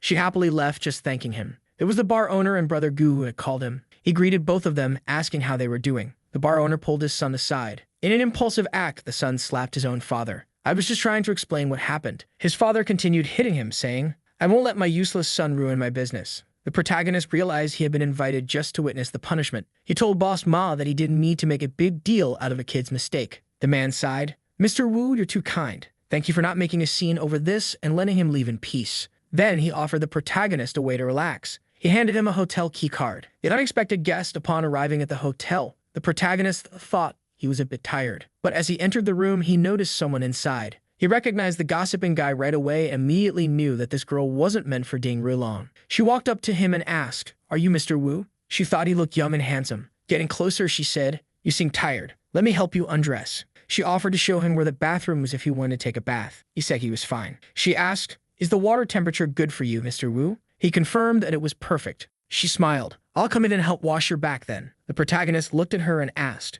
"Are you Zhuang Xiaodi?" She was surprised and asked how he knew her name. He replied that not only did he know her name, but he also knew exactly how she felt when she saw him. She looked confused. He commented that she didn't seem so young after all. He wasn't some old, worn-out man. The protagonist then held her chin and said that he knew she had never had a boyfriend because she had always been too busy working and barely had time for school. He criticized her for lacking experience and questioned how she could even act in such a way. Her background was revealed, showing that her parents owed 5.7 million. She worked day and night, taking on every possible job, and after years of saving, she had finally managed to pay off the debt. The problem was that her relatives had borrowed so much money that by the time she was ready to pay, the interest had grown to an impossible amount. That was when a man from the club approached her, saying he had been watching her for a while and offered help. If she served a mafioso, she would be able to pay off all her family's debt. She accepted Mr. Mao's offer, and when she realized he wasn't some old, broken-down man, she felt like she had won in the end. With all that, she just had to give it her best. She told the protagonist that she truly lacked experience, but she had done her homework. The protagonist reflected that this was just drama and hadn't expected her to take it so seriously. He lay on the bed and told her to show him what she knew.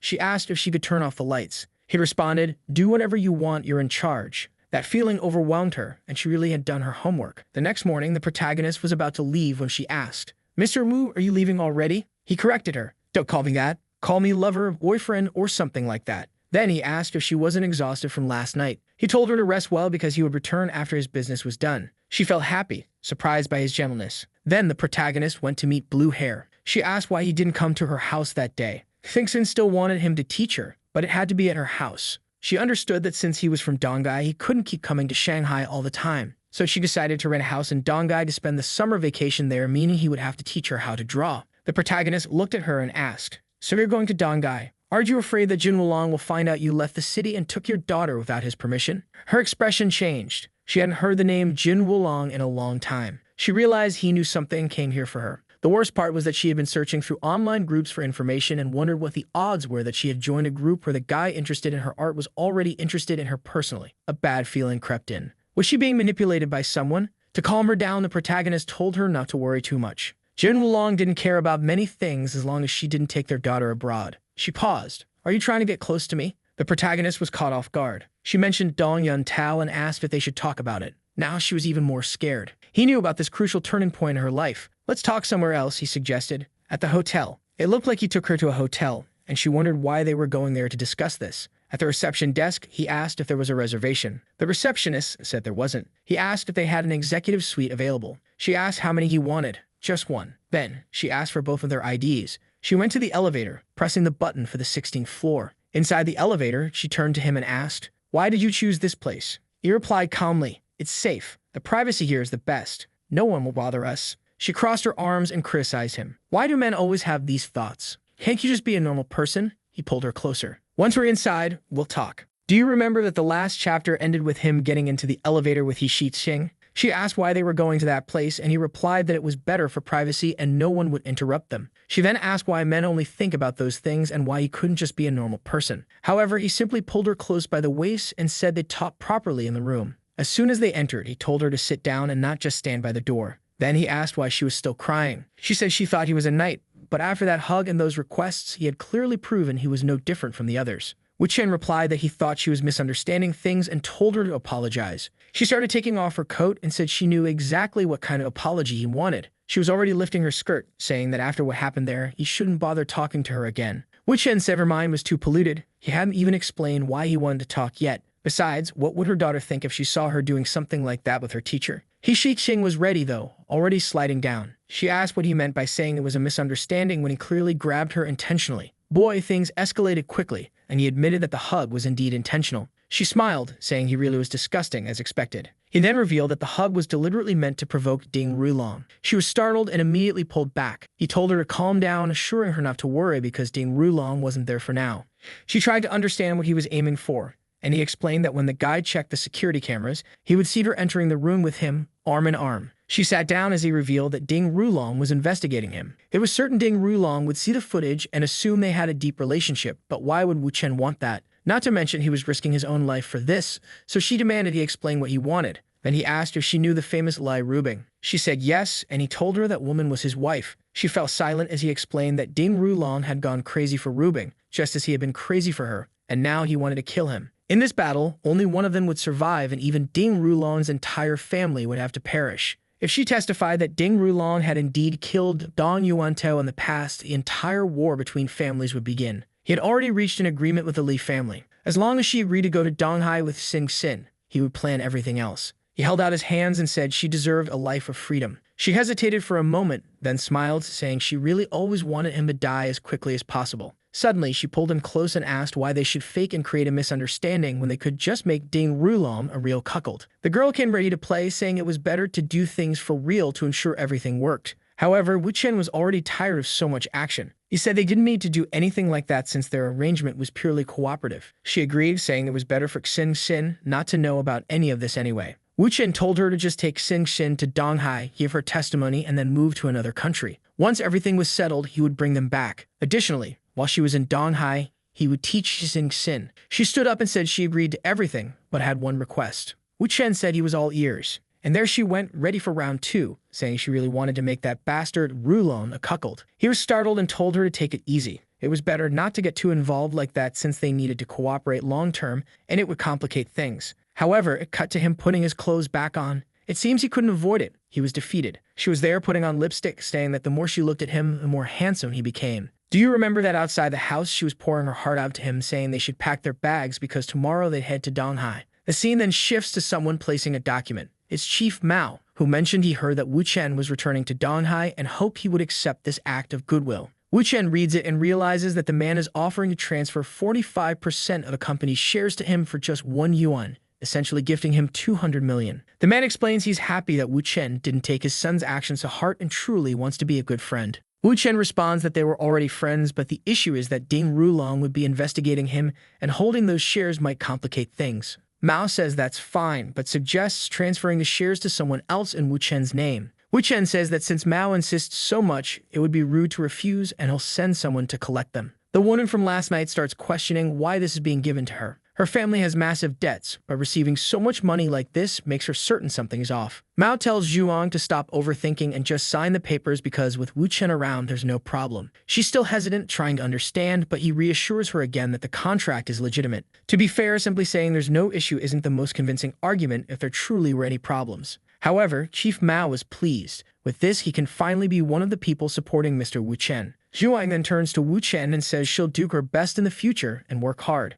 She tells him to do some shopping, adding she'll call him later. Quite a twist. Not long after, a car pulls up and someone asks Wu Chen to get in. Inside, Wu Chen asks why this elder has come to the magical city. The man responds that they don't need to talk much and simply asks what Wu Chen plans to do now that Rulong is heading to Donghai. Wu Chen asks what the man expects him to do, to which the elder replies that no matter what, Ding Rulong cannot die in Donghai. Wu Chen says that if Rulong gets too close, he won't walk away unscathed, but he'll try not to kill him in Donghai. The man thanks him, saying that as long as Rulong doesn't die there and everything works out, it's fine. With that, Wu Chen bids farewell, saying they'll see each other next time. The next scene shows Wu Chen walking as usual, accompanied by someone. He gets a call from Lei Rubing, who asks what he's doing and if he's finished his work. Apparently, he lets go of Zhuang's arm and tells Lei Rubing he'll return with 3 people. She asks who, and he says she'll find out when they meet. She asks if they're women, but he simply says goodbye. She starts shouting at the phone, demanding to know if he's really bringing 3 women back. How could he spend 3 days in the city and return with 3 women? He laughs, saying her reaction was unexpected, but she tells him to stop being so indecent because having so many women around will start affecting her reputation. Wu Chen, being the player he is, assures her not to worry and promises to do whatever she wants once he's back tomorrow.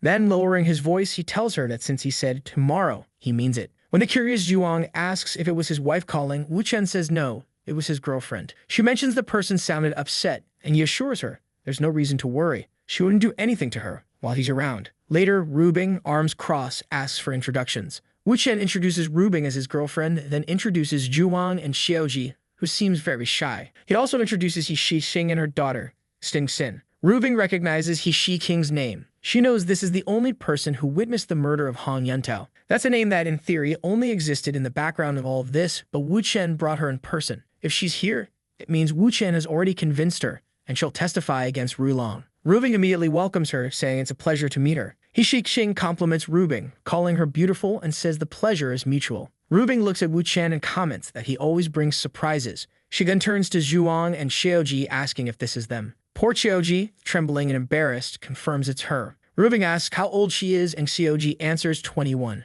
Rubing remarks that she's a very young little sister. Seeing how nervous she amuses Rubing. At least this time, Wu Chen didn't bring someone crazy who doesn't understand the rules. Wu Chen then suggests they rest after the journey and tells Xing to go play around for a while. The poor girl doesn't have much to say. Rubing then approaches He Xing and asks if she slept with Wu Chen. Before He Xing can answer, Rubing says she's sure she did. He Xing, flustered, first denies it, then admits it, apologizing and explaining she only did it to make Ding Rulong the cuckold. She reassures Rubing not to worry since she takes medication and won't have Wu Chen's child. Rubing says it's fine and knows the real culprit is Wu Chen in the end. Rubing realizes He Xing doesn't want to get emotionally involved with Wu Chen, but she warns him to watch out for Zhuang Xiaodi. Rubing then tells Wu Chen he has to join them for dinner tonight, and he says he'll do whatever she wants. Meanwhile, Zhuang is still unsure what she's doing in this place. Dinner time arrives and everyone heads out. People greet Wu Chen by bowing to him. He says he likes this kind of reception and she thinks she's not in the mood to argue with him today, so she'll just ignore his remarks.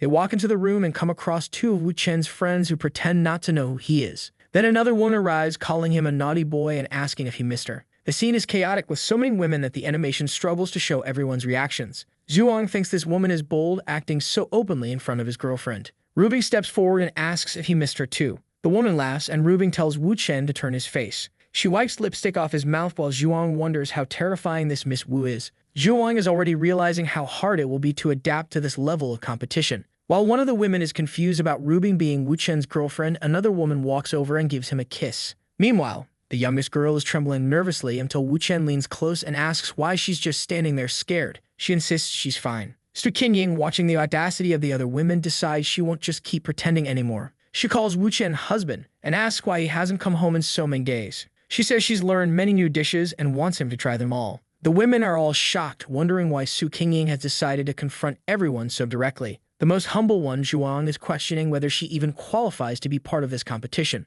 Wu Chen sits down, tells him to order, and asks Qingying how things are going at the company. Once again, she calls him husband and says everything is going well. She just wishes she had more time to spend with him. Yuron, the woman with short hair, comments she didn't know about this relationship with Qingying. Rubing interjects, saying she decided to gather everyone to sort everything out at once and avoid future problems. However, she's upset because Qingying seems too infatuated with Wu Chen. Rubing had been thinking of using Qingying to deal with Yuron. Wu Chen questions whether all this effort is just for everyone to admit that Rubing is the first and top girlfriend. She calls him ridiculous. Su Qingying says she didn't expect this from the legendary businesswoman of Donghai. Yuron comments she didn't expect to see someone as young as Kanshin here. She thought Wu Chen only liked women with established careers. Kanshin starts crying, saying she's known Wu Chen longer than everyone else, over 10 days. Rubing acknowledges this and declares that everyone should call her big sister because of it. Qingying asks when they'll settle everyone's positions in this arrangement. Wu Chen, meanwhile, is at a loss for words. At least Rubing isn't trying to push anyone away. She has accepted all of them. Kanshin insists that since she was the first to meet Wu Chen, she doesn't want to be considered the youngest. With that, the ranking is set. Rubing is at the top and poor Zhuang Xiaodi is at the bottom. Kanshin and Rubing quickly bond as friends. Yuron then asks Wu Chen where he'll be staying tonight. Naturally, everyone looks at him, eagerly awaiting this critical piece of information. Zhuang is shocked that the second-ranked woman is already making her move. Rubing says that since Wu Chen just returned from another city, it would be wrong for him not to stay at home. Wu Chen says there's no better place than his home, so that's where they're going. This seems to be an open invitation as Qingying is excited to spend the night with him, while Kanshin wonders if it's really appropriate for her to join. Wu Chen tells them not to misunderstand, he just arrived and has things to organize. Besides, he and Rubing need to prepare a few things. This leaves the two disappointed women sad and teary-eyed. Yuron leaves, telling him not to tire himself out too much tonight. Back home, Wu Chen tells he Shi Xing and Sin Sin they'll need to find a hotel, but for now, Zhuang Xiaodi will stay with them. Rubing agrees, saying that's fine by her. Poor Zhuang doesn't have much of a choice and just goes along with it. The atmosphere is filled with emotions and shouting in the house. Overhearing everything, Zhuang Xiaodi tells Wu Chen he doesn't need to be so harsh. Meanwhile, Rubing wonders why Wu Chen didn't seem as passionate when they were together. The scene shifts to the next day where a pink-haired girl is calling Yuron's daughter. This is the girl for whom Wu Chen wrote a song to get closer to the mother. It turns out the caller is the daughter of the owner of the Huangsen Group, who has had a successful music career since she was 17. Song asks if the woman is really looking for her. Yuron's daughter responds that yes, she liked her music and wants a one-on-one conversation. Song agrees, and the woman adds that she wants to know if Song has any connection to Mr. Wu Chengyu. She'd like an introduction because she also wants to meet him. Song says she understands and will message her after talking to Professor Wu Chengyu. As she heads out the door, she tells her mother she's stepping out for a bit. The mother wants to ask some questions, but the daughter just replies that she doesn't have time right now. Yuron decides she'll tag along to see what's so important. The next day, Wu Chen meets Yuron, who pretends not to know him. The daughter mentions that Wu Chen also graduated this year. The two introduce themselves and exchange names. She asks how old Wu Chen is, and he replies that he's only 22, still very young. She questions if he comes from a big family, and he says no, he's from a village. Yuron tries to ask more, but the daughter interjects, saying she's prying too much into his life. Song hands over a paper, saying it's the contract for the 2 songs he wrote. Yuron could look over it, but she excuses herself to the bathroom. Once alone, Yuron asks if she should call him husband or Mr. Wu. Wu Chen, unfazed, says it doesn't matter. She stands up, complaining that he spent the night with Wu Bing, but is cold toward her today. Wu Chen tells her to sit down before someone sees the scene she's making. The mother remarks about the daughter taking so long in the bathroom, only for her to appear suddenly, asking what's going on. Yuron gets up, saying she'll explain, but the daughter storms off, crying, saying she doesn't want to hear anything. It seems the poor girl had feelings for Wu Chen. Wu Chen puts his hand on his face, thinking he'll need to reset the relationship between the mother and daughter. He tells them they'll talk again tomorrow and leaves. Yuron, confused, mutters about what he means by tomorrow we'll talk today. Wu Chen decides to check on the rest of the day's events and investigate if something unusual happens. Apparently, he gets into a car accident and several things go wrong, prompting him to reset the day. Once again, he meets Yurong and she asks the same question about what to call him. This time, he warns her to sit down within 3 seconds, or her relationship with her daughter will be ruined. Yurong is confused, but Wu Chen signals for her to stay put. At that moment, Song reappears, saying she forgot something important before going to the bathroom. Yurong realizes that without Wu Chen's warning, she might have been caught in an embarrassing situation. Song then asks Wu Chen if he knows a woman named Menglin, who is extremely famous. She mentions that Menglin wants to sign a contract with both her and Wu Chen. Wu Chen recalls the name of Menglin clearly, knowing that in all the lives he's lived, it has always been challenging to develop a good relationship with her. Song asks if she can give his name to Menglin, pleading for him not to refuse because it will help her. However, Yurong tells her daughter that she should be asking her for permission regarding this. Song clings to her mother, insisting she doesn't want to get involved in business matters, she just wants to focus on music and her studies. Yurong agrees but insists that everything must be clear. Song thanks her and tells Wu Chen it's now in his hands. He agrees that she can pass along his number, but emphasizes that he has no intention of becoming a singer. Song promises to call Menglin and leaves. Yurong asks Wu Chen if her daughter will suddenly reappear again. To deflect, Wu Chen says he only mentioned that because it wouldn't look good for her to throw herself at him in public. She laughs, calling him a fortune teller. He asks what prediction she wants, but she gets flustered and tells him to forget it. Wu Chen then gets up, telling her to let her daughter know that if she wants to discuss music, she can just send a message. He excuses himself, saying he has something important to do. Yurong reflects on how mysterious he is. The scene shifts to Li Wen's apartment, where Wu Chen arrives, asking where he is. Walking into the room, Wu Chen tells Jiang Chuan he won't escape or die without his permission. Jiang Chuan, on the verge of exploding with anger, recalls how he once took his own life, forcing Wu Chen to reset time to save him. Jiang Chuan wonders how this kid knows he was planning to take his own life. Wu Chen tells him that Ding Rulong and Lai Hutai want him dead, so the best option is to cooperate with Wu Chen. Jiang, however, doubts that Wu Chen can defeat Ding Rulong and fears for his family's safety if he gets involved. Wu Chen, showing his ruthless side, warns that he knows Jiang's family is living peacefully in the US. It would be a shame if they were to suffer an accident. Jiang Chuan realizes he has no choice: betray his young master and risk his family's lives, or defy Wu Chen and face certain doom. Wu Chen steps closer, repeating one last time that Ding Rulong must die. Jiang's expression shifts, and Wu Chen is convinced he won't try to take his own life again. Wu Chen then orders the men to loosen Jiang's ropes and let him stay there peacefully for now. The guards comply, and Wu Chen checks his phone, realizing he has 20 minutes left before an important meeting. The scene shifts to Wu Chen in a bar as 2 people walk in. He arrives just in time and starts recording everything. In the video, the man asks if the woman will return home that night. She replies she must because an old Hu has returned home, and if she doesn't, he'll start getting suspicious. The woman then asks if the man's wife isn't suspecting anything. He smugly replies that the last time she suspected something, he slapped her, and now she behaves. The woman asks if anyone suspects her, but he reassures her and tells her to just eat the banana so they can head to the hotel. Wu Chen is pleased to have captured this secret meeting on video. He then calls Zhuang, asking for her company to handle some matters at the Zhizhen mansion. The scene shifts to Tao Manning, a famous actress known for her beauty, who fits the typical standards of the story. She tells Wu Chen that her godfather is on a call and will be down soon. Zhuang, meanwhile, is questioning why another rich and noble woman has appeared and is amazed at how strong Wu Chen's social circle is. Kev serves Wu Chen a healthy cup of tea. Upstairs, Lei Shang, the chubby godfather, finishes his call. Seeing Wu Chen, Lei Shang is delighted and asks who the beautiful woman is. Wu Chen introduces Zhuang, and Lei Shang suggests they have a chat while the women get to know each other. A little later, Wu Chen informs Lei Shang that Ding Rulong will try to gain the support of the Hong Fa group. That's why he has come to talk to Lei Shang as well. Wu Chen reveals the video he recorded, saying it could help Lei Shang make the right decision. Curious, Lei Shang asks to see it, and upon watching, he exclaims that this video has saved his life. The man in the video is an employee at Lei Shang's company. The woman, however, is the wife of Hu Xilan, a significant figure in the same company. Hu Xilan was once a close ally of Lei Shang during tough times but became antagonistic when Wu Chen sought support for a contract with Tao Menning, likely influenced by Ding Rulong. Wu Chen adds that he believes Ding Rulong is trying to sabotage Lai Rubing's company to coerce her into marriage. Lei Shang fumes, declaring that these people want to use him as a pawn, but he won't let it happen. Meanwhile, Tao Manning is chatting with Zhuang, asking how long she's known Wu Chen. Zhuang shyly admits they just met. Tao warns Zhuang to be careful because Wu Chen's girlfriend, Rubing, is quite dangerous. Zhuang defends Rubing, saying she has been kind and polite. Tao laughs, recalling her own experiences, and advises Zhuang that being innocent and humble can lead to missed opportunities. While eating a banana, Tao says Zhuang must learn how to win a man's heart. It's not just about cooking. Zhuang blushes, and Tao promises to teach her more later. At that moment, Tao announces that someone is calling for Lei Shang. The camera shows Hu Xilin, the cuckolded husband, whose wife was in the video. Lei Shang tells Wu Chen that Hu Xilin wants to meet with him, though he initially refused. Lei Shang asks what they should do with the video. Wu Chen suggests showing it to him. Lei Shang is hesitant, but Wu Chen assures him it's fine since they aren't directly involved. Wu Chen also notes that Hu Xilin has had his share of affairs. He explains that Hu Xilin and his wife signed a prenuptial agreement where infidelity by either party forfeits all rights. Wu Chen's deep knowledge of even marriage contracts impresses Lei Shang. Lei Shang remarks that a video like this is worth at least 1.5 billion of valuable leverage.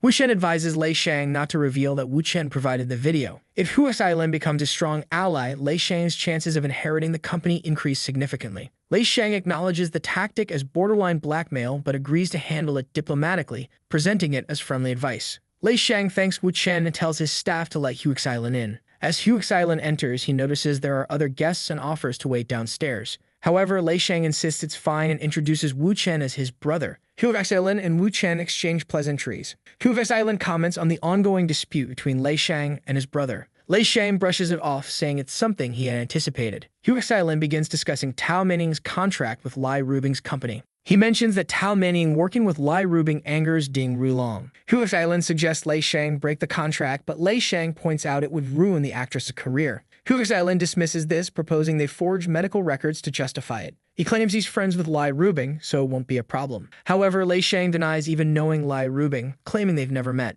Hu Xilin asks why he's helping her company, and Lei Shang reveals it's because of his brother, pointing to Wu Chen. Shocked, Hu Xilin asks if Wu Chen is the infamous Wu Chen. Wu Chen casually confirms. Realizing his plan with Ding Rulong has been exposed, Hu Xilin slams the table, accusing Lei Shang of deliberately deceiving him. Lei Shang internally smirks, knowing Wu Chen will take over from here. Hu Xilin admits to suggesting tricking Lai Rubing, but defends it as being in good faith. Wu Chen retorts that Hu Xilin is working for the wrong person, revealing Lei Yu, Lai Shang's brother, caused a car accident 10 years ago to seize control of the company. Wu Chen warns that evidence is being collected and Lei Yu will soon be imprisoned. Wu Chen shows Hu Xilin a video of Zhu Habo, Lei Yu's ally, in a compromising situation. The video suggests Zhu Habo and his lover plan to strip Hu Xilin of his assets, so he better act fast. Lei Shang advises Hu Xilin to divorce his wife, take another of his partners abroad, and recover his properties using the video. Hu Xilin, stunned by how they know about his other affairs, is speechless. Wu Chen warns that after Lei Yu, Zhu Habo is next in line to face consequences. Though initially enraged, Hu Xilin thanks them for exposing the truth. Wu Chen assures him that it's all just brotherly advice. Lei Shang admires Wu Chen's conversational skill, noting how he deftly manipulates the situation. Suddenly, Lei Shang receives a call from Ding Rulong, which he puts on speakerphone. Ding Rulong asks if Lei Shang is free for a meeting tomorrow. Lei Shang asks if Ding Rulong is heading to Donghai tomorrow, to which Ding Rulong confirms, suggesting a confidential location. Lei Shang declines, questioning why Ding Rulong wants to meet him when he's already spoken with Lei Yu. Ding Rulong claims they are enemies but admits Lei Yu is a priority as he'll inherit the company after the accident. Hu Xilin hears everything, while Lei Shang glances at Wu Chen for guidance. Wu Chen signals Lei Shang to follow the plan. Lei Shang casually asks Ding Rulong when he'll arrive. Ding Rulong, occupied with another woman, says he'll be in Donghai at 2 p.m. and suggests a secret meeting spot. Interrupting himself, he slaps the woman, criticizing her technique. She apologizes and promises to improve, while he remarks that everything feels perfect now. Looking at a building with a giant image of Lai Rubing, he mutters that as long as she behaves, she'll belong to him. Lei Shang, after ending the call, assures Wu Chen everything is ready for tomorrow. Wu Chen tells him not to worry and to stick to the plan. Later, Tao Manning advises Zhuang not to forget her tips and to message her anytime. Lei Shang overhears and asks Tao what she's teaching Zhuang. Tao signals for silence, saying it's woman's stuff. Lei Shang encourages Zhuang, saying she has his support. The scene shifts to a street outside a bar. Zhuang asks Wu Chen if they're meeting friends. Wu Chen, deep in thought, recalls a significant event he foresaw. Suddenly, a purple-haired girl cries for help as a man smashes a car with a bat, demanding the occupants step out. Wu Chen observes calmly, noting their arrogance and thinking it's time they pay for their actions. The car's driver hesitates until threatened with being dragged out. The couple exits, and the bat-wielding thug declares it's time for payback. The first blow lands, and chaos erupts as people scream for help. Wu Chen steps in, asking what's going on. The girl pleads for help, saying the man being beaten is her boyfriend. The gangsters warn Wu Chen to stay out of their business. Wu Chen calmly responds that he doesn't like being yelled at. At that moment, a bleach-haired man rushes at him, swinging a punch, claiming Wu Chen is looking for a beating. But with a millennium of training, Wu Chen sidesteps effortlessly and lands a solid kick to the man's face. The rest of the gang freezes, visibly shocked. Their leader commands everyone to surround Wu Chen before they all end up beaten. A fight breaks out with the girl attempting to slip away amidst the chaos. Seconds later, Wu Chen stands victorious, unbothered. The couple stares in stunned silence as Wu Chen casually pulls his hands from his pockets. The gang leader with the white streak in his hair wonders where such a skilled fighter appeared from.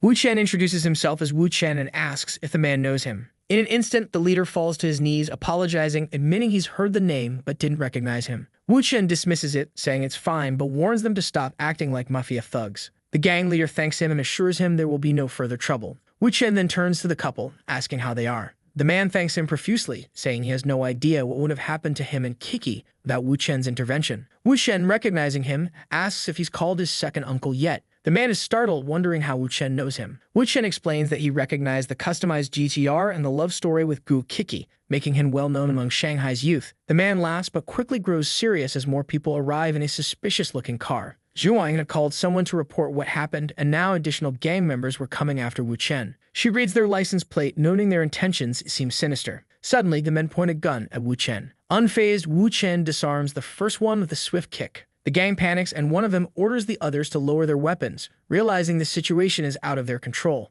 Wu Chen approaches the trembling leader, explaining that the couple they targeted are descendants of influential families. He warns that initiating the fight will inevitably make them the culprits, and not even Hong Tai will protect them. The leader stammers for help but receives a slap instead. Wu Chen ensures the couple witnesses him disciplining the gang leader, mitigating their desire for revenge. The leader admits his wrongdoing and begs for forgiveness. Wu Chen steps back, leaving the situation as Tang Xinbao arrives and asks why Wu Chen hit the man. Wu Chen explains it's better this way, as the gang leader controls this area and will think twice before causing more trouble. Tang Xinbao offers to take the man to the hospital, but he refuses, claiming he's strong enough to endure. A black car pulls up and Lai Hutai emerges, checking if Wu Chen is okay. After explaining everything, the gang leader is subjected to another round of punishment, hobbling away with battered legs. Tang Xinbao assures Wu Chen he holds no grudges and requests they stop hitting the man. Meanwhile, Hong Tai berates the gang leader, who is relieved to escape with his life. Another car arrives, this time bringing Rubing, exuding her usual boldness. Ignoring her brother, she strides up, pulls out a gun, and presses it against the gang leader's forehead, demanding to know how he dared point a gun at her man. Even Wu Chen is taken aback by her intensity. Tang Xinbao cautions her, saying things are escalating too far. Hude pleads with her not to shoot, but she fires, grazing the side of the man's head. Ruby asks her brother why he's protecting someone who nearly killed Wu Chen. Her brother tries to explain the misunderstanding, but Rubing drops the gun and kisses Wu Chen passionately. Wu Chen, surprised, asks if she really rushed over to save him. Rubing admits she lost her mind when she heard someone aim a gun at him. He laughs, and she confesses her fear of never having a child with him. Wu Chen remarks that it's just like her to think that way. Rubing then instructs her brother to take Tang Xinbao to the hospital and look after Zhuang, calling her Wu Chen's woman. Her brother is baffled, wondering why Zhuang is Wu Chen's woman when Rubing is supposed to be with him. Meanwhile, the bewildered couple reflects on how cool Rubing is. Rubing turns to Wu Chen, stating that tonight no one will disturb them. Wu Chen agrees, saying he will follow her lead. In the bedroom, Rubing explicitly tells Wu Chen there will be no safety measures tonight. Wu Chen simply replies that he's there to obey.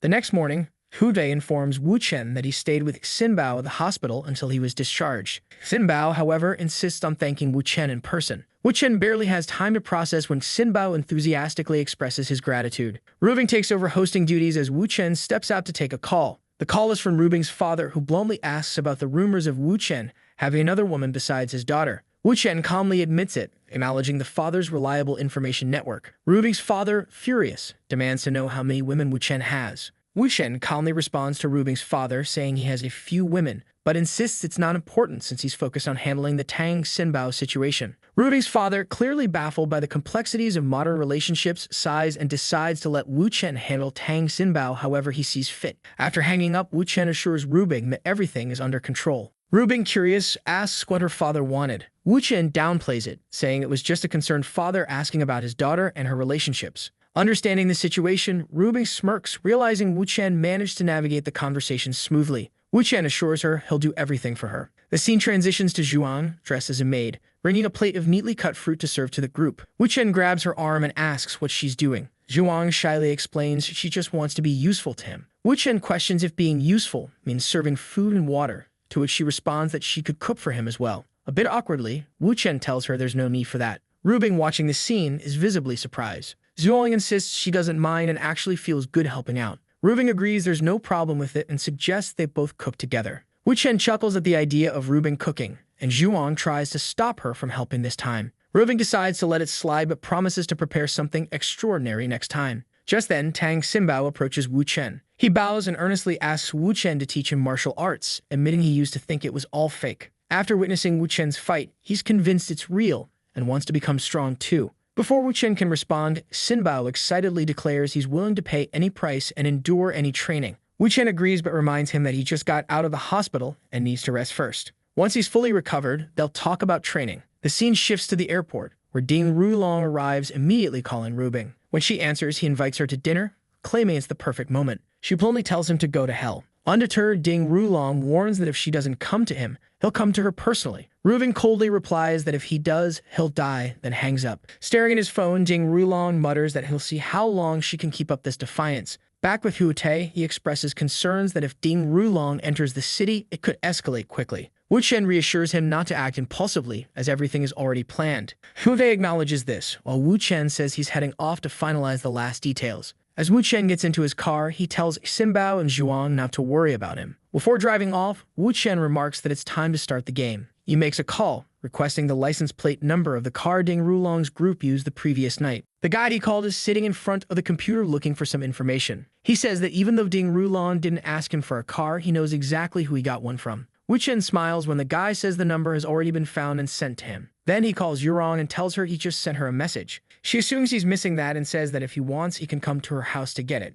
However, he says it's something else. At the moment, he needs her to track the car he sent her the license plate for. He also tells her it needs to be done quickly and discreetly. 10 minutes later, she calls back and says the car is parked on Kangan Road in the northern region. Of course, the price for the information is that he'll have to visit her after work. He just says, all right. Wu Chen knows the only hotel in the northern region that Ding Rulong would accept is the Heshu Hotel. After checking their system, he sees the guy is in room 616, and it's time to send a gift. Getting out of bed, Ding Rulong wonders why a 5-star hotel is having a blackout. Another worker shows up and informs the young master that the water has also been cut off. Then the hotel manager comes to apologize, explaining they're experiencing strange issues, but they'll fix everything soon. Ding Rulong plans to leave anyway because of a meeting with a chubby guy, but he still asks if things will be fixed by dinner. The manager assures him it will, saying it'll take a maximum of 2 to 3 hours. Back on the street, Wu Chen comments that it's his turn now. Man, he put on gloves and even shoe covers. This guy is clearly ready for action. The only thing missing was that, and he starts looking around. Oh, I see he's at Ding Rulong's hotel. After searching a few places, he finds a briefcase under the couch. Our guy already knows all the usual passwords Ding Rulong uses. With the case open, he takes out a laptop and plugs in a USB drive. Inside are all the files he needs to destroy this guy, even though he already knows most of it. There's so much that copying is easier. Of course, he's armed, but it would be better to handle this without firing a single shot. The data was stolen, and all traces of the intrusion were erased. With the USB in his pocket, he's eager for the day. He meets Ding Rulong. It'll be very interesting. Sometime later, he went to pay Yurong back for her help. As soon as he arrived at her door, she pulled him in. She leans in, saying she doesn't care about anything as long as he surrenders himself to her. He says they can go straight to bed, but she replies it's not enough. He'll have to spend the whole night. Clothes are all over the floor, obviously because everything needs to be washed. It's always good to stay nice and clean. In that position, I'm sure Yurong must be doing some push-ups and sweating a lot. She asks our guy what he said he saved for her. He replies that he already gave her what he had, so to speak. She laughs, and then he gets up and says she'll understand when she checks the USB drive. He tells her to hold on to it for now and not to call him for the next 2 hours because he has something to handle. She says that's fine, he's already done enough work to keep her calm for 2 hours. Back in the car, he calls someone and says he sent over a document. It's Liu Rubing's father, who asks where he got all those photos and videos. Our boy reveals that he stole it from Ding Rulong's laptop. The father is shocked and assumes Wu Chen must have killed the guy to get the files so easily. But our boy explains that the guy is still alive and well, so there's no need to worry. Now all the preparations were complete. They just needed to make sure Hude didn't find out that Ding Rulong was there. The father thanks him and Wu Chen smiles, saying everything is going according to plan. Meanwhile, in another location, some guys greet our boy and invite him in. It's a surveillance room with several cameras installed at Lei Sheng's house. At this moment, Ding Rulong is asking Lei Sheng why he's choosing to live in hiding in Dongai. The chubby guy responds that Ding must already know about his family problems. There were things beyond his control. Ding Rulong asks if he's really so afraid that their father chose the elder brother. He insists Lei Sheng should understand that such decisions depend on one's power. But the chubby guy says people need to recognize their own capabilities. All the family's power was already in his brother's hands, so he gave up. However, Ding Rulong says that if he had truly accepted his fate, he wouldn't have requested this meeting. Listening to the conversation, Wu Chen is pleased that things are going exactly as he wanted. He then sends the butler to serve some snacks and tea to the two of them. At that moment, a woman enters, saying the tea he requested has arrived. Apparently, this was the signal for Lei Sheng to realize Wu Chen was there. The chubby guy then says that regarding the issue of Tao Mening supporting Leah Rubing's company, he won't be able to terminate the contract. Ding Ruilong asks how much the contract is worth and what Lei Sheng wants to make it happen. Lei Sheng explains that his relationship with Mr. Lai, Leah Rubing's father, is as important as his relationship with Ding Ruilong. Because of that, he doesn't want to face retaliation from their family. Ding Ruilong demands that he speak more clearly, and the chubby guy says that, unfortunately, he can't go against Leah Rubing, her two brothers, and the entire Liu family. At that, Ding Ruilong asks if Lei Sheng would agree if he made Lei Yu, the elder brother, end up in prison or die in an accident. If the brother completely disappeared, Lei Sheng would undoubtedly become the new heir of the Liu family. Lei Sheng immediately asks if he's serious about this. Ding Ruilong reassures him, saying that while they aren't that close, he guarantees things will change. Lei Sheng asks if he's really saying that in exchange for terminating Tao Mening's contract, he'll kill his elder brother. Ding Ruilong confidently states that he guarantees it. While Lei Sheng may not know this, he's someone who can make anyone in this city disappear. Wu Chen smiles, saying this is exactly what he needed Ding Ruilong to say. Lei Sheng smiles and remarks that he's heard Mr. Jing is a man of his word, so they should enjoy more tea. The more they talk, the more Lei Sheng is enjoying getting to know him. Ding Ruilong asks if the decision is made, and the chubby guy says that for today, the contract won't be terminated. The man gets angry, but Lei Sheng quickly explains that the contract needs to be ended gradually. They would wait for a conference in 2 days, then file a lawsuit against Rubing. In 2 months at most, the contract would be nullified. The accusation Tao Mening planned to make was that Rubing's products were of poor quality and caused her to develop acne all over her face. At that moment, Ding Ruilong smiles and says the plan is perfect, exactly what he wants. They toast, saying everything is now ready. Later, the chubby guy reports that Ding Ruilong has left and that the plan went exactly as they wanted. Our boy smiles, saying it's now time to deliver this video to Lei Yu, the elder brother. Meanwhile, he's receiving messages from Yurong on his phone, saying she misses him. This woman has our boy wrapped around her finger. None of the others even have a chance to enjoy his attention. Our boy says he'll take his friend to meet someone new. The door opens and Yurong invites him in. He introduces Lei Sheng and Miss Tao Mening. Apparently, the guy already knows her and says he didn't expect her to be Wu Chen's new friend. She smiles and he remarks that it's interesting to know they're friends. However, she cuts him off, saying that friend isn't the right word for their relationship. Lei Sheng, confused, wonders why Wu Chen brought him to meet someone who isn't his friend. Was he trying to get him to help with something? Then she clings to our boy, saying he's not her friend, he's her man. The chubby guy is sweating nervously, wondering if Rubing knows about this. Our boy tells her to tone it down a bit, and she replies that if she could, she'd announce their love to the whole world. Tao Mening and Lei Sheng sit down. Our boy says he called him there because of some business and wants to know if he's interested. Tao Mening hands over some documents, saying they contain information on how to bring down Ding Ruilong. The chubby guy sees the documents and realizes they detail how Ding Ruilong conducts his business and manages his wealth. The chubby guy is ready to agree, but our boy advises him to think carefully. After all, this plan will take at least a year to completely destroy Ding Ruilong and his entire family.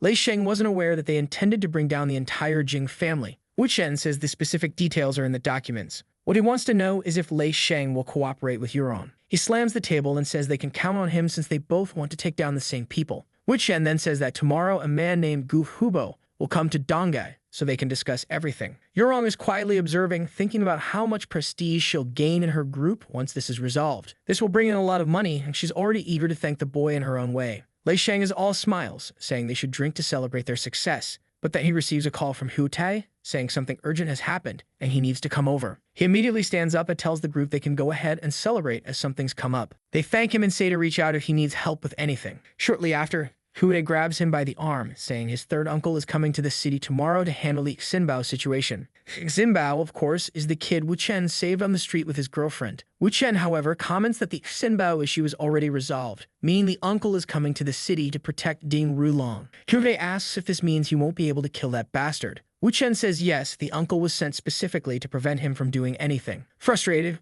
Hu Tai asks what they can do to vent their anger. Even if they can't kill the guy, they need to do something. Wu Chen says he has a plan, though it's not guaranteed. Hu Tai agrees, saying he'll do whatever it takes. Wu Chen then whispers the plan into his ear, and Hu Tai lights up, saying it's brilliant. Just then, Wu Chen gets a call from Xinbao, who says his second uncle is also coming to Dongai and wants to meet him. He turns to Hu Tai, saying tomorrow is going to be a lively day. The scene shifts to the next day. Someone greets Uncle Tang, saying it's a pleasure to meet him. The man dressed like a monk is the second-ranking member of the Tang family. Standing before him is Shinbao. Jingbin says that if it weren't for the person next to him, he would have been in big trouble. Of course, it's Wu Chen standing there, who modestly says it was nothing. But the man throws 50 million on the table, saying that since he saved a family member, their families are now connected, and Wu Chen must accept it. Wu Chen agrees, saying he won't be modest, and now their families are one. Jingbin knows that because of the trouble caused by Huda's men, theoretically, Huda himself should kneel. Of course, the Liu family doesn't want him to do that, which is why Wu Chen was sent to mediate this mess. Jingbin comments that Wu Chen accepted the money pretty quickly, and says he likes people who are straightforward and don't beat around the bush. Wu Chen asks if he's hungry after coming to Dongai so early. He hands a card to Zhuang and tells her to prepare something as they'll be heading out. He also tells her to use the leftover money to buy clothes and save for when they return to Shanghai. But Jingbin notices all this and wonders why Wu Chen is giving 50 million to a servant and clearly holding her hand. She's flustered, saying she can't accept it. However, Wu Chen is already heading to the Kit Wu Chen with her, saying he'll be back to chat with Uncle Tang after helping her feel comfortable. Jingbin is left dumbfounded, muttering that it's fine then. Zhang asks Xinbao about their relationship, and Xinbao explains that her name is Xiaoji, and that Miss Leah Rubing doesn't seem to mind her presence. Jingbin remarks that this Wu Chen is more impressive than he expected. After dinner, in a suite at an entertainment club on Tai Street, Rubing and Wu Chen are there smiling to greet their guests. The man on the right is Sun Yongzhang, an important member of the Li family. They exchange greetings, and Yongzhang says Jingbin has always admired him. Yongzhang asks why he also came to Dongai for what seems like a minor misunderstanding among the younger generation. Jingbin explains that Xinbao was nearly beaten to death, so of course he had to come and see for himself. Yongzhang brushes it off, saying it wasn't that serious. It was just a misunderstanding caused by Tai Street, and the Liu family would of course compensate for it. Wu Chen interjects, telling everyone to calm down and talk first. Jingbin says he's eager to hear this so-called conversation. The discussion takes place, and Yongzhang covers his face, saying Jingbin might start suspecting something. Even Wu Chen admits he isn't entirely sure what Jingbin might suspect, but he says he did it on purpose. Yongzhang suggests they fake an argument, but Wu Chen says it's unnecessary. Jingbin isn't that important. However, Yongzhang mentions that Ding Rulong is about to arrive, and he doesn't want it to become known that the Jing and Liu families are at odds. Wu Chen says they'll bring the Tang family on board and get them to cooperate with the Liu family against the Jing family. Yongzhang counters, saying those families don't trust each other, making cooperation impossible without trust. Wu Chen smirks, saying what's impossible today will become possible. Yongzhang asks what he plans to do. Wu Chen replies that he doesn't need to know everything, just be present and listen to the conversation. He tells them to head back, and Yongzhang and Wu Chen return to the room. Jingbin notices Wu Chen smiling too much and guesses something good must have happened. At that moment, Rubing runs over to Wu Chen, asking what they were talking about. Wu Chen pulls her close and tells her to guess. Meanwhile, Jingbin is watching closely. He knows very well that Leah Rubing is the woman Ding Rulong is interested in. The poor fool has been rejected for a long time, while she acts like a lovesick teenager around Wu Chen. Suddenly, our boy makes a little hand gesture, calling out Mr. Gu's name, who looks a bit confused but quickly responds. Jingbin keeps observing, noting that Wu Chen seems to have connections with most of the families. Walking down the hallway, Gu Rubo tells Wu Chen that if he ever needs help, he just has to ask. They're brothers, after all. Wu Chen replies that Gu has already helped plenty, which confuses him. He explains that Gu's attitude as a brother is all the help he needed. This makes it clear to Gu that everyone in that room supports Wu Chen. Hute then shows up, announcing that Ding Rulong has arrived. Wu Chen gets excited, saying it's time for everyone to follow the rest of the plan. Downstairs at the hotel, a man stops Ding Rulong, asking him to wait a moment. He explains the rules, ensuring everyone is disarmed. Once that's done, the man says they can enter. Rulong looks back and orders the 6 men with him to stay outside. All hyped up, he opens the door, calling out for Leah Rubing, but immediately notices something strange. No one in the room seems to care about him except for Yongzhang, who stands up enthusiastically. He greets Jingbin, who says it must be fate that they met there. Yongzhang introduces Ding Rulong to Guru Ibo. They exchange pleasantries, while Leah Rubing, sitting nearby, is busy fawning over Wu Chen, asking where he got his watch. He says he doesn't know and adds that what he really wants is a new jacket since this one doesn't match his outfit. She suggests they go shopping after dinner to get him whatever he wants. He says that depends on how he feels. Ding Rulong is left wondering who this strange guy is. He reaches out to Rubing, saying it's been a long time since they last saw each other, but she completely ignores him, continuing to play with Wu Chen's hand. Rulong stands there awkwardly, feeling like a fool. Wu Chen asks why he came to Dongai if he seems so uncomfortable there.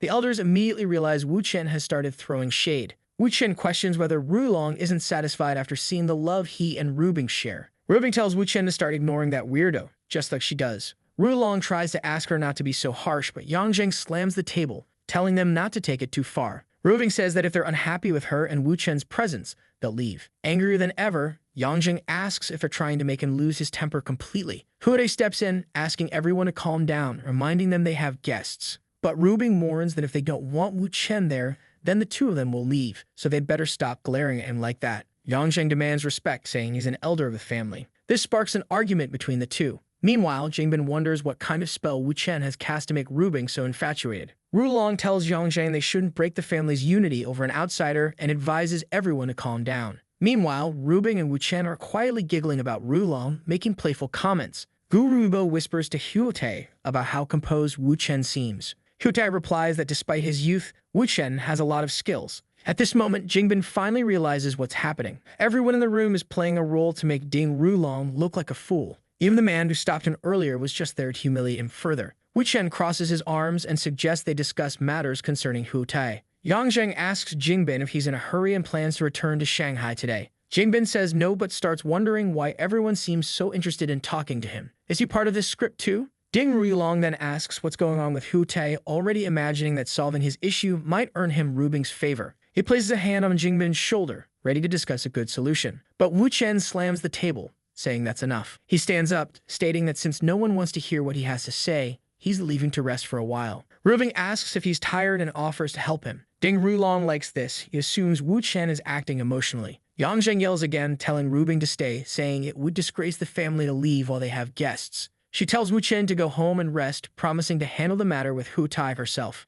She strokes his head, saying she understands. Outside, Wu Chen spots a man named Jiang Hongwan. He's one of Ding Rulong's most trusted men and undoubtedly the next target. At that moment, Hongwan receives a text from someone asking if he's enjoying the view of the lake in Shanghai and calling him brave for stealing people's money. Startled, Hongwan pockets his phone, wondering if he's been discovered and threatened. He excuses himself to his friends, saying he needs to use the bathroom. Once alone, he texts back asking who the person is. The reply says there's a card on the sink and instructs him to go to room 1029. Angrily, he storms to the room. Apparently, he was paid $6 million to do some jobs for Ding Rulong, and if this leaks, his life is over. He has no choice. Shortly after, he arrives at the designated room. Looking around the room, Hongwan wonders where this person could be, as it seems they haven't arrived yet. He tries calling the number again, but now it says the number doesn't exist. Confused, he questions why someone would threaten him and then disappear without demanding money. Back in the hall, his colleagues ask why he took so long, and he brushes it off, saying his stomach is acting up. Time passes, and everyone gathers for dinner.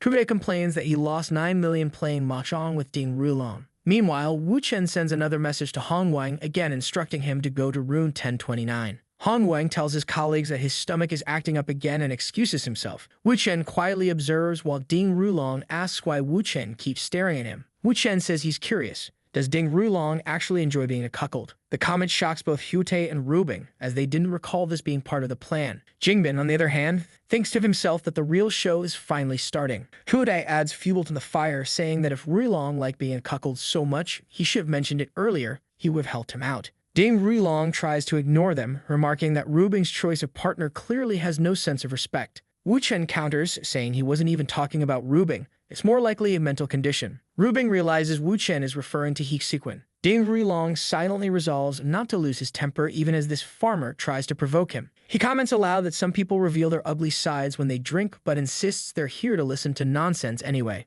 Wu Chen smirks and declares that since Rulong is so curious, he might as well reveal that his mistress, Liu Xiaoyu, is having an affair with his bodyguard Tang Wu. Ding Rulong dismisses the claim, calling it fake news. Wu Chen feigns disappointment, quipping that Rulong must truly enjoy being a cuckold. Rubin pinches Wu Chen's leg under the table and whispers, asking what he's doing. He reassures her, saying it's fine. Ding Rulong will be in the hospital by the end of the night. Wu Chen continues pretending to be drunk until dinner concludes, and Ding Rulong bids farewell to everyone. Later, surrounded by his bodyguards, Rulong confronts Tang Wu, asking if he slept with Xiaoyu on his birthday. Tang Wu stammers, claiming he doesn't remember because it was so long ago. Rulong instantly senses the lie and accuses Tang Wu of being the good actor. He pulls out a gun and demands Tang Wu help him remember. Tang Wu drops to his knees, swearing he doesn't know where Rulong heard this, but insisting he's innocent. Rulong calls Liu Xiaoyu and orders her to recount what happened with Tang Wu on his birthday. She nervously claims they did nothing, that Tang Wu just dropped her off at her apartment and left.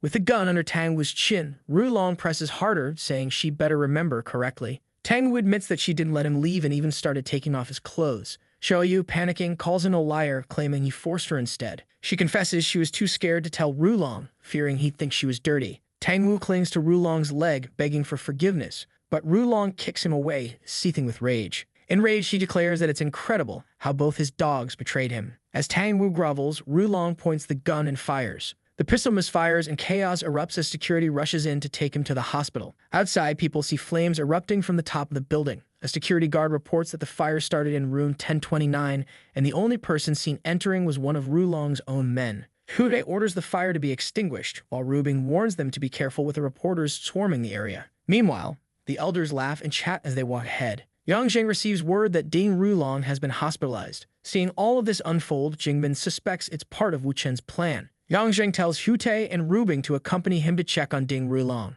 Hute responds that he still has matters to handle at the hotel, but Wu Chen assures him he'll take care of things there. Rubing grabs Wu Chen, asking how much of the plan he hasn't told her yet. He smiles and says, "A lot."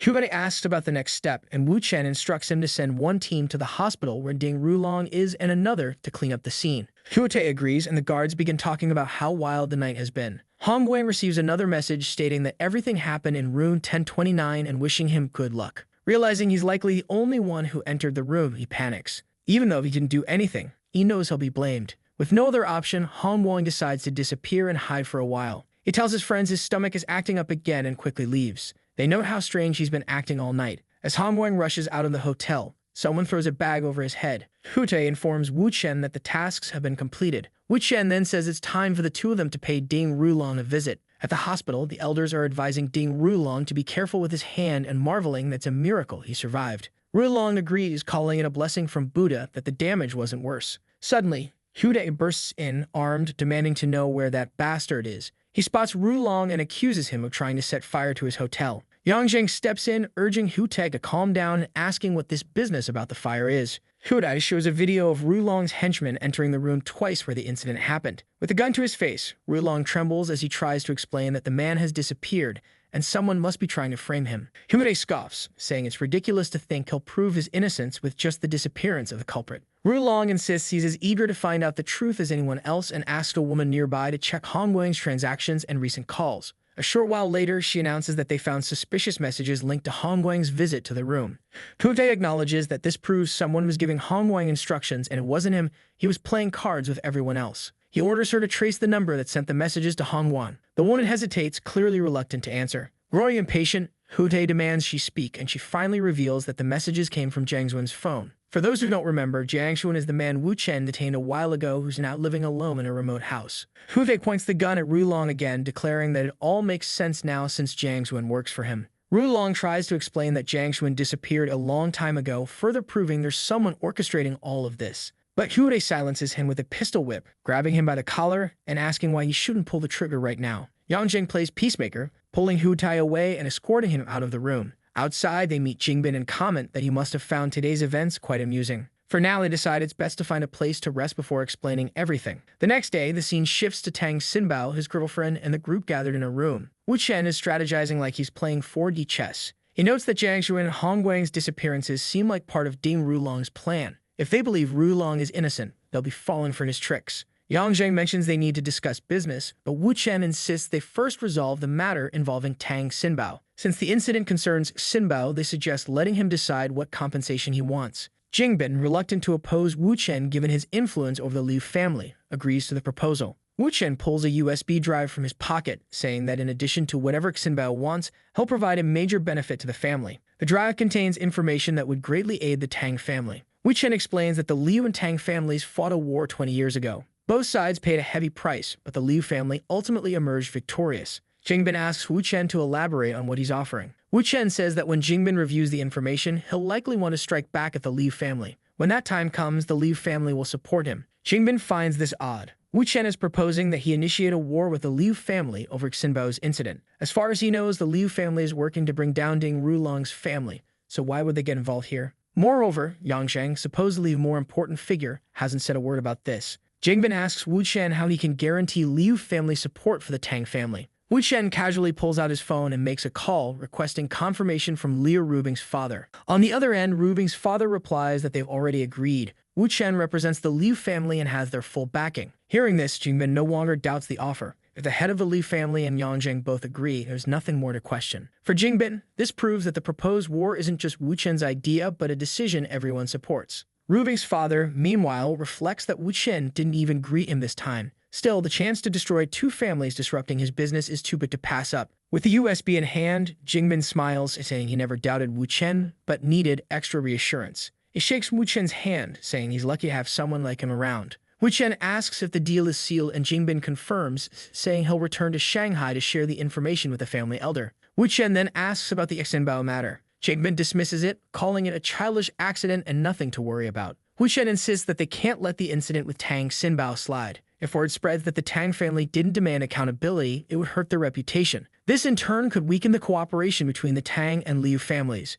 Jingbin sighs and agrees, telling Wu Chen to handle it as he sees fit. He trusts him completely. As Jingbin boards his plane, he tells Xinbao and Kiki to follow Wu Chen's advice and trust his guidance. Xinbao, excited, reassures him, saying Wu Chen is practically his mentor already. Sometime later, Wu Chen informs Putai that everything is now resolved with the Tang family. Putai celebrates, commenting on how Ding Rulong has fled Dongai, but he's curious about the exploding pistol. Wu Chen, keeping his secret, says it's too complicated to explain. Suddenly, Wu Chen receives a call from Menglin. For those who don't remember, she's the singer referred to him by another acquaintance during a music lesson. Menglin asks if he's interested in pursuing a music career. Wu Chen immediately declines, but she suggests meeting up to discuss something else. With a hint of mischief, he agrees, saying a meeting would be great. At the same time, Huday mentions that they need to celebrate his sister's birthday soon. Meanwhile, Menglin muses that dealing with Wu Chen won't be easy. At a celebration for Rubing's brand success, Wu Chen and Huday clap along with the crowd. Yuron's daughter excuses herself to take a call, explaining to her mother that it's about her music career. In a different setting, someone comments that music is an abstract art form that expresses the emotions of its creators, making it incredibly complex. Song remarks how impressive Wu Chen seems, and another woman nearby responds that he's a genius. The artist, working on a massive painting inspired by their conversation, spends nearly an hour crafting it. Menglin reflects on her conversation about Wu Chen's potential music career, mentioning his immediate refusal. Song speculates that Wu Chen's family background in running a noodle shop doesn't seem to be the reason behind his reluctance. Menglin insists that his musical talent shouldn't be wasted and wonders what other secrets he might have. Song claims to know one but urges Menglin not to tell anyone. Apparently, Wu Chen was under the influence of an older woman who was strict about what he could do. Menglin questions the certainty of this claim. Song admits she never met the woman but had spoken to her on the phone, where she seemed cold and authoritative. Menglin remains skeptical, asking for proof. Song explains that Wu Chen was humble during college but started driving a Ferrari and wearing expensive clothes right after graduation. It's unlikely he earned all that money overnight, so it's clear someone was supporting him. Menglin asks if Wu Chen is really that attractive. Song replies with an emphatic yes. Menglin raises her voice, saying they should team up to free Wu Chen from this older woman. Intrigued, Menglin agrees and Song decides to call him. Wu Chen, mid-workout, answers the call. Rubing, noticing, asks who's interrupting them. Wu Chen explains it's Miss Song. Song asks if he's available to meet tomorrow afternoon in Dongai. He agrees and they schedule a time. Rubing, feeling jealous, expresses her annoyance. Wu Chen reassures her, saying it's just about music. She warns him to focus only on that, and he playfully agrees. The next morning, Wu Chen visits Shi Qing. She mentions how peaceful her current living situation is and asks him to keep looking out for her. They share a close moment, with her blushing as he teases her about Ding Rulong being hospitalized and leaving the city. Shi Qing thanks him shyly. Her daughter interrupts, saying she's hungry and asking Wu Chen about art lessons. He promises to return later to help, leaving her excited about finally feeling at home. Shi Qing, meanwhile, reflects on how she'd agreed anything Wu Chen asked, even imagining building a family with him. Later, at a Starbucks, Song calls out to Wu Chen as he arrives. Menglin greets him enthusiastically, eager to discuss his music. She suggests he consider releasing an album, but he firmly declines. They chat for half an hour, during which Menglin grows increasingly impressed with Wu Chen's deep musical knowledge. When she proposes he become a singer, he refuses again, stating he has no interest. She presses on, asking if his reluctance is due to his girlfriend being jealous. Wu Chen instantly realizes Song must have said something. He clarifies that no one is stopping him. It's simply not something he wants to do. Menglin proposes at least having dinner together, asking him to bring this girlfriend. Wu Chen agrees and they plan to meet that evening. Later, as Wu Chen and Rubing arrive at the venue, they're greeted by a crowd waiting to welcome them. Rubing, surprised, asks what this whole ceremony is about. Wu Chen explains that Song believes he's being financially supported by a wealthy woman. Rubing, dressed elegantly, smirks and says if that's the case, she'd love to see what tricks these women will try. Wu Chen enters the room, apologizing for keeping them waiting. Song looks startled and immediately asks about the woman next to him. Wu Chen introduces her as his girlfriend, Miss Liu Rubing. He introduces Song to Rubing, and Song is shocked to see someone much younger than she had expected. Manglin notices the name and asks if she's from the Liu family. Rubing confirms and says she's exactly the person Manglin is thinking of. She talks to Song and mentions that they've spoken on the phone before, leaving Song visibly embarrassed. Wu Chen suggests they place their orders and Song quickly agrees, eager to move past the awkwardness. At that moment, Song calls her mother and mentions that she's having dinner with Manglin, Wu Chen, and Rubing.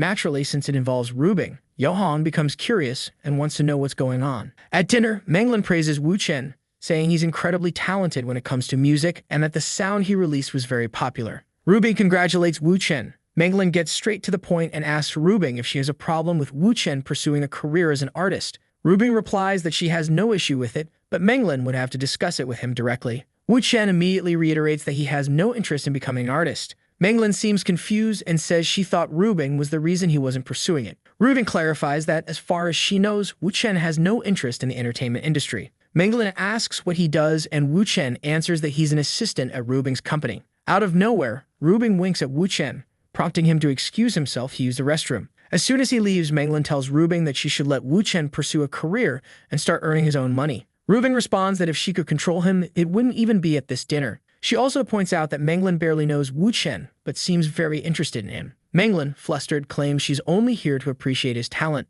Rubing smirks and asks if she plans to appreciate his talent in bed. Manglin becomes visibly embarrassed, while Song is shocked by Rubing's boldness. Manglin questions why Rubing would ask such a rude question. Rubing retorts, asking why Manglin brought so many bodyguards to intimidate them. Song apologizes, admitting it was her idea to bring all the security. Rubing stands up and tells Song to stay quiet because the adults are talking. She turns back to Manglin and demands to know why she's so interested in Wu Chen. Manglin insists it has nothing to do with a romantic relationship. She only wants to sign him for a music career. The two exchange heated words, with tensions rising like they're about to have a Saiyan-level showdown. After much back and forth, Rubing says she doesn't believe Manglin isn't interested in Wu Chen and proposes a bet. Manglin asks what the bet is, and Rubing wagers that within a month, Manglin will be interested in Wu Chen. It seems the world of bets has turned upside down. As Wu Chen returns from the restroom, Yang Han appears. She wants to know why her daughter, Rubing, and Manglin are having dinner with Wu Chen. Wu Chen explains that Song thought he was being supported by an older woman. Yang Han assumes the woman must be her.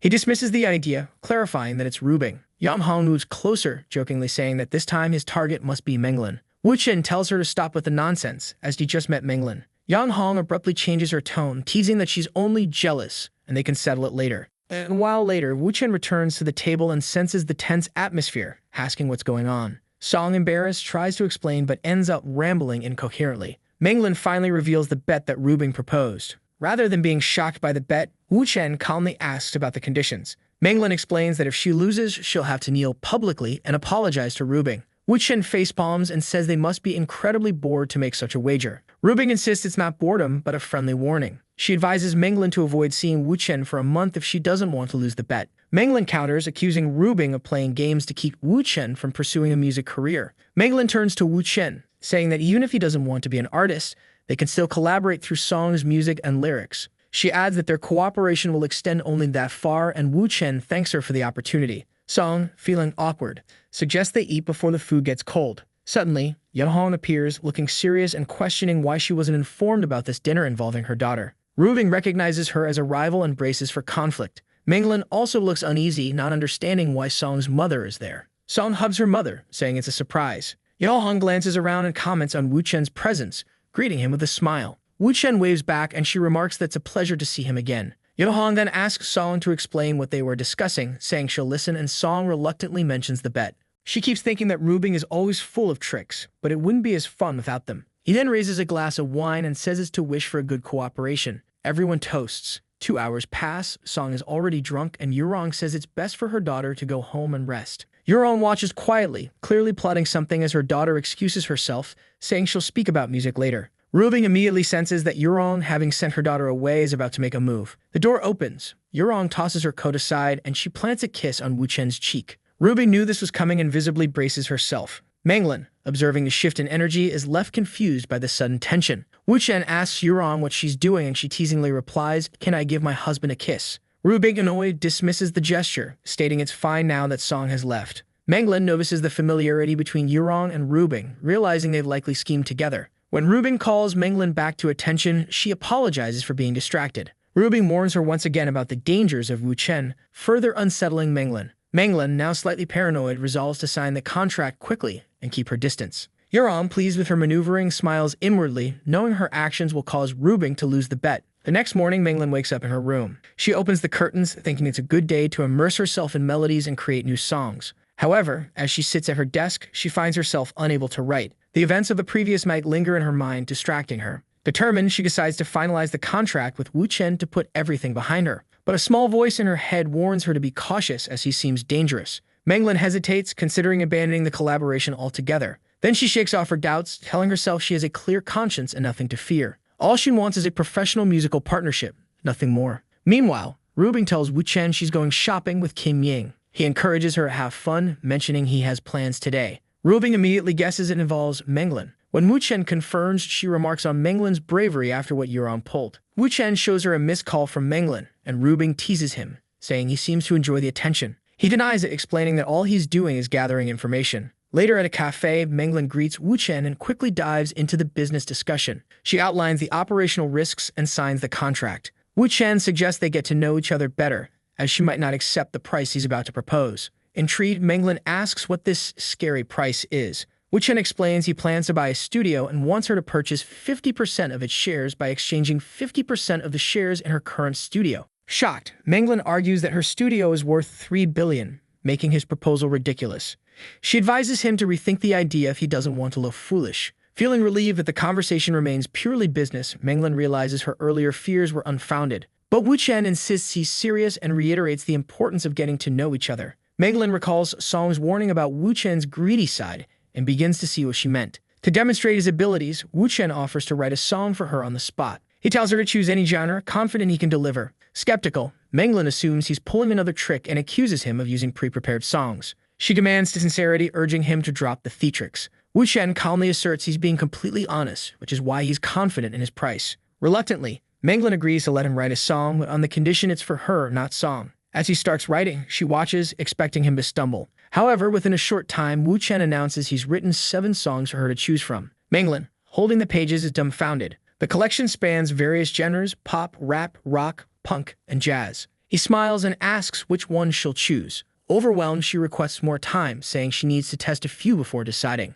Wu Chen heads to the piano and Menglin, feeling a mix of disbelief and admiration, sings along to the pieces. She sends him detailed feedback, describing how one song evokes childlike wonder, while another energizes her. But Wu Chen is more curious about her final choice. Menglin decides to keep all 7 songs and plans to release an album titled Final Chapter. She leans forward, apologizing for doubting his abilities. Wu Chen asks her to stand up, assuring her there's no need to apologize. They toast the success of the album. As they drink, the conversation shifts to music, instruments, and careers in the industry. Amidst it all, Menglin cautiously asks about his relationship with Miss Rubing. Wu Chen says their relationship is complicated. Menglin responds that it's fine and that's not what she wants to discuss. He asks what it is, and she says she'd like more of his time to practice the songs. It might take part of the night, considering there are 7 songs to go through. He agrees, and she sits down at the piano. As she starts playing, she makes a mistake, and he comes over to correct her. While he's standing beside her, she imagines herself calling his name and giving him a kiss on the cheek. She feels like they're already in bed, but it turns out it was just her imagination. She apologizes for kissing him on the cheek, saying she drank too much.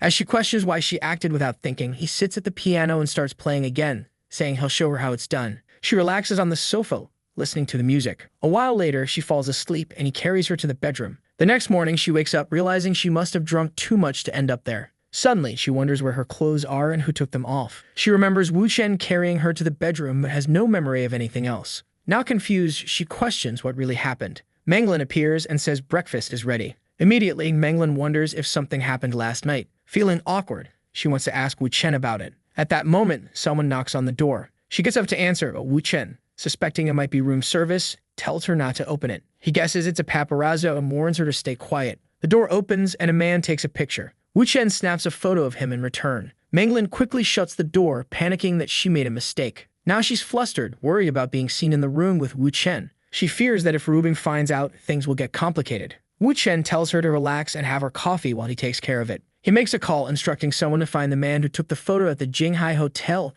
and ensure the images are deleted. He reassures Menglin, saying the man won't leave Dongai. Grateful, she joins him for breakfast. An hour later, Hude calls to report that they found the man, but there's a problem. Hude, stepping on the man, says the photo has already been sent. It turns out the man works for Wave Studio, and Hude asks what they should do next. Hearing the studio's name, Menglin panics, realizing they must have followed her to Donghai. Wu Chen knows the studio's owner, Peng Wei, who is known as the top paparazzo in China. After rising in the industry, Peng Wei partnered with foreign entities and now leads one of the most influential entertainment groups, Wave Studio, rivaling Hejiang Group. Wu Chen understands that this group will likely use the photo to create a scandal. Unfortunately for Peng Wei, he doesn't realize who he's dealing with. Peng Wei receives a call, asking who's on the line. Wu Chen tells him he's just seen the photo and questions why Peng Wei is asking. He orders Peng Wei to delete the image, warning that bad things will happen otherwise. Peng Wei laughs off the threat, assuming Menglin is trying to handle the situation herself. Wu Chen calmly repeats that he doesn't want the photo going public. Peng Wei, oblivious to who Wu Chen is, dismisses him rudely. Wu Chen introduces himself and advises Peng Wei to do some research before getting into trouble. Peng Wei responds that he's never heard of Wu Chen and doesn't care. Menglin knows that threatening a paparazzo is taboo in the entertainment industry, but notices that Wu Chen doesn't seem concerned. She asks what he plans to do, but he replies that it's nothing serious. Menglin finds this risky, given how quickly news spreads in the entertainment world. She tries to offer ideas, but Wu Chen asks if she has a way to retrieve the photo. Realizing she doesn't, he tells her to leave it to him. Suddenly, there's a knock at the door. Rubing's voice calls out, asking if the couple is inside. Menglin, startled, wonders why Rubing is there. Wu Chen opens the door, and Rubing comments that everyone seems to be gathered here. Rubing and Menglin exchange tense glances. Rubing asks Wu Chen if he spent the night there. Looking embarrassed, Wu Chen admits that he did. Rubing then asks if Menglin's bed is comfortable, to which he responds that it's perfect. Pretending to be indifferent, Rubing hides her anger. She turns to Menglin and bluntly asks if she slept with Wu Chen. Flustered, Menglin stammers, saying she doesn't know since she drank too much.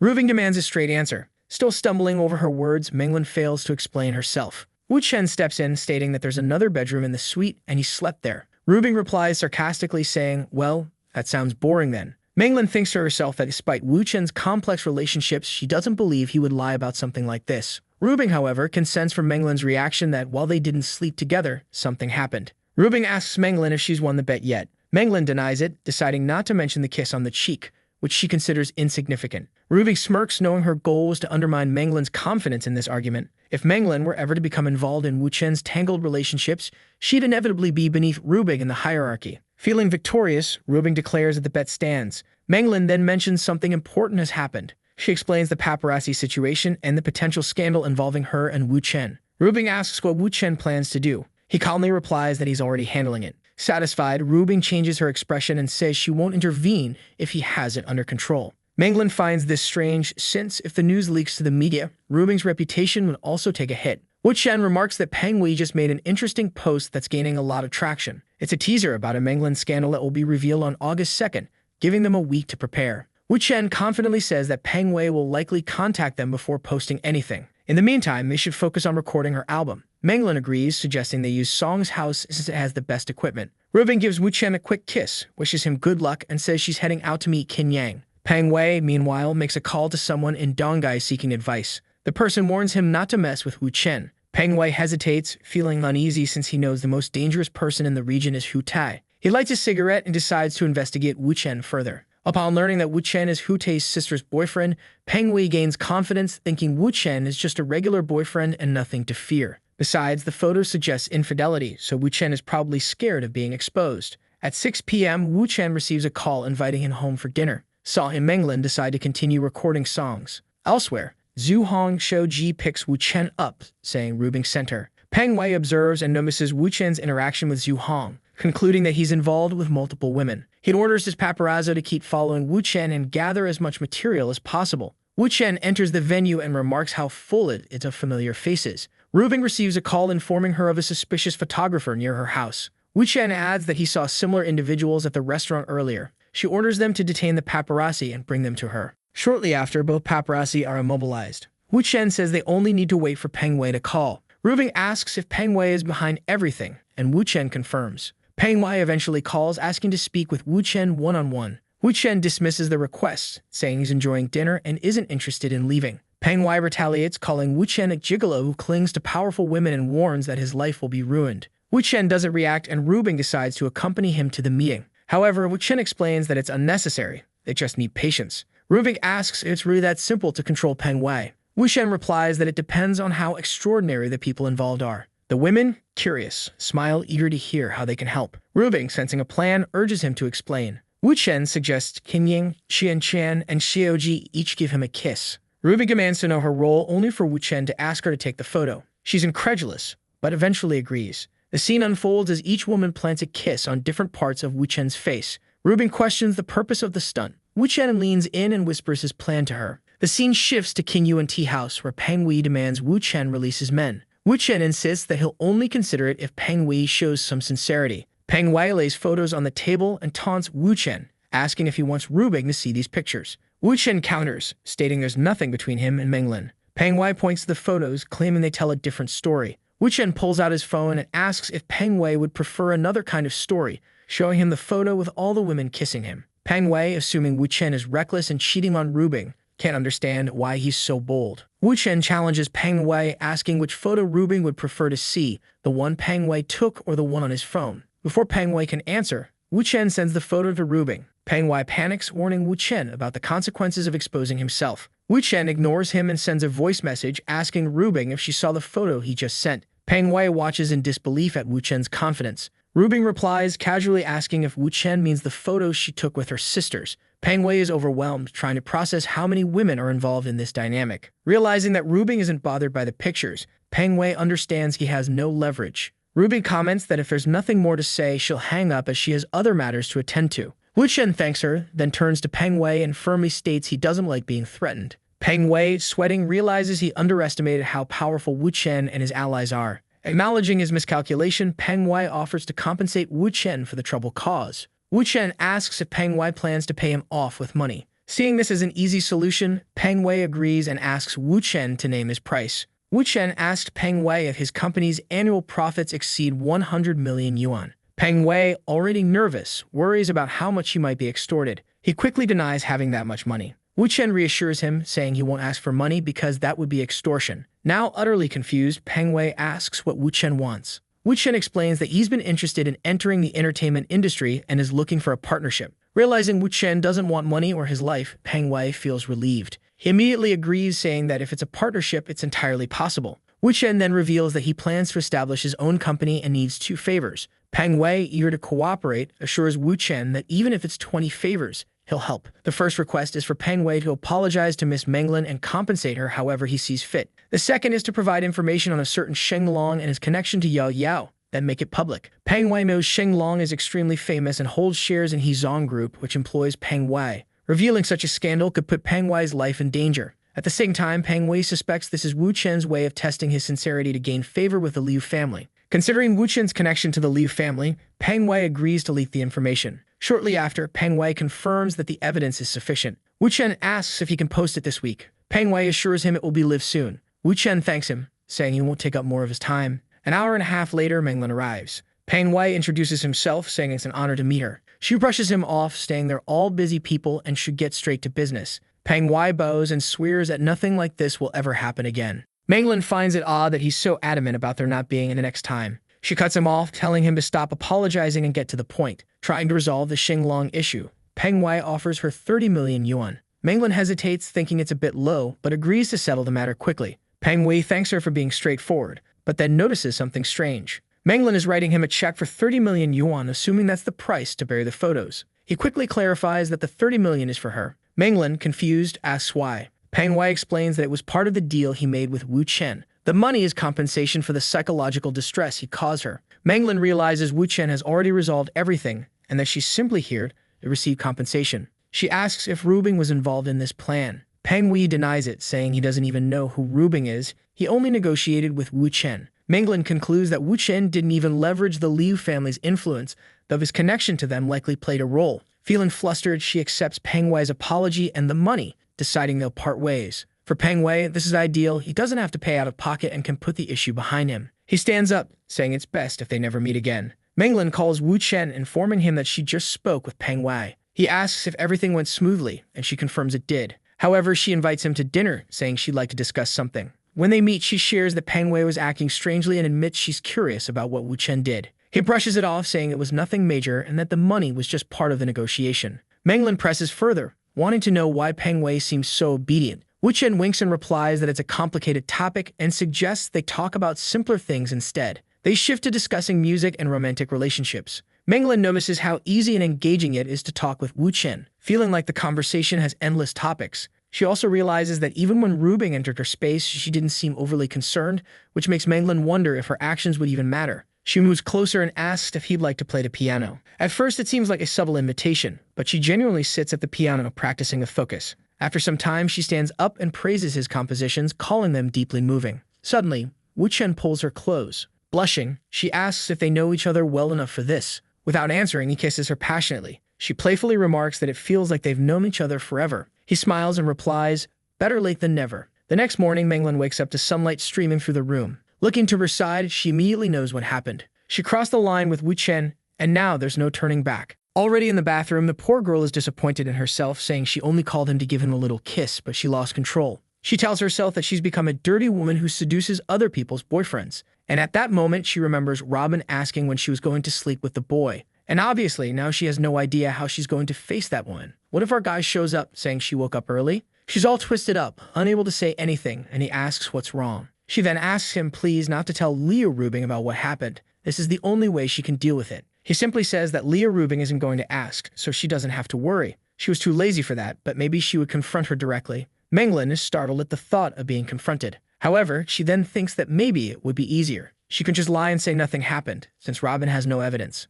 Wu Chen smiles and asks if she's scared. Man, she gets closer, gives him a little kiss, and says no. What's this? It's already the second round of the intense combat, and she says she's heading back to Shanghai after that afternoon. He wants to know why the rush, and she says it's to finish the album soon. She also mentions that she'll need his help with some parts, to which he replies that he'll meet her in a few days. 3 days later, we're in Rubing's office. With Menglin on the phone, he asks what's going on with this whole business of the music files leaking. She apologizes, saying it's all her fault, but he just wants to know how it happened. Rubing already shows him the posts online. While Menglin says it's spreading too much, she's trying to delete them but can't control it. He asks who she sent the files to. She explains that she recorded numerous versions and sent them to everyone in the company, the music tutors, writers, managers, and even other singers. Now I get it. The music leaked. I thought it was something Wu Chen had written that got out. He says it seems like it was an internal issue in her company, so there's no need to panic because he'll be in Shanghai soon. Rubing asks why he seems so excited. He replies that he needed a reason to go to Shanghai, and it appeared right in front of him.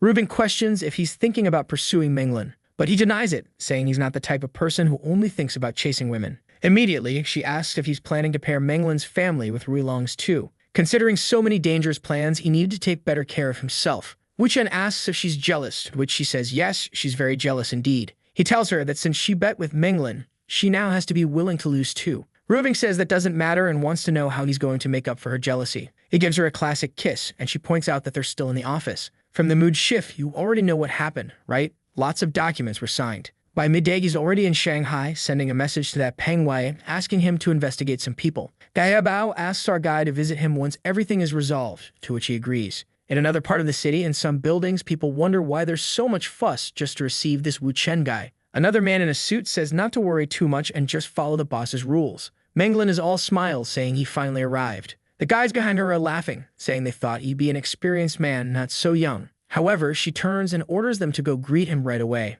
Everyone bows to our guy, who gives them a little wave and says they can talk upstairs. In her office, he asks how the situation is and if she's found anything. She replies that after checking the cameras, there are currently 5 suspects. He compliments her efficiency, but she adds that she hasn't detained anyone yet, as they're all relatively famous, which could cause problems. He tells her not to worry, as he already knows who the culprit is. On the computer, a man named Su Lei, 31 years old, who worked as an online singer, appears. Right away, Wu Chen says it's this guy and that they should go get him. However, Menglin says she's the one who interviewed this guy when he joined the company, and in 2 years he became a manager, so it's impossible for it to be him. She at least needs to know why our guy is so sure it's him. Wu Chen says it's hard to explain, but they can call the guy and make him confess. Shortly after, Su Lei shows up, asking if the boss is looking for him. Menglin simply says that Professor Chen Wu had some questions for him. With a dumbfounded look, he glances to the side. And right away, Wu Chen tells him that he can either confess voluntarily, or Wu Chen will call someone named Xia Xiaobin to make him talk. The guy starts sweating bullets, and Xiaodi knows this is someone who belongs to a paparazzi club called Magic Cube.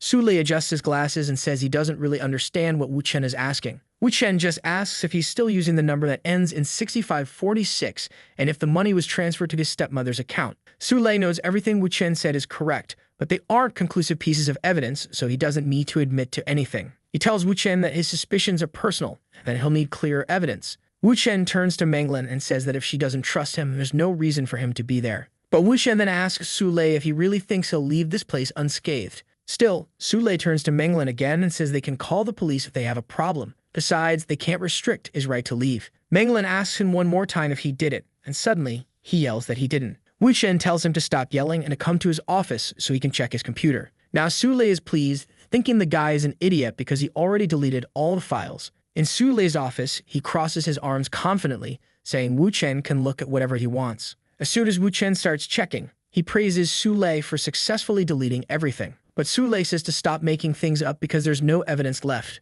At this point, Menglan asks Wu Chen what they're going to do. Our guy starts working his magic with his 1,000 years of hacking skills, telling her not to worry. 20 minutes pass and she asks what he's typing. The man says he wrote his own program to recover the files, truly a programmer. As soon as the program runs, he looks at Su Lei and asks why they don't take a look at this email. At that moment, Su Lei collapses to the floor, begging for forgiveness and claiming it wasn't intentional. Menglan, now furious and radiant, calls the guards. Su Lei is then escorted out. She tells Wu Chen that now they know who leaked the audio files, but how are they going to deal with everything already on the internet? He explains that the only way to handle it is to take advantage of the current buzz around the songs and release the album quickly. She agrees that it makes sense, but also wants to know how he figured out who the culprit was. He simply says he asked Peng Wei to investigate since he had a contact at another paparazzi agency. Then he reveals that he'll also be recording track today, leaving her a bit confused. The cheeky guy says it's a song to troll the entire music industry. She's unsure how this will help with the leaked music problem. Obviously, the next day, Zhuang Xiaodi is already talking about how her song is going viral with over 40,000 views.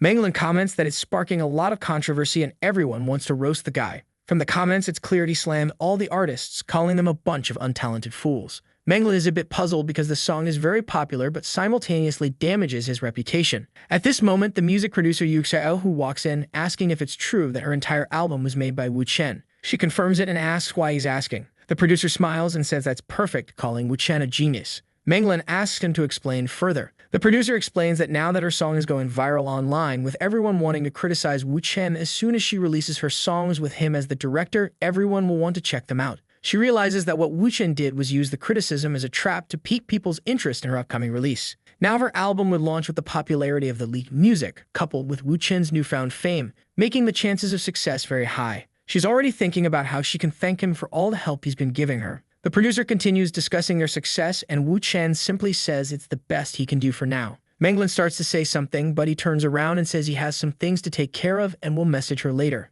An hour later, he's at the Florist restaurant. He tells Xiaodi that here's the script for a movie, and she should hand it to Mao Rusong when he arrives. Upon seeing the USB drive, she realizes this is critical company material and suggests he handle it personally. But he insists that she's the one who has to deal with it since he's appointing her as president of Shanghai Entertainment Company. This guy is starting to remind me of that billionaire kid, putting all the coins to work. She's left speechless, unsure how to respond when some guys show up. Two real estate moguls from Shanghai, Kai Chenghong and Qi Jun. Kai Chenghong, the one in the floral shirt, says it's a delight to see the school beauty in person now. He jokes that he thought she would have found someone better since she rejected him. Xiaodi gets upset, but Wu Chen tells her to ignore him. Kai Chenghong then says to Kijun that she was the school beauty, and Kijun replies that her company must be quite comfortable. He looks at her and asks how long she's been with that weirdo, and if she's had enough fun with this rich boy. I thought these guys had been invited, but clearly, they just showed up unannounced, finding her since they're in her hometown. She tells them to shut up and stop talking nonsense. Then she turns to Wu Chen and asks him not to listen to those two.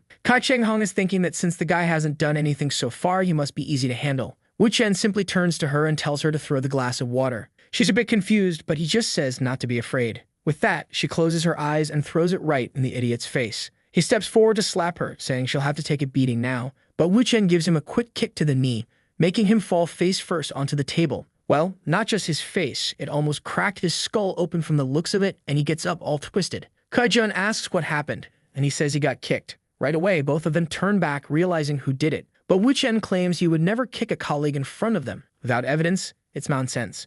Kaijun, however, says he'll check the security cameras to settle this. Wu Chen remarks that it's a shame since he and Xiaodi were seated in an area of the hotel where the cameras don't reach. Kaijun realizes the sly guy admitted and didn't admit it at the same time. Wu Chen then tells them to hurry up because Kai Cheng-hong is losing consciousness. Poor Kai Cheng-hong was practically on his way to the afterlife. Wu Chen tells them to go to the hospital quickly, and Kai Cheng-hong leaves, saying he won't forget his face. Xiaomi tries to hold him back, but he tells her not to worry, they were just two idiots. Still, she's afraid, saying those two are filthy rich and have always been above the law. He doesn't care and says she shouldn't apologize for putting him in danger. Then he kisses her forehead and says he won't let her suffer such injustices anymore. Next time, he tells her to smash a wine bottle over their heads and let him handle the rest. 3 hours later, it seems they've already talked to Mao Rusong. Apparently, the dinner didn't happen at the restaurant, and she offers to help him clean his back. But Wu Chen tells her that she's been working hard too and needs to relax. Getting closer, he says it's time to leave the stress of the past days behind. He receives a message from someone asking for a meeting, and it seems to be Liu Rubing's father. The next day, he tells Xiaodi that she'll undergo training with Mao Rusong, and he'll pick her up in the afternoon. Meanwhile, a bald gangster shows up, saying Wu Chen will either pay with his life or pay in cash. Wu Chen simply notes that he doesn't know who sent them, but he doesn't have time for this today. A stocky guy with spiky hair steps forward to punch him, but Wu Chen easily dodges and counters with a punch to the mouth. The bald guy orders everyone to attack at once, but Wu Chen tells Xiaodi to step back. With that, he delivers a kick to one guy's face, a punch to another's ribs, and an elbow to the last one's stomach. Then the bald man smirks, threatening to kill Xiaodi if Wu Chen moves. But Wu Chen casually takes a phone out of his pocket and throws it, hitting the bald guy square in the forehead. Before checking if the guy went down, he turns to Xiaodi, thanking her for not getting hurt. He picks up the bald man's phone to find out who's behind the attack. He quickly discovers it was the two brothers from the restaurant. Xiaodi apologizes again, but he reassures her it's not her fault. Now he's thinking that since they're so persistent, he can't let this slide. The scene shifts to a restaurant where that monk from before meets him, saying he wanted to see Wu Chen since he's in Shanghai. Wu Chen responds that he called the monk there because he knows he's about to deal with the Liu family. However, there's a prisoner he wants to hand over first. He pulls out a USB drive and asks if the monk knows about the Xianqi real estate company. Here comes more gossip and dirty secrets. The monk says the company belongs to two brothers from the family, but it's nothing significant. Another man chimes in, saying as far as he knows, they don't even have family backing, they are just pawns for a leader.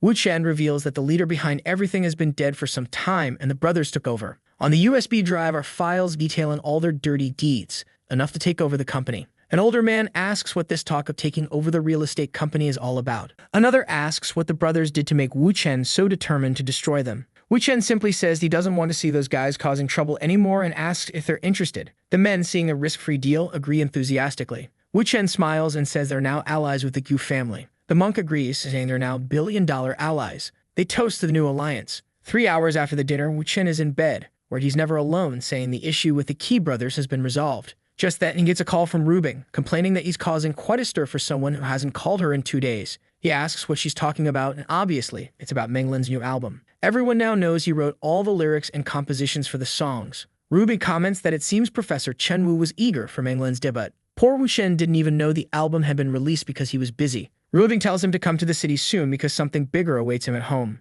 But the next day, he gets a call from Menglin, saying they have a problem. The #1 trending topic on TikTok is the relationship between Wu Chen and Menglin, and it's something everyone apparently needs to know. He responds that the only reason this post gained traction is that she's famous, and since he's part of the album, there's no need to worry. She tells him to stop joking because he knows the truth. But he asks her to stay calm because these fabricated stories will soon disappear. However, she warns him that journalists are swarming outside the company and asks if she should say something online to clarify the situation. At this point, she's afraid because there's a fake rumor and the actual truth. He tells her to relax and instructs her and the company not to say anything. The most important thing, he says, is to fire the company's public relations assistant, Chungi.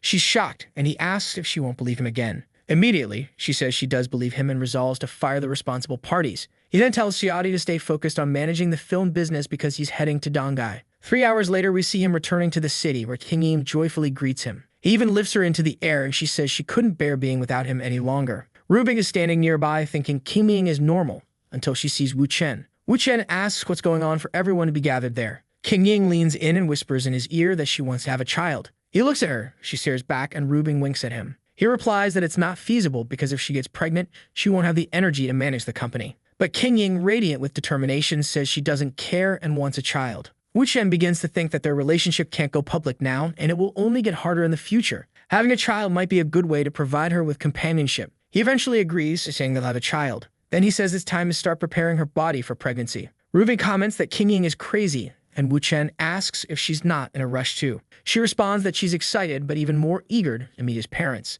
Wu Chen thinks that King Ying's behavior will only make Rubing more competitive. She urges them to hurry, and the scene shifts to the city. Looking at the buildings, Rubing asks if that's where he grew up. He confirms and asks if she doesn't like it. She replies that it's not about not liking it. She just doesn't understand how a place like this produced such an incredible man. He jokes that maybe it's because he's a genius. She grabs his arm, tells him to stop being silly, and insists they go meet his parents. Wu Chen introduces Rubing to his father and mother. I can't even remember if we've seen his parents before. Am I losing it? As soon as they enter, someone knocks on the door. Wu Chen's father answers and asks why the man is there. The man says he has something to report. It turns out he works for Liu Rubing and calls her Boss Liu. This confuses Wu Chen's father, who wonders why the man is addressing his son's girlfriend as boss. The man enters the room and introduces himself as Shengyi from a chemical group. He notices Wu Chen standing nearby and asks about their relationship. Rubing replies that he's her boyfriend. Wu Chen's father tells them to stop standing around and sit down. Shengyi leans in and tells Wu Chen's father that his son is incredibly lucky, barely out of school and already dating a billionaire Harris.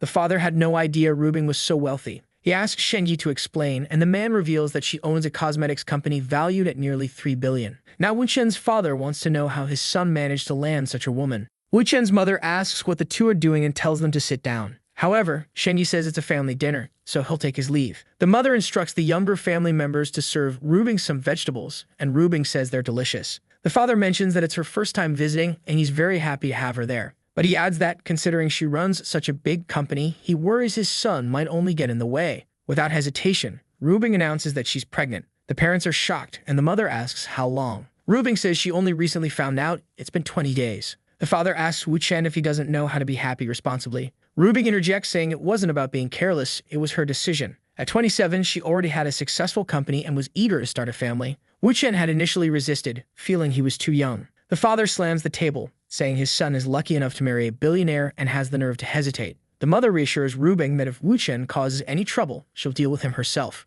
Later that night, Rubing apologizes to Wu Chen for mentioning a pregnancy that hasn't even happened yet. He says it's fine. They'll just implement the plan. She warns him that his life will get harder since King Ying also wants a child. He pulls her close, telling her not to worry. He can handle it.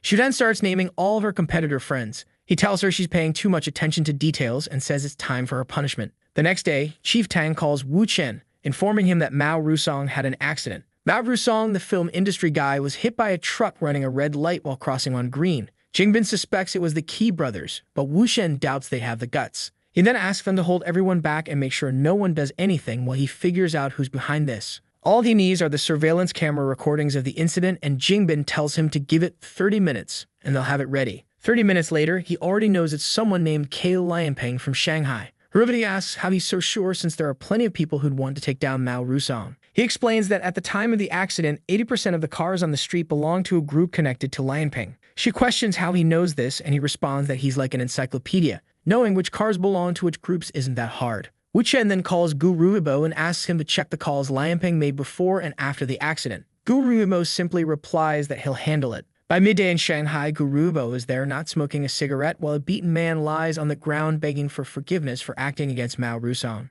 The blonde guy is only thinking that Wu Chen was right. It was Lianpeng's doing. He drops his cigarette to the ground and orders them to keep beating the man. What happens to Mao Rusong will determine how they proceed. Sometime later, Wu Chen is speeding down the highway in his Ferrari. Rubing wants to know if he's heading back to Shanghai because of Menglin. He simply tells her to answer the call, and she'll find out. Apparently, it's a call from Menglin, who quickly recognizes that it's Rubing. The boss asks how many shares Wu Chen requested. Menglin replies that they resolved the issues with the investigation and mentions that he asked for 50% of her music group. Rubing didn't expect him to be so ruthless as to demand half the company and questions if Menglin is really going to accept that. Menglin says she's not sure yet but wants to have a good conversation with him and asks when he'll return to Shanghai. Rubing already knows that by asking this, Menglin has likely conceded defeat. She asks if Menglin has anything else to say, and Menglin replies no, only asking for the message to be passed on to Wu Chen. Rubing remarks how amazing it is that he spent 2 days in Shanghai and managed to get 50% of the poor woman's company. He tells her to leave that matter for now because he's heading to meet King Ying. Rubing notes that King Ying asked for a child yesterday and wants to know if he's really so eager to create new life. Wu Chen responds that she's imagining things because all he's going to do is deliver some documents. Clearly, she's not very pleased. 40 minutes later, he's in front of a building. He knows that when King Ying gets pregnant, even though his father isn't in the best health, he'll find out. For an elderly man not to know who the father of his grandchild is could be fatal, even causing his death. Furthermore, if rumors like this start to leak, it could devalue the company's stock. His presence there is to ensure none of this happens. He asked a woman if Mr. Su is around, but King Ying, who's nearby, stands up happily. She asked another girl to calculate some data on cosmetics companies. The girl is confused about the request but agrees. The door closes and King Ying jumps on Wu Chen, saying she's so happy he came to see her at work. It seems he must be eager to start the plan, but he asks her to calm down a bit. At that moment, the door opens. The richest man in Donghai and her father, Su Ruwen, walks in, commenting on some documents from the morning meeting. But he quickly notices his daughter acting strangely and wonders who the young man beside her is. She introduces Wu Chen to her father and vice versa. The moment Ruwen hears Wu Chen's name, he recalls it as the name of the person who took her away from the golf game once. Apparently, during a meeting with friends from the Li family and Yurong, he'd also heard the boy's name. Yurong even mentioned that if she were 20 years younger, she'd marry him herself. Ruwen greets Wu Chen, noting that many people are talking about him, but he wants to know what's going on between him and his daughter. Wu Chen simply says he's not there for King Ying, but to deliver some documents on behalf of Ruwen then asks to see the documents. King Ying fumbles around looking for them. Seeing that she can't find what was supposedly just delivered, Ruwen realizes it's a ruse. He tells his daughter to let it go and handle other matters while he has a private chat with Wu Chen. She's reluctant to let that happen, but Wu Chen calmly agrees. Once in the office, Ruwen says he knows Wu Chen didn't come just to deliver documents. Wu Chen admits that there's no hiding anything from the richest man in the city. Ruwen asks about his relationship with King Ying and why he's using the document excuse to meet her. Wu Chen explains that she's helping him keep a secret, and due to an agreement they have, she can't betray him. Now Ruwen wants to know what this secret is. Naturally, Wu Chen says he can't reveal it, but he's there to solve a problem with their group that Rubing asked him to handle. Ruwen chuckles, remarking how amusing it is that Rubing knows about a problem. Ruwen says it's funny how Rubing knows about a problem that even he, the owner of the company, isn't aware of. At that moment, Wu Chen mentions the name Xu Zhenyuan. The father says that guy is a bit messy, but highly capable people tend to be like that. He doesn't think there's anything wrong with him or that he will do anything against the group. Wu Chen says the guy hasn't done anything yet, but the problem isn't that he will cause trouble. It's that his presence itself is a problem for the group. The father asks him to explain, and our boy mentions that King Ying wants to become a director there. Ruwen asks if he's saying that Xu Zhenyuan will be dissatisfied when King Ying becomes president. Wu Chen warns that once she becomes president, Xu Zhenyuan will undoubtedly spark a power struggle. The best way to avoid this is to deal with him now. So Ruwen, King Ying's father, wants to know how Wu Chen and Rubing plan to resolve this. Wu Chen bluntly suggests either sending the man to prison or shooting him. Ruwen is startled. He points out that sending Xu Zhenyuan to prison would require leveraging old smuggling charges from years ago.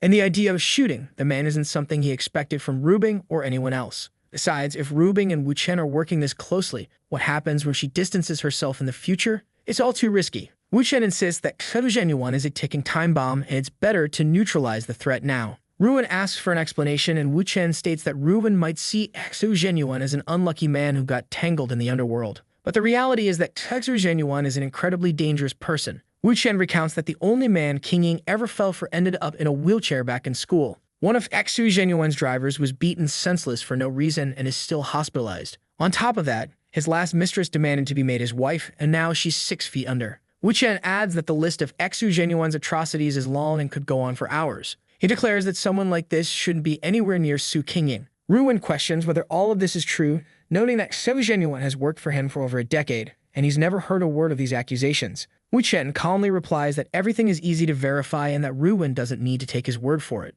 Ruwen concedes that if Xu Zhenyuan has done such things, he can't remain near King Ying, let alone compete with her. Wu Chen provides the exact location where Xu Zhenyuan's former mistress is buried. In a past life, when he became involved with King Ying, he uncovered all of this. Ruwen then asks if Xu Zhenyuan, beyond the power struggle, poses a financial risk to the group. Wu Chen smiles, saying that now they're finally getting to the heart of the issue. An hour later, as Wu Chen is leaving, Ruwen thanks him, acknowledging that he owes him one. Wu Chen calls Rubing, and as soon as she answers, she's bombarded with gratitude. Ruwen thanks her for supporting King Ying and says he can always depend on her. Wu Chen mentions the matter of the buried body, leaving Rubing unsure how to respond. Noticing her silence, he asks why she's so quiet. Rubing is confused, unsure what Wu Chen expects her to say. Meanwhile, Ruwen discusses how Wu Chen provided names related to Xu Zhenyuan's corruption and asked Rubing for additional details. Still unsure, Rubing awkwardly excuses herself, mentioning an upcoming meeting. As Wu Chen ends the call, he realizes that if Rubing doesn't know anything, it must have been him who discovered it all.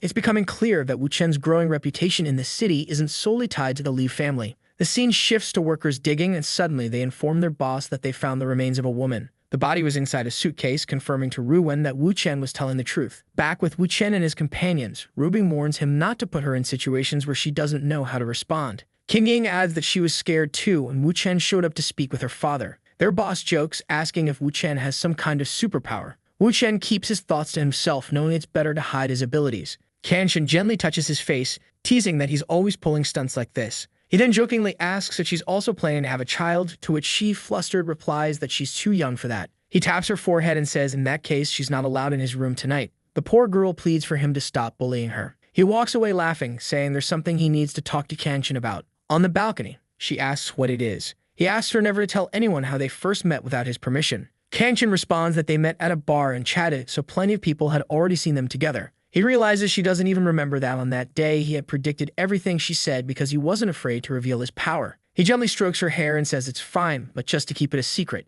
Then she gives him that sly smile and agrees on one condition. He thinks it's another request for a child, but she only asks him to take care of her in the city and help her with any problems. He strokes her hair again, saying that even if she hadn't asked, he already planned to help her. She smiles, declaring that they're now accomplices in this lie. He shrugs and says fine, but tonight she's definitely staying out of the room because the factory is opening. Annoying, she reluctantly agrees. Our boy is already geared up, teasing Kim Yang about why she doesn't take it easy. She gets closer, smiling mischievously, and says she has no intention of taking it easy. She's been shirking her responsibilities lately. Then she reveals a bunny outfit and claims that since she hasn't been working, she deserves to be punished. Holding his chest, Wu Chen wonders if this girl has lost her mind. And then she starts singing a song, while in the other room, Rubing, who I thought might join, finds the sound strange. Meanwhile, Kenshin is lying down, thinking about her boy. At that same moment, Suruwen is arriving home after unearthing the body. His wife asks why he's so late, but he simply says he wants to talk to King Ying. The mother replies that King Ying is spending the night at Wu Chen's house and won't be back tonight.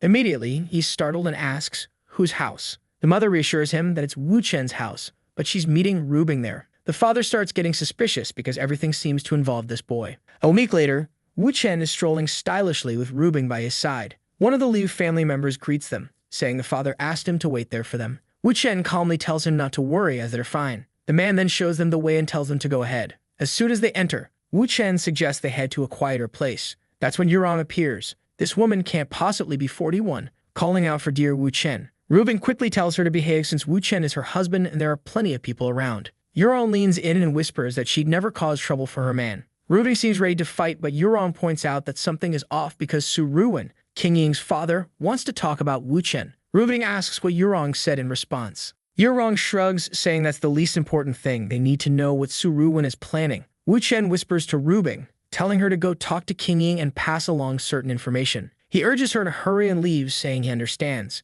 Yurong then admits she feels bad every time she sees how publicly intimate he and Rubing are. Wu Chen raises his glass, suggesting they find a quieter spot, and the two walk off. They come across a small cabin, and as soon as Wu Chen sits down, Yurong, the predator, pounces. Meanwhile, a minute earlier, Suruwen was wandering around looking for Wu Chen. He approached Rubing, asking where Wu Chen was because he wanted to thank him. Rubing replied that Wu Chen was negotiating business with Yurong in that direction. She feels confident she made the right decision. Suruwen starts walking in the direction Rubing indicated, wondering why he can't find the two of them anywhere. That's when he hears a peculiar sound. Turning to the side, he witnesses a deadly scene. He immediately remembers Yurong once saying she'd marry Wu Chen if she were 20 years younger. Not to mention, the relationships surrounding this boy are getting way too complicated, and he can't fathom why two such extraordinary women are interested in him. Yurong hears something nearby and stands up to check, but Wu Chen manages to hide in time. Apparently, he did this on purpose, ensuring that Suruwen would find out. Suruwen walks away, puzzled as to how Yurong could have fallen for a man 20 years younger who is already dating someone else.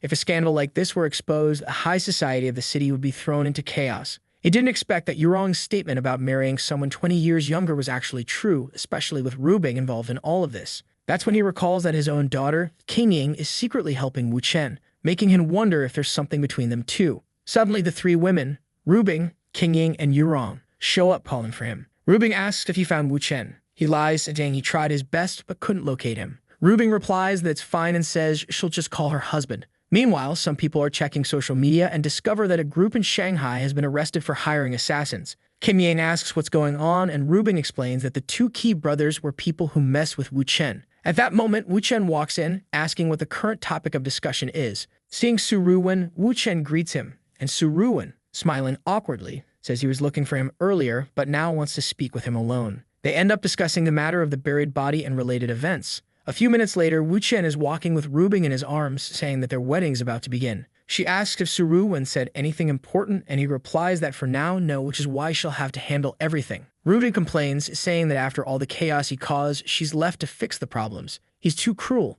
Wu Chen kisses her cheek, saying it has to be this way because his Rubing is incredibly smart. Later that evening, Su Ruwen approaches Rubing and asks if she's alone. She replies that she is because Wu Chen went out to handle some matters. He sits down beside her, saying he has something important to discuss. He mentions Yurong's name and asks if she's aware of her relationship with Wu Chen. Rubing responds that she used to see Yurong as an idol, but lately, she regards her as just another shameless woman. Su Ruwen is shocked. Rubing remarks that it seems he already knows about Yurong's relationship with Wu Chen. The old man is stunned, realizing she's aware of everything. She reveals that Wu Chen enjoys the thrill and, in addition to Yurong, has numerous women. However, she doesn't mind because at the end of the day, he's marrying her. Su Ruwen, baffled, asks why she prefers Wu Chen over Jin Rulong, considering their similarities in certain ways. Rubing answers that it's because Wu Chen is unique, is the best man there is and the strongest of them all. The old man thinks she's exaggerating, saying it's not like Wu Chen is some god on earth. But Rubing tells him to look into the recent incident with the brokerage. It was all orchestrated by Wu Chen. He asks how that's related to Wu Chen, and she reveals that the whole situation happened because one of the brokerage's men offended one of Wu Chen's lovers. The old man asks if the Tang and Gu families are truly willing to work so closely with Wu Chen. Rubing confirms, adding that Wu Chen often goes to great lengths when it comes to the women around him. She also mentions that he recently made another move. On her phone, news breaks about the famous actor Sheng Long cheating on Yo Yo, causing the stocks of the Hezon company to plummet. The old man is curious about which of Wu Chen's lovers is behind this scandal. Rubing, disappointed, reveals it's the youngest one, and Menglin. She explains everything that happened with her music release and how Wu Chen handled the situation. The old man listens intently as Rubing continues to praise Wu Chen and all the chaos he's caused. Then the old man mentions that most of the company board now supports King Ying and asks if that's Wu Chen's doing too. Rubing confirms, saying even she wasn't fully aware of his involvement. Finally, Su Ruwen asks the big question. Is King Ying one of Wu Chen's lovers? Rubing responds that if he's asking, it means he already knows the answer in his heart. The poor man stays silent, overwhelmed. He asks how long this has been going on, and Rubing reveals it all started on that day at the golf course. He slams the table, realizing that on the day Wu Chen confronted his wife, King Ying took her seat on the board of directors. He's now thinking that his Jinfu group, worth tens of billions, cannot fall into the hands of this cunning Wu Chen. Rubing immediately asks if the old man is planning a blind date for King Ying to get rid of Wu Chen. She advises him not to do such a thing, warning that someone might end up dead. The father asks what she means by that. Is she implying that if he doesn't let his daughter become someone's mistress, he will die? She replies that it's not him who will die, but most likely the person she was set up to meet. The old man hits a sore spot, mentioning that Ding Rulong, who likes Rubing a lot, is still alive, so it seems he prefers King Ying. However, she says Rulong won't make it through the year because the last time he came to this city, he barely stayed a day and nearly died. That's when the old man remembers the incident everyone talked about. He thought it was all lies and exaggerations, but never imagined Wu Chen was behind it too. He then comments that Ding Rulong's death would be too risky since the power in the city would end up in various hands. The Liu family would need to think carefully before getting involved in something like this. Rubing responds that her father had already spoken with Wu Chen, and they decided to move forward. The old man realizes this means the Liu family's representative has already accepted Wu Chen. The poor man is disappointed. He wanted to teach the boy a lesson, but never imagined he was one of the city's giants. Rubing watches silently, thinking that now that her father's heart is broken, he will eventually come to terms with the situation. She then gets up, saying she has something to handle at the company, and suggests they continue the conversation another day. Rubin stays behind, reflecting that, despite everything Rubing said, he can't rely solely on her words. He decides that he will personally uncover the truth about Wu Chen. 5 minutes later, Wu Chen is lying down, relaxing, when he gets a call from Yurong. She tells him that Su Ruwen wants to have dinner with her, and that Rubing seems to have told him everything. Wu Chen simply tells her to be honest. She responds that this is ridiculous since her daughter is only 20 years old, and maybe she'll just tell Ruwen not to get involved in the relationship. However, Wu Chen insists that she be completely honest and says he'll arrange dinner for the three of them. She agrees and tells him to send her the details for 8 p.m. The scene then shifts to a restaurant where Ruwen is asking Yurong how long they've known each other. She replies that it's been over 30 years since they met back in school. Ruwen comments that he's getting too old and his body might give out soon. When that happens, King Ying will take over the company, and there's nothing more he can teach her in the time left. Given their long-standing friendship, he wants her to be honest about her relationship with Wu Chen and why she agreed to become his mistress. Yurong responds that it's simply because he's handsome, But the old man doesn't believe her, pointing out how she deals with the wealthiest people in the city. It makes no sense for her to be with Wu Chen just for his looks. Yurong tells him to calm down and not stress himself since everything can be discussed peacefully. He then asks if she's implying that it's best not to provoke Wu Chen. She explains that even though they've been friends for a long time, if things go south, she can't guarantee she'll stand by his side. Ruwen says Wu Chen's name out loud and states that now they can finally have an open conversation. Wu Chen appears, greeting them and remarking that they've met again. The old man glares at him, acknowledging that he's really opened his eyes to the situation. Wu Chen sits beside Yurong and jokes that Ruwen is taking things too seriously. However, since he's King Ying's father, there are things he feels he shouldn't hear. Holding his glass, Ruwen thinks to himself that he's being threatened and not taken seriously. He then pulls up his sleeve, revealing a scar, and asks Wu Chen where it came from. This is because he heard the young man is a master of information with almost mystical powers. Wu Chen glances at the scar and notes that it must have been there for a long time. In truth, Ruwen is testing Wu Chen by fabricating a story about the scar. The only people who know the real story are his wife and one other brother. Meanwhile, Yurong knows that Ruwen is testing whether he can trust Wu Chen. But Ruwen made a mistake by asking this to the biggest gossip in China. Wu Chen immediately says it was from October 8, 1990, when Ruwen was about to turn 20 and was in northern Myanmar. The old man instantly realizes that Wu Chen has accurately pinpointed the date and location. Wu Chen continues explaining that Ruwen got involved with a jade mining gang, a fight broke out, and he ended up getting stabbed and shot. Ruwen admits that Wu Chen is correct, it happened 30 years ago, but still feels fresh in his memory. He then asks what else Wu Chen knows about him. Wu Chen replies that he knows a lot, including matters involving someone named He Meijuan, and wonders if Ruwen wants him to go into details. The old man freezes. This must be a lover or something of the sort. Yurong knows that He Meijuan is the central figure of the family, which is no weaker than the Liu family. So it's a woman, huh? Yurong starts wondering if there's a relationship between the two of them. She always believed his marriage was perfect, and as a friend of 30 years, she doesn't want to hear these secrets. She then gets up, saying they can continue their conversation later and to call her if needed. Wu Chen asks the boss if he should keep going. Ruwen just signals him with his hands. Our guy then says he knows Ruwen met her 12 years ago, but they stopped talking 8 years ago. That's because after dating for 4 years, she wanted him to divorce his wife, but of course he didn't want to, so he left her. To ensure she didn't retaliate, even revealed some of her business secrets to her rivals, which kept her too busy to think about revenge. Ruwen is now confused. The Jinfu group is the most important thing to him. He'd do anything to stay at the top. The problem now is that, in theory, the person in front of him shouldn't know any of this. So he orders Wu Chen to answer truthfully how he knows all of this. Wu Chen says he just investigated. But Ruwen points out the obvious. Back when it happened, Wu Chen should have still been in school. Wu Chen replies that it's irrelevant. He then tells the boss to stop seeing him as a target because he genuinely likes King Ying. He's sworn never to betray her, and while a man's word might not mean much, this is the way he's chosen to live. In this case, betray seems to mean stealing the company or abandoning her, because, as for other women, well, that ship has long sailed.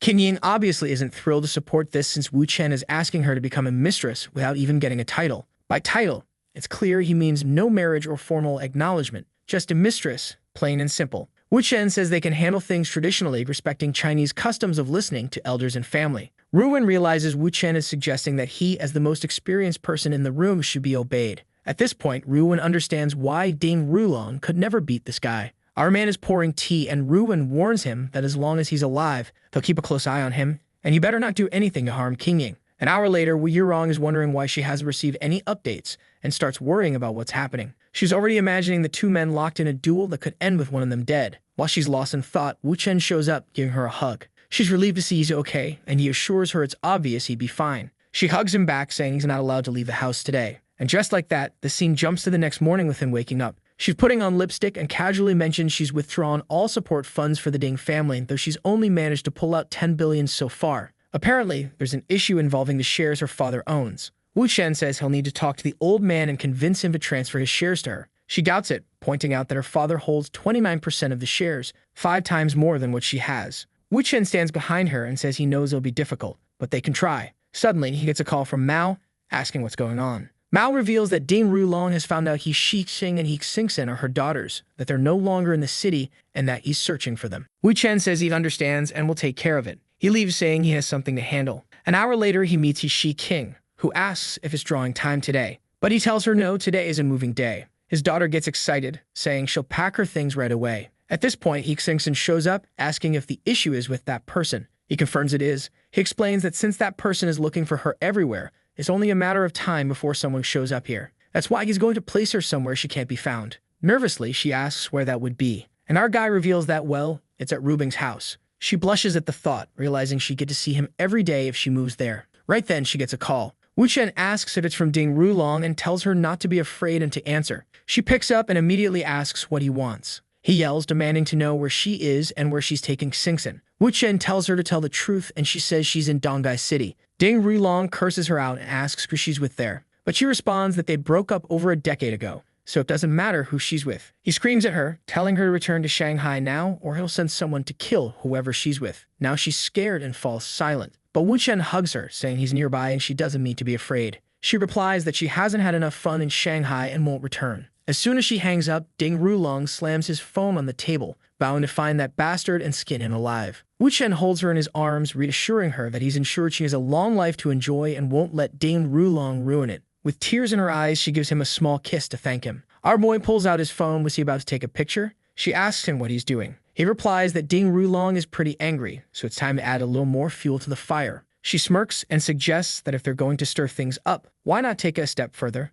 Wu Chen, however, points out that her daughter is home, so there's no need for them to express themselves too much. 3 hours later, it's time for the meeting with the double agent working for Ding Rulong. The agent informs Wu Chen that he was ordered to keep tabs on He Xixing and He Xingxin and asks what Wu Chen is planning. Wu Chen reveals that, coincidentally, he's here to discuss that same issue. He hands the agent a few photos, asking him to deliver them to Ding Rulong, saying they were discovered. The agent, confused, asks why Wu Chen is making his job so easy. Wu Chen explains that it's a great way for him to earn more of Ding Rulong's trust and stay in his good graces. Excited, the agent agrees to do as Wu Chen asks. The scene cuts to Ding Rulong holding the photos, enraged, convinced that Wu Chen is once again messing with his women. The man crushes the photos in his fist, his pupils burning with fury, and vows that Wu Chen's entire family will pay. Meanwhile, Wu Chen tells Rubing that Ding Rulong will soon receive the photos of him and He Xixing, which will likely prompt him to call her. Rubing warns that he's leaked this information too soon, putting her in danger. Wu Chen counters, saying it's the perfect chance since Ding Rulong will act impulsively. She asks if he's certain, and he replies that everything now depends on her. She was the one who made Ding Rulong let his guard down, and she's also the one who can destabilize him the most. Rubing sarcastically notes that she's already had to deal with King Ying's father, and now Wu Chen is giving her another problem. She remarks that she's basically turned into his employee. But Wu Chen, ever clever, responds that he belongs to her just as much as she belongs to him. They're a team, and this is normal. Rubing tells him to stop spouting nonsense and asks for the new plan. Wu Chen explains that the goal is to make Ding Rulong as angry as possible, pushing him to act recklessly. She guesses he's trying to lure Ding Rulong back to Dongai and reminds him that he can't kill him there. Wu Chen replies that he never said he'd be the one to kill Ding Rulong. Confused, she presses him on what he'll do if Ding Rulong comes after him instead. Wu Chen assures her that one of Ding Rulong's many enemies will surely take justice into their own hands. He specifically mentions Lei Yu, the brother of Lei Shang, whose plans Ding Rulong had tried to sabotage. At that moment, Wu Chen receives a call. It's the double agent who informs him that Ding Rulong has put a 200 million yuan bounty on Wu Chen's head, and he's agreed to it because refusing would look suspicious. The agent also mentions he's planning to flee the country to avoid getting caught up in all this. Wu Chen tells him that running away is unnecessary. If Ding Rulong wants him dead, he should go ahead and try. The agent is bewildered, and Ruby interjects, telling Wu Chen to stop talking nonsense. She explains that they'll stage an act where Wu Chen almost dies but ultimately survives. The agent, adjusting his hat, finally understands the plan and agrees. Instead of relying on the double agent for the act, Wu Chen suggests Rubing hire a professional assassin discreetly and not tell anyone about it. She refuses, unwilling to risk his safety. Wu Chen urges her to trust his skills, but she insists on 100% certainty before agreeing. He compromises, suggesting that Hubei assists her in the plan. This will all unfold when he returns to Shanghai, but for now, he advises her to behave herself. The scene shifts to a mansion. Standing before it, Wu Chen remarks that it's time to fulfill the promise he made to Yurong. Inside, an older man is playing chess. Wu Weidong, Yurong's father and the man who raised her. As Wu Chen introduces himself, Weidong remarks that he's been hearing a lot about Wu Chen in Dongai and demands to know his relationship with Yurong. Wu Chen responds that his relationship with Yurong is exactly what the rumors suggest. Weidong's expression shifts, and he asks why Wu Chen is there. Wu Chen explains that Yurong didn't want him to talk about these matters, but given how many people are involved, he thought it best to bring it up. Weidong comments on Wu Chen's arrogance for his age, but tells him to continue. Apparently, Wu Chen recounts the entire saga involving Ding Rulong, the Liu and Bu families, and the chaotic entanglements of the story. 20 minutes later, though it seems like it should have taken 3 hours, Weidong remarks that Yurong didn't tell him any of these details and asks why Wu Chen is sharing them now. Wu Chen says he's doing it out of respect for the senior of the Wu family and also to request that he transfer all his shares to Yuron. Wai Dong asks if Wu Chen has lost control of Rubing and is now trying to manipulate someone else. Wu Chen asks him to choose his words carefully, asserting that he's not manipulating Yuron. Wai Dong then questions whether Wu Chen, after playing around with the Liu family's daughter, intends to marry Yuron. Wu Chen says he wouldn't go that far. Their relationship is built on love and respect. He explains that he's asking for the shares to be transferred to Yuron because she's about to execute a major plan and he wants to help her succeed. He points out that Wai Dong must know she has two brothers who secretly work against her. If they were to join forces in a critical moment, it could sabotage her plan. That's why she needs the shares to strengthen her position. Wai Dong agrees, acknowledging that Wu Chen is right. At this stage in his life, he's more concerned about his daughter's well-being than the family business. The matter seems resolved quickly. An hour passes. When I saw the chessboard, I thought our boy was going to challenge the old man to a match, humiliating him, of course. Suddenly, Menglin bursts in, happy to see Wu Chen finally arrived. Wu Chen approaches her, asking what happened. She explains that the Hezong group is retaliating over the Shenlong scandal, something about leaked affairs involving a famous actor. Apparently, one of the artists Menglin managed jumped from a building. The pressure from the Hezong group is intense, but Wu Chen reassures her that she shouldn't blame herself. He then asks about her group's next move, or more specifically, how her father plans to respond. Menglin says her father told her to talk with Peng Wei, so she assumes they've already reached a contract with Hezong to avoid further conflict. Wu Chen thinks her father is making a mistake by signing a peace agreement so early in the fight. He adds that her father also needs to be dragged into this broader conflict with Dame Rulong. Touching her shoulder, he tells her not to worry. He already has a plan. If her father calls again, she should say her partner refuses to let her be humiliated by Hezong group. Menglin, however, is worried that more artists might die because of this. Wu Chen assures her that the death was an isolated incident caused by the artist's sensitivity. It wasn't her fault, and it won't happen again. 1 hour later, in a district of Dongbu, Shanghai, a woman, presumably Shang Yunlu's companion, asks if he always takes this long. Shang Yunlu, head of the Hezong group, dismisses her impatience, but his phone rings and he's already irritated by the interruption. When he answers, the caller accuses him of sleeping with his boss's wife, saying he must have a death wish.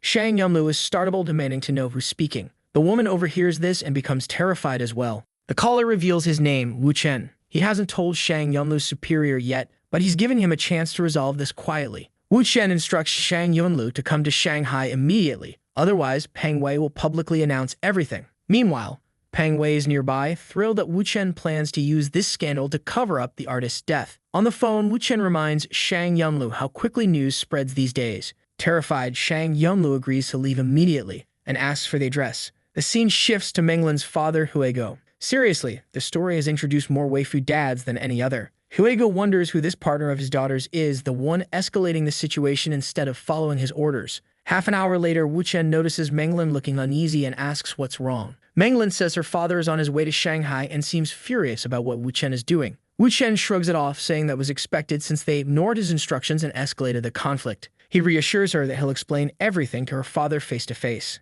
Nervously, she asks if he's also going to tell her father about their intimate relationship. Wu Chen grins and says he'll tell him everything. Menglin immediately imagines herself kneeling in front of Rubing, begging for forgiveness, and is certain she doesn't want that to happen. Wu Chen tells her not to worry and stop overthinking. Turning to Peng Wei, he says it's time to meet Shang Yunlu. 2 hours later, they're face-to-face with Shang Yunlu, exchanging greetings. Wu Chen introduces himself and asks Shang Yunlu to sit. He immediately gets to the point, asking if Shang Yunlu knows why they're meeting. Shang Yunlu, annoyed, tells him to skip the small talk and get straight to the matter. Wu Chen begins by commenting that Shang Yunlu seems to be in love with his boss's wife, Bai Naoi. He adds that he envies such a pure romance and asks if Shang Yunlu intends to marry her. Before Shang Yunlu can respond, Wu Chen advises him to calm down, assuring him that he wasn't summoned to Shanghai to be threatened. Instead, Wu Chen asks him to imagine what would happen if his boss were sent to prison. Shang Yunlu would likely be promoted to vice president, and the boss's wife would still be available. Shang Yunlu says he understands but insists he doesn't have any information that could incriminate his boss.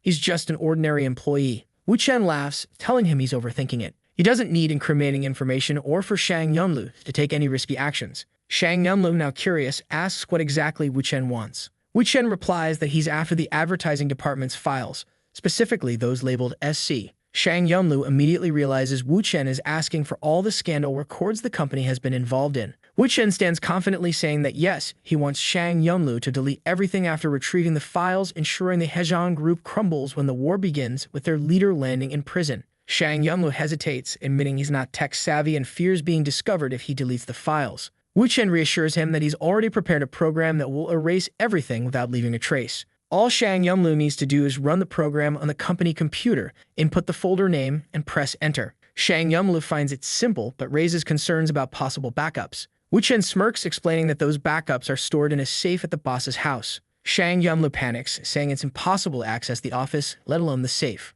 Wu Chen points out the obvious advantage of his affair with the boss's wife. Realizing Wu Chen plans to involve her too, Shang Yumlu hesitates. Wu Chen's expression hardens, reminding him that this isn't some romantic drama and asking if he's in or out. Shang Yumlu, pressured, agrees and immediately calls the boss's wife. She reluctantly agrees to help but says she doesn't know the safe's password. If there's one thing Wu Chen knows, though, it's how to crack any safe. He gives her detailed instructions, how to turn the dial and when to input the code, which combines a sequence of movements and numbers. After following the steps, the safe finally opens. Holding the cash and USB drives from the safe, she asks what to do next. Wu Chen instructs her to take a photo of everything, plug in the USB drive somewhere to delete the backups, and then destroy the evidence. Shortly after, Wu Chen declares that everything is settled and Shang Yumlu can leave. Shang Yumlu nods, but Wu Chen informs him that they'll have another meeting tomorrow. Meanwhile, elsewhere in the city, Menglin questions why her father, Huego, arrived so suddenly. Huego brushes off the question, demanding to know where this partner of hers is and instructing her to call Peng Wei as well. Menglin protests, reminding him that he promised not to interfere with her music career. Her father counters, saying the situation changed when he discovered 50% of the company's shares were transferred to someone else. Feeling cornered, Menglin nervously explains that the shares were given to support a genius. Huego orders her to bring this so-called genius to him immediately. She reluctantly calls Wu Chen, warning him that her father is furious and wants to meet him. Wu Chen calmly replies that he didn't expect Huego to be so impatient, but he's on his way. Half an hour later, Wu Chen enters the room and introduces himself as Wu Chen, her partner in music. Huego greets him sarcastically, referring to him as a genius. Wu Chen downplays the label, saying it's an exaggeration and that he's nothing special. Huego challenges him, asking if his reputation is fake. Menglin, watching nervously, notices that the conversation isn't going well. Wu Chen clarifies that his reputation isn't fake but tries to keep things humble. Huego presses him further, asking if he's implying he's exceptionally talented. Wu Chen smirks and boldly admits that he's talented enough to become famous whenever he wants. Huego stares at him for a moment before bursting into laughter, saying that among all the arrogant young men he's met, Wu Chen at least has courage. He then asks Wu Chen if his talent guarantees lasting popularity. Wu Chen calmly replies that he doesn't aspire to eternal fame as music is just a hobby for him. He emphasizes that he's not here to discuss his career. Turning to Menglin, Wu Chen gestures for her to come closer. Confused, Huego wonders why his daughter is suddenly acting so shy and obedient. Wu Chen takes her hand and declares that he and Menglin will be together for the rest of their lives. Huego nearly explodes, demanding an explanation. He confronts Wu Chen, saying he's heard rumors that Wu Chen is involved with another woman. Wu Chen candidly confirms, admitting that he's in a relationship with Leah Rubing, the eldest daughter of the Liu family. Enraged, Huego scolds Menglin, asking what trick Wu Chen used to deceive her. Menglin tries to explain, but Huego silences her, vowing to deal with Wu Chen himself. Wu Chen steps forward, calmly announcing that he and Menglin are officially dating. He also mentions that he's about to marry Rubing, but Menglin doesn't mind. Huego clenches his fists, furious, and demands to know how Menglin could agree to be this man's mistress. Shockingly, Menglin admits it's true, saying Wu Chen treats her well and that they love each other. Huego lashes out, saying he never imagined his daughter could do something so foolish for love in 20 years. He declares that no matter how talented Wu Chen is, he won't allow the relationship to continue. Wu Chen, unfazed, warns Huego to tone down his aggression or he'll regret it. Huego laughs, calling Wu Chen crazy, saying there's no way he regrets stopping his daughter from becoming a mistress. Grabbing Menglin by the arm, Huego says they're going home and she'll never see Wu Chen again. As they leave, Wu Chen remarks that Huego's daughter will still be involved with him, and that's why he's prepared a special engagement gift. Huego pauses, demanding to know what Wu Chen means. Wu Chen cryptically mentions that the golden era of the Hong Kong market has come to an end. Huego's family was in crisis because the entertainment industry was no longer as strong as it used to be. In addition, they had lost a significant market share to the Hezhong Media Group, worsening their situation even further. Huego, impatient, asked Wu Chen to get straight to the point. Wu Chen then revealed that the engagement gift was 100 billion yuan. Huego laughed, saying that such an amount could only be amassed after 3 generations of success, so it was obvious Wu Chen was bluffing. Wu Chen, however, warned him to consider the capital associated with Hezhong Media. If the two groups united, they would likely monopolize the entire Chinese entertainment industry. On the other hand, if this union didn't happen, the groups would end up exposing each other's secrets, which would only devalue the market for everyone. Huego realized that Wu Chen had some scheme brewing behind the scenes. At that moment, Wu Chen snapped his fingers and called Peng Wei to enter. Peng Wei appeared, accompanied by Shang Yunlu, who walked in hesitantly. Wu Chen introduced Shang Yunlu as someone working for Hezhong, but now handling matters for him. Then Wu Chen handed some documents to Huego and asked him to take a look. As Huego examined the papers, he realized they contained detailed information about the entire entertainment industry. Huego commented that he appreciated the investigation, but that Wu Chen was naive if he thought Hezhong didn't already have these files. At that moment, Wu Chen revealed that he had already copied all the information and deleted the original sources, leaving Hezhong without access. He explained that when the advertising war began and Hezhong was defeated, the plan was to make Menglin the new leader of the entire industry. Huego, exhausted, stood up and began to leave the room, saying he was tired of the conversation and that everyone there was insane. He said he would give them one day to figure out whatever they needed to. Menglin, distraught, began to cry. Later that night, Menglin told Wu Chen that it would be their last night together. Before Wu Chen could respond, Menglin had already made her move, leaving him speechless. After playing all night, she wakes up in the morning crying, asking what they're going to do in the future. The argument between him and her father didn't end well, and he promised he'd only wait one day. However, the rascal says not to worry, that with him around, things only go wrong if the sky falls. In a tight hug, he says the argument was actually good since he presented a lot of evidence about the spy, and now her father knows very well what he's going to do. However, the poor girl is crying desperately, saying she doesn't think her father will see things from that perspective. But Wu Chen keeps thinking that he still has an entire day to convince him and someone's going to help with that. Shortly after, he's already putting on a stylish suit, saying he has something to take care of and will come back later to be with her. The kid thinks he's turned into Sherlock Holmes and asks her if he looks good in this outfit. The girl is cold and says she's not in the mood to comment on it, but he tells her that tonight they're going to watch the stars together. She tells him to stop being ridiculous and to come back soon. With that, our boy leaves. And exhausted after playing Fortnite all night, she says everything will end when this particular night arrives. She can send a message to our boy saying she'll love him forever. Half an hour later, the whole city is talking about how Queen Menglin confessed her feelings. They want to know who the lucky guy is that became her boyfriend. Rubing is already face-bombing, asking if she really wants to stoop so low. King Ying says Menglin is brave and Yurong finds it quite interesting, doesn't she? That one's already eager to toy with the next one. Meanwhile, Peng Wei is asking our boy if they're going to be affected by what she did. Our boy walks into the room saying not to worry about those old guys because they don't care about the entertainment industry. As soon as he enters, the head of the Li family says the four people sitting there aren't strangers, so no formalities.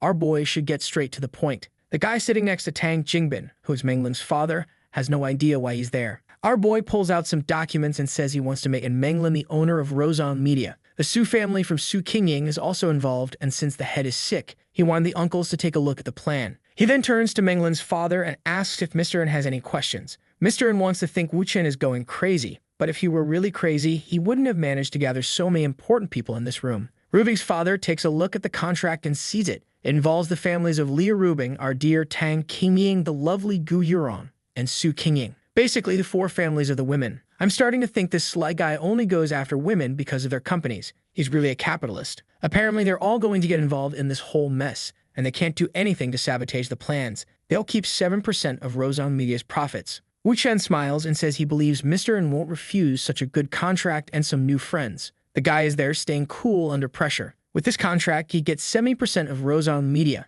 not to mention connections with several new families. Tang Jingbin says Wu Chen is such an interesting young man and always shows up with excellent contracts. The only thing that makes him sad is not having met the kid earlier. One of the uncles, I believe, says that's why he was eager to attend this meeting and meet him in person. Menglin's father is just thinking about how all these bigwigs are treating Wu Chen like some kind of treasure. He thinks the boy is crazy, but maybe it's him who's getting too old, especially since, with the support of this group, no one can stop him. The problem is he doesn't know how Wu Chen got involved with these people and what kind of mysterious relationship he has with them. Our boy puts a hand on his shoulder, says he seems a bit distracted, and asks if he has anything else to say. He replies no, his doubts have been cleared. Tang Jingbin stands up, saying if that's the case, they can start drinking. One of the older men at the table toasts with Menglin's father, saying that apparently he's the new Shanghai city and welcomes him. Rubing's father says all this is just an appetizer and he's looking forward to future collaborations. 2 hours pass and Menglin's father is leaning on him, saying he takes back everything he said yesterday. Our boy says he should apologize to his daughter.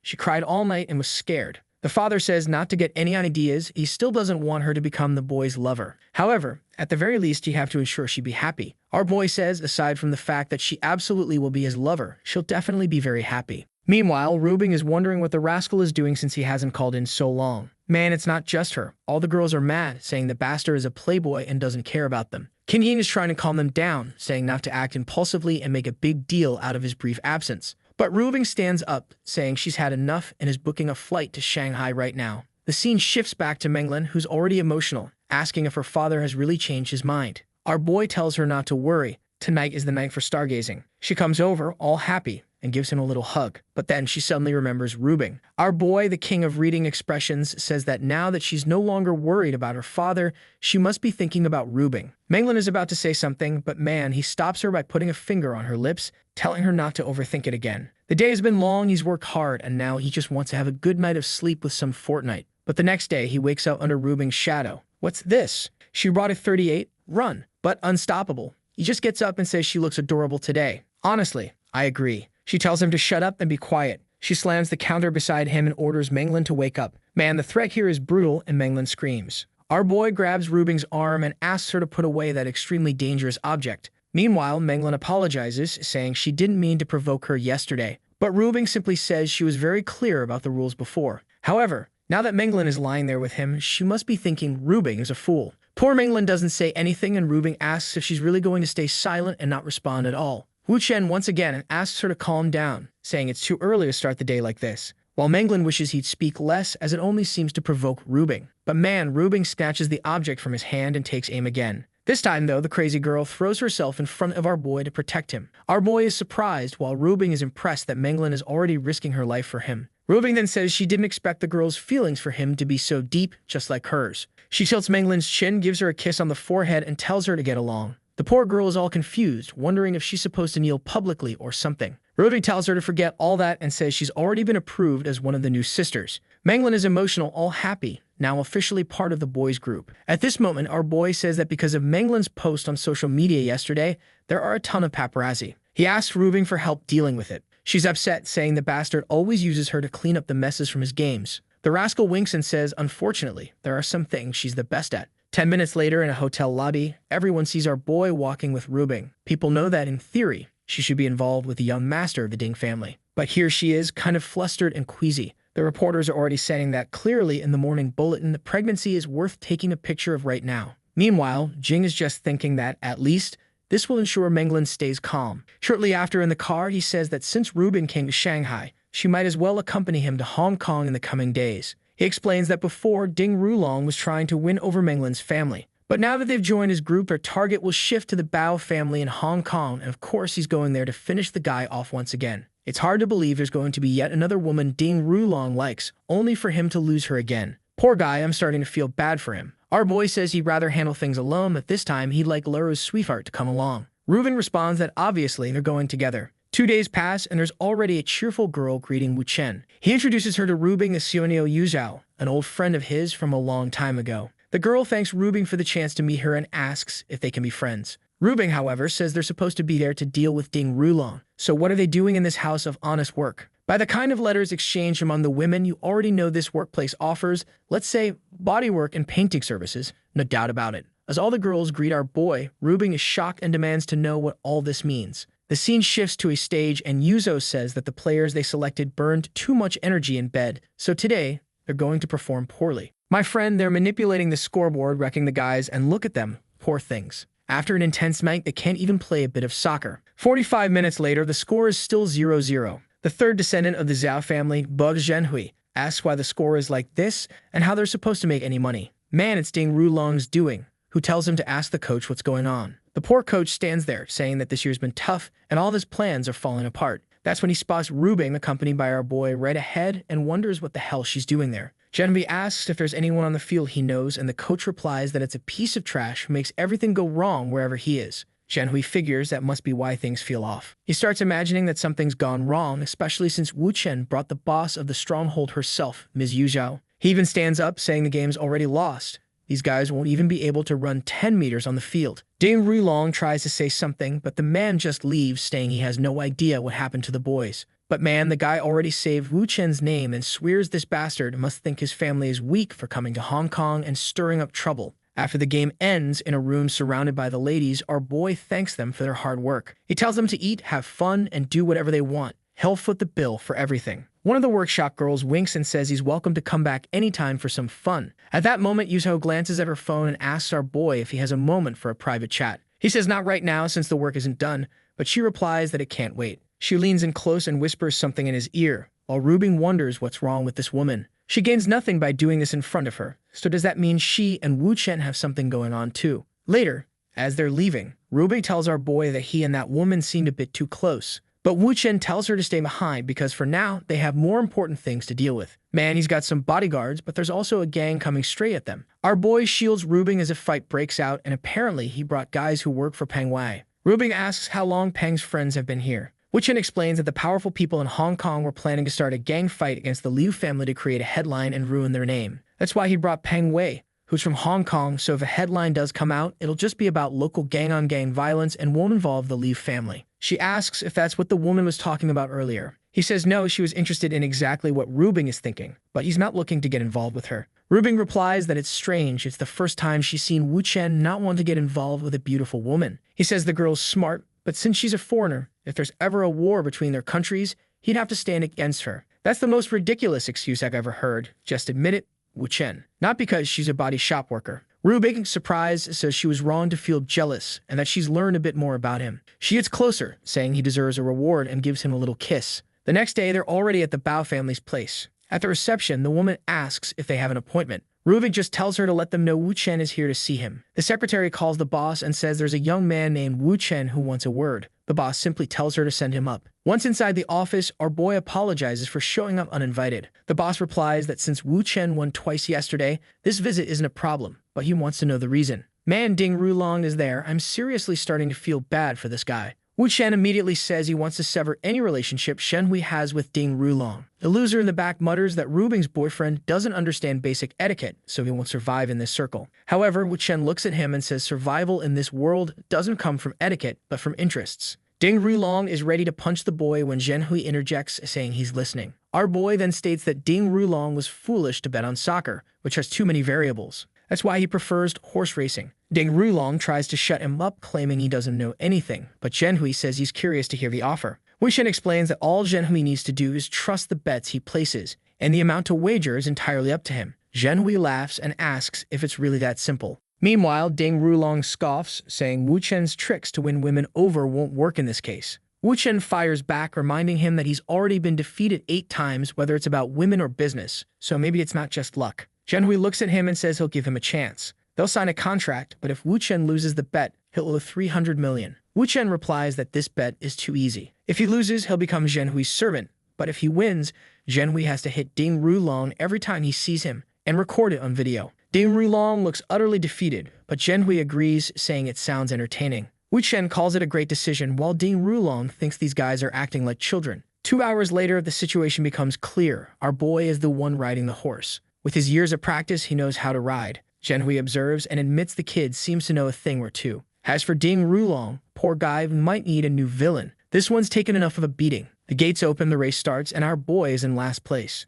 Of course, Ding Rulong smirks, saying it's obvious Wu Chen knows nothing. But Rubing says the result is all that matters, so it's best not to be arrogant. Then Zhen Hui smiles, noting that the boy seems to be picking up speed. The king of riding is going full throttle now. Rubing cheers, declaring that he's won. And indeed he has. He's already celebrating, telling Master Zheng he must be satisfied with the results. Before Zhen Hui can respond, he slaps Ding Rulong across the face. He warns him that he better not return to Hong Kong, or he'll end up getting beaten again in the future. The poor guy leaves, admitting defeat for today, but promising he'll get revenge. Meanwhile, Zhen Hui approaches Wu Chen, saying that from now on, they're brothers. Meanwhile, in his car, Ding Rulong seems to be plotting something against one of Wu Chen's lovers. Man, don't do it. He'll destroy you. 2 days later, on a yacht, Zhen Hui tells Wu Chen he never expected him to be this good. He admits it's been worth working together. Our boy replies that it's all thanks to Zhen Hui's sponsorship and Hong Kong's money. Together, they'll earn a lot more. Suddenly, Wu Chen receives a call from Mao Hongsam informing him that Ms. Zhuang Xiaodi is having trouble filming some scenes and needs his help. Wu Chen tells Zhen Hui that, unfortunately, he has to return to his city but leaves the competitions in Zhen Hui's hands. Half a day passes and we see some men approaching someone's house. When Wu Chen arrives, he seems to recognize that this man is an outsider, meaning things could get complicated. From the background, someone calls for Wu Chen to come over. Mr. Mao tells our boy that they need him. He looks back and tells Zhuang to calm down, he's here now. She rushes into his arms, crying and apologizing for causing trouble again. He reassures her that it's fine but asks what's going on. One of the henchmen asks if he really doesn't know and tells him to talk to the boss right away. But Wu Chen warns him not to interrupt while he's speaking or things will get serious. The man looks frightened and Wu Chen asks Shadi to explain. She explains that they've been filming a series called The Reincarnated One about a doe in a tyrant's house. 3 episodes in, everything was going well, but now the locals are causing trouble. Since Wu Chen's house is a luxury villa, the neighbors are complaining that it's too dirty and filled with machines and equipment. She apologizes, but he tells her that if a house is his, it's also hers and they'll handle this calmly. He turns to the men and asks if they're looking for compensation. He says to bring their boss so they can talk. An older man arrives with a contract saying the villa hosted his grandson's wedding. The furniture belongs to the English royal family, and now it all needs replacing or it'll bring bad luck. The cost is 120 million. Wu Chen knows this could be resolved quickly through other means, but they even brought an invoice. He figures that since this is Xiaodi's first project, escalating things to a legal battle wouldn't be ideal, so maybe the easier route is best. He tells the old man that the series being filmed here is making a lot of money. Instead of 120 million, he could take a share of the profits, which would amount to far more in the end. The old man considers it, sees the series' success, and agrees. However, even though his granddaughter Xiaoi signed a contract, he wants her removed from the production. The young woman sitting nearby doesn't understand why she's being excluded, and Wu Chen asks who she is. Xiaodi then explains that Xiaoi is the protagonist of the story and incredibly talented. Her acting skills are one of the reasons the show has been such a success. Additionally, one of the reasons they had to use Wu Chen's specific house is that Xiaoi can't travel far. Wu Chen starts to sense there's more to the situation but decides not to overthink it for now. He approaches the old man and says fine, the deal is done. At that moment, the old man adds there's one more detail. He also wants his grandson to be included in the series to gain some exposure and have a better future. Man, Wu Chen is savage, thinking this is a drama, not a nature documentary. However, he smiles and says, sure, no problem. The old man, satisfied, waves goodbye and says that now everything's resolved, they should take a photo as a keepsake. Everyone gathers and our boy is there smiling. That same night, while working on his laptop, Wu Chen discovers these people aren't from the Wenzhou family. They're from the Liu family in the capital. Now it makes sense why they have the support of everyone in the villa. But then he notices that one of the men used to work for Ding Rulong, and he wonders if that guy is involved in this once again. At that moment, there's a knock on his door and he sees it's Xiaoi. The girl shows up dressed for action, though to be fair, she might just be in costume for the series. It looks intense, and she says she'd like to act alongside Xiaodi. Wu Chen laughs and asks if she's thinking about running away from this place. She explains she was adopted when she was young by the family of those men and taken in. But now that she's grown, they're trying to force her to marry that horrible chubby guy. She says she'd rather die even if it means paying back double the amount they spent on her. She then makes her request, and now the drama becomes clear. You can already guess the offer.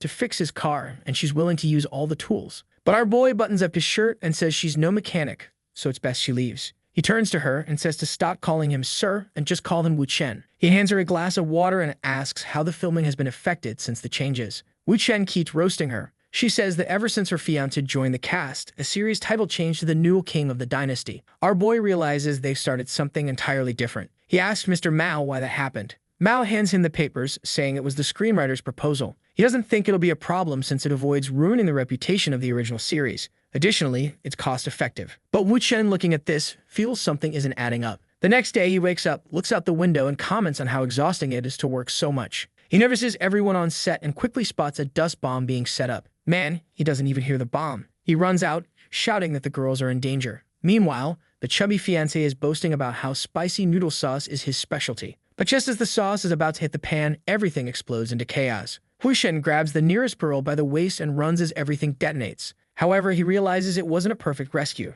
resets the scene, and springs into action again. He rushes into the courtyard, grabs water from the noodles, and says they'll shoot that scene later. The girls, startled, ask what's going on. He explains that the combination of factors on set could cause an accident, proving someone is trying to sabotage the production. He orders them to bring the screenwriter to his office because he has questions. The awkward screenwriter stumbles in, wondering why they want to speak with him. Wu Chen demands answers, asking if he wrote the script alone. The man explains that Mr. Mao requested a script so urgently that he had to hire some old friends from the crew. The pay was good, so it seemed worth it. Wu Chen tells him to calm down and just reveal who sold him the script. Shortly after, Wu Chen discovers that the person who provided the script received a huge sum of money right before. The funds were transferred by one of Ding Rulong's associates, proving the guy is meddling again. Wu Chen heads back to the set and demands to see the head of the family involved. An old man appears, claiming to be in charge, and asks Wu Chen to say what he wants. But Wu Chen states that the man's property was almost reduced to ashes, so he better call someone with real authority or things will get serious.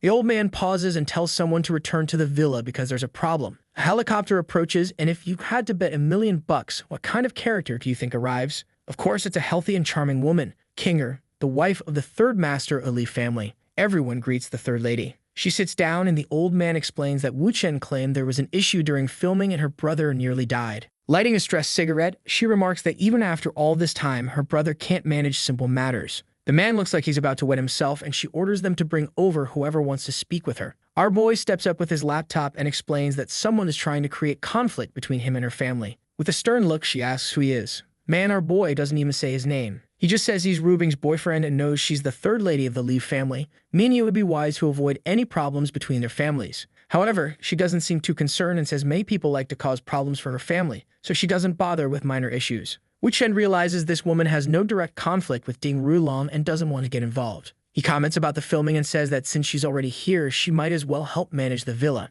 She responds that she knows he's doing this to avoid conflict between their families, but fine, she'll stay. A month passes and the Noodle King wraps up filming. Mao thanks our boy, saying everything worked out thanks to him. Wu Chen asks where the third lady is, and Mao replies she's in her room celebrating alone. Wu Chen says he'll call her since they need to take a photo together for the newspaper tomorrow. However, as he walks down the hallway, he hears Xiaoyi's voice shouting for someone to stop. In front of a door, she keeps yelling. Wu Chen kicks it open and asks if the drunk fool has lost his mind. Of course, it's the Noodle King himself, who takes a flying kick to the face and is sent flying across the room. Xiaoyi is on the bed crying, and suddenly an alarm sounds. Carrying her, Wu Chen remarks that security in this place is terrible. As he rushes through the halls, everyone starts shouting that there's a fire. Part of the building is ablaze, and it's right in the third lady's room. He tells a staff member to take Xiaoyi outside and hands the tied-up man to one of the security guards. Wu Chen then sprints to the room, wondering where the third lady is. Inside, Kainer is lying next to the bed, holding a small candle. Immediately, Wu Chen sees the situation. She's both the perpetrator and the victim. He pulls the candle from her hand, and she immediately begs him to give it back. Seeing him, she mutters under her breath, "It's you." Yeah, she's unhinged. Before she can do anything, he knocks her out with a swift Aikido move and apologizes. It seems the third lady is unwell, and he plans to help her recover later. Half an hour passes, and she wakes up asking where she is. Our boy pulls up a chair, sits down, and says it seems someone is targeting her now. At first, I thought she had been drunk and accidentally set her room on fire, but apparently, Wu Chen already knows there's more to this. She asked about her condition and what happened. He replies that he would never take advantage of anyone and just saved her from a burning room. Kinder says there aren't many people bold enough to try to kill her in broad daylight. She suspects the Ding family is just watching from the sidelines, so it must be the second lady's doing. Wu Chen responds that now that they're working together, the accidents will stop. So what does she plan to do? The woman, clearly done with everything, asks for another cigarette. He lights it for her, and she says that since they now share the same goals, they'll have to work together. Wu Chen agrees and suggests they start causing some trouble in Green Coast City. Apparently, that's a code name for the Li family, the chubby guy and the old man's family. He shows her his phone, revealing that this family is working with Ding Rulong. When she sees the evidence, she moves closer, asking what she needs to do. She tells him to notify the Li family that they need to back out of this project. That's the only way to avoid the humiliation they're about to face. The rest, Wu Chen says, he'll handle. She agrees and says she'll wait for the response. Our boy says it's a deal, but that her troublesome brother shouldn't cause any more problems with the staff. She says it's fine as long as everything is cleared up. Outside, Wu Chen calls Li Rubing's father, asking for the contact information of an old friend. Her father agrees without asking questions. Now motivated, Wu Chen mutters that if Ding Rulong wants to play games, then he'll play. Shortly after,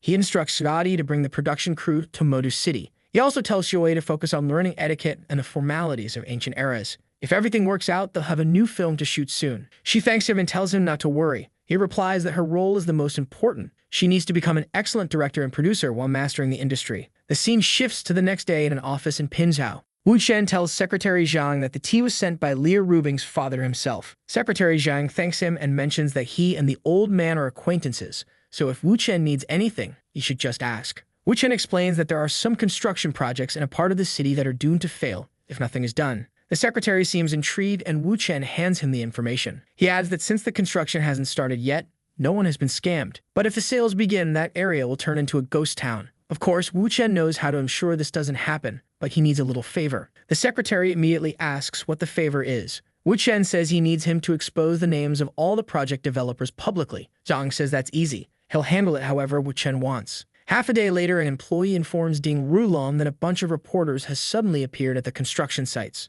There are also excavators and other equipment being brought in. Ding Rulong has no idea what's happening. Wu Chen then asks why there are excavators, and someone responds that there aren't any yet. Furious, he yells at them to find out immediately. The scene shifts to the construction site where Secretary Zhang tells Wu Chen that all the excavators in Pinzhao have been brought there. Just then, a reporter approaches, asking what they're searching for. Our boy replies that when the time is right, everyone will know. 10 minutes later, someone shouts that they found something. Another person confirms it, and they start digging. The workers seem frightened, ordering everything to be removed. The reporters are shocked as Wu Chen reveals that this supposedly green land was actually built over an old cemetery. They were planning to construct luxury mansions and homes as if it were a lush area, but in reality, it was full of graves. The reporters are furious, and of course it makes the headlines. 20 minutes later, the internet is ablaze with the story, and Ding Rulong is left wondering where these rumors are coming from. He immediately orders his associate to issue refunds to everyone who had purchased the first lots, instructing them to hide the truth and claim they, too, were victims who had been deceived.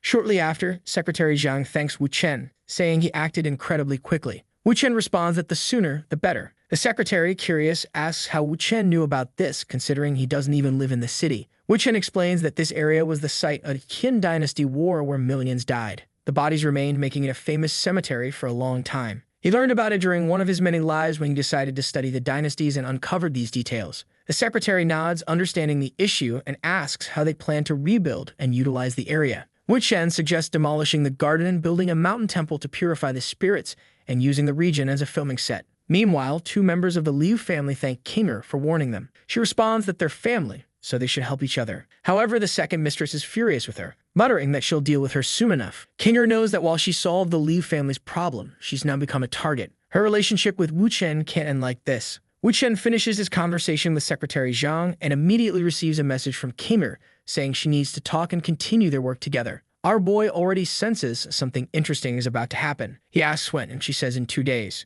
2 days later, Wu Chen is standing in the middle of the city, wondering what's going on. Kinger instructs him to follow someone. An elderly woman walks by, opens a taxi door, and tells him to get in. The scene shifts to a building in the area. Inside a room, the woman removes her disguise. It's Kinger herself. She explains that after what happened in the city, her family has been targeting her, leaving her no choice but to move in secret. It seems the Liu family has learned about Wu Chen's issues with Ding Rulong. However, they prefer Ding Rulong and are now causing problems for Kinger because of her involvement with Wu Chen. She reveals that to the elders of her family, Ding Rulong can do as he pleases, even without justification. This is because they are collaborating with him on a project to build a solar-powered city in southern Arabia. Things take a strange turn. Wu Chen, trying to piece it all together, comments that it looks like she's in trouble now that she's become the target. She confirms this, adding that her husband is in charge of the project. On top of that, he's gotten close to more than one prince in Arabia, as well as the prince's wife. Some paparazzi even snapped photos of them talking, creating some rather incriminating evidence.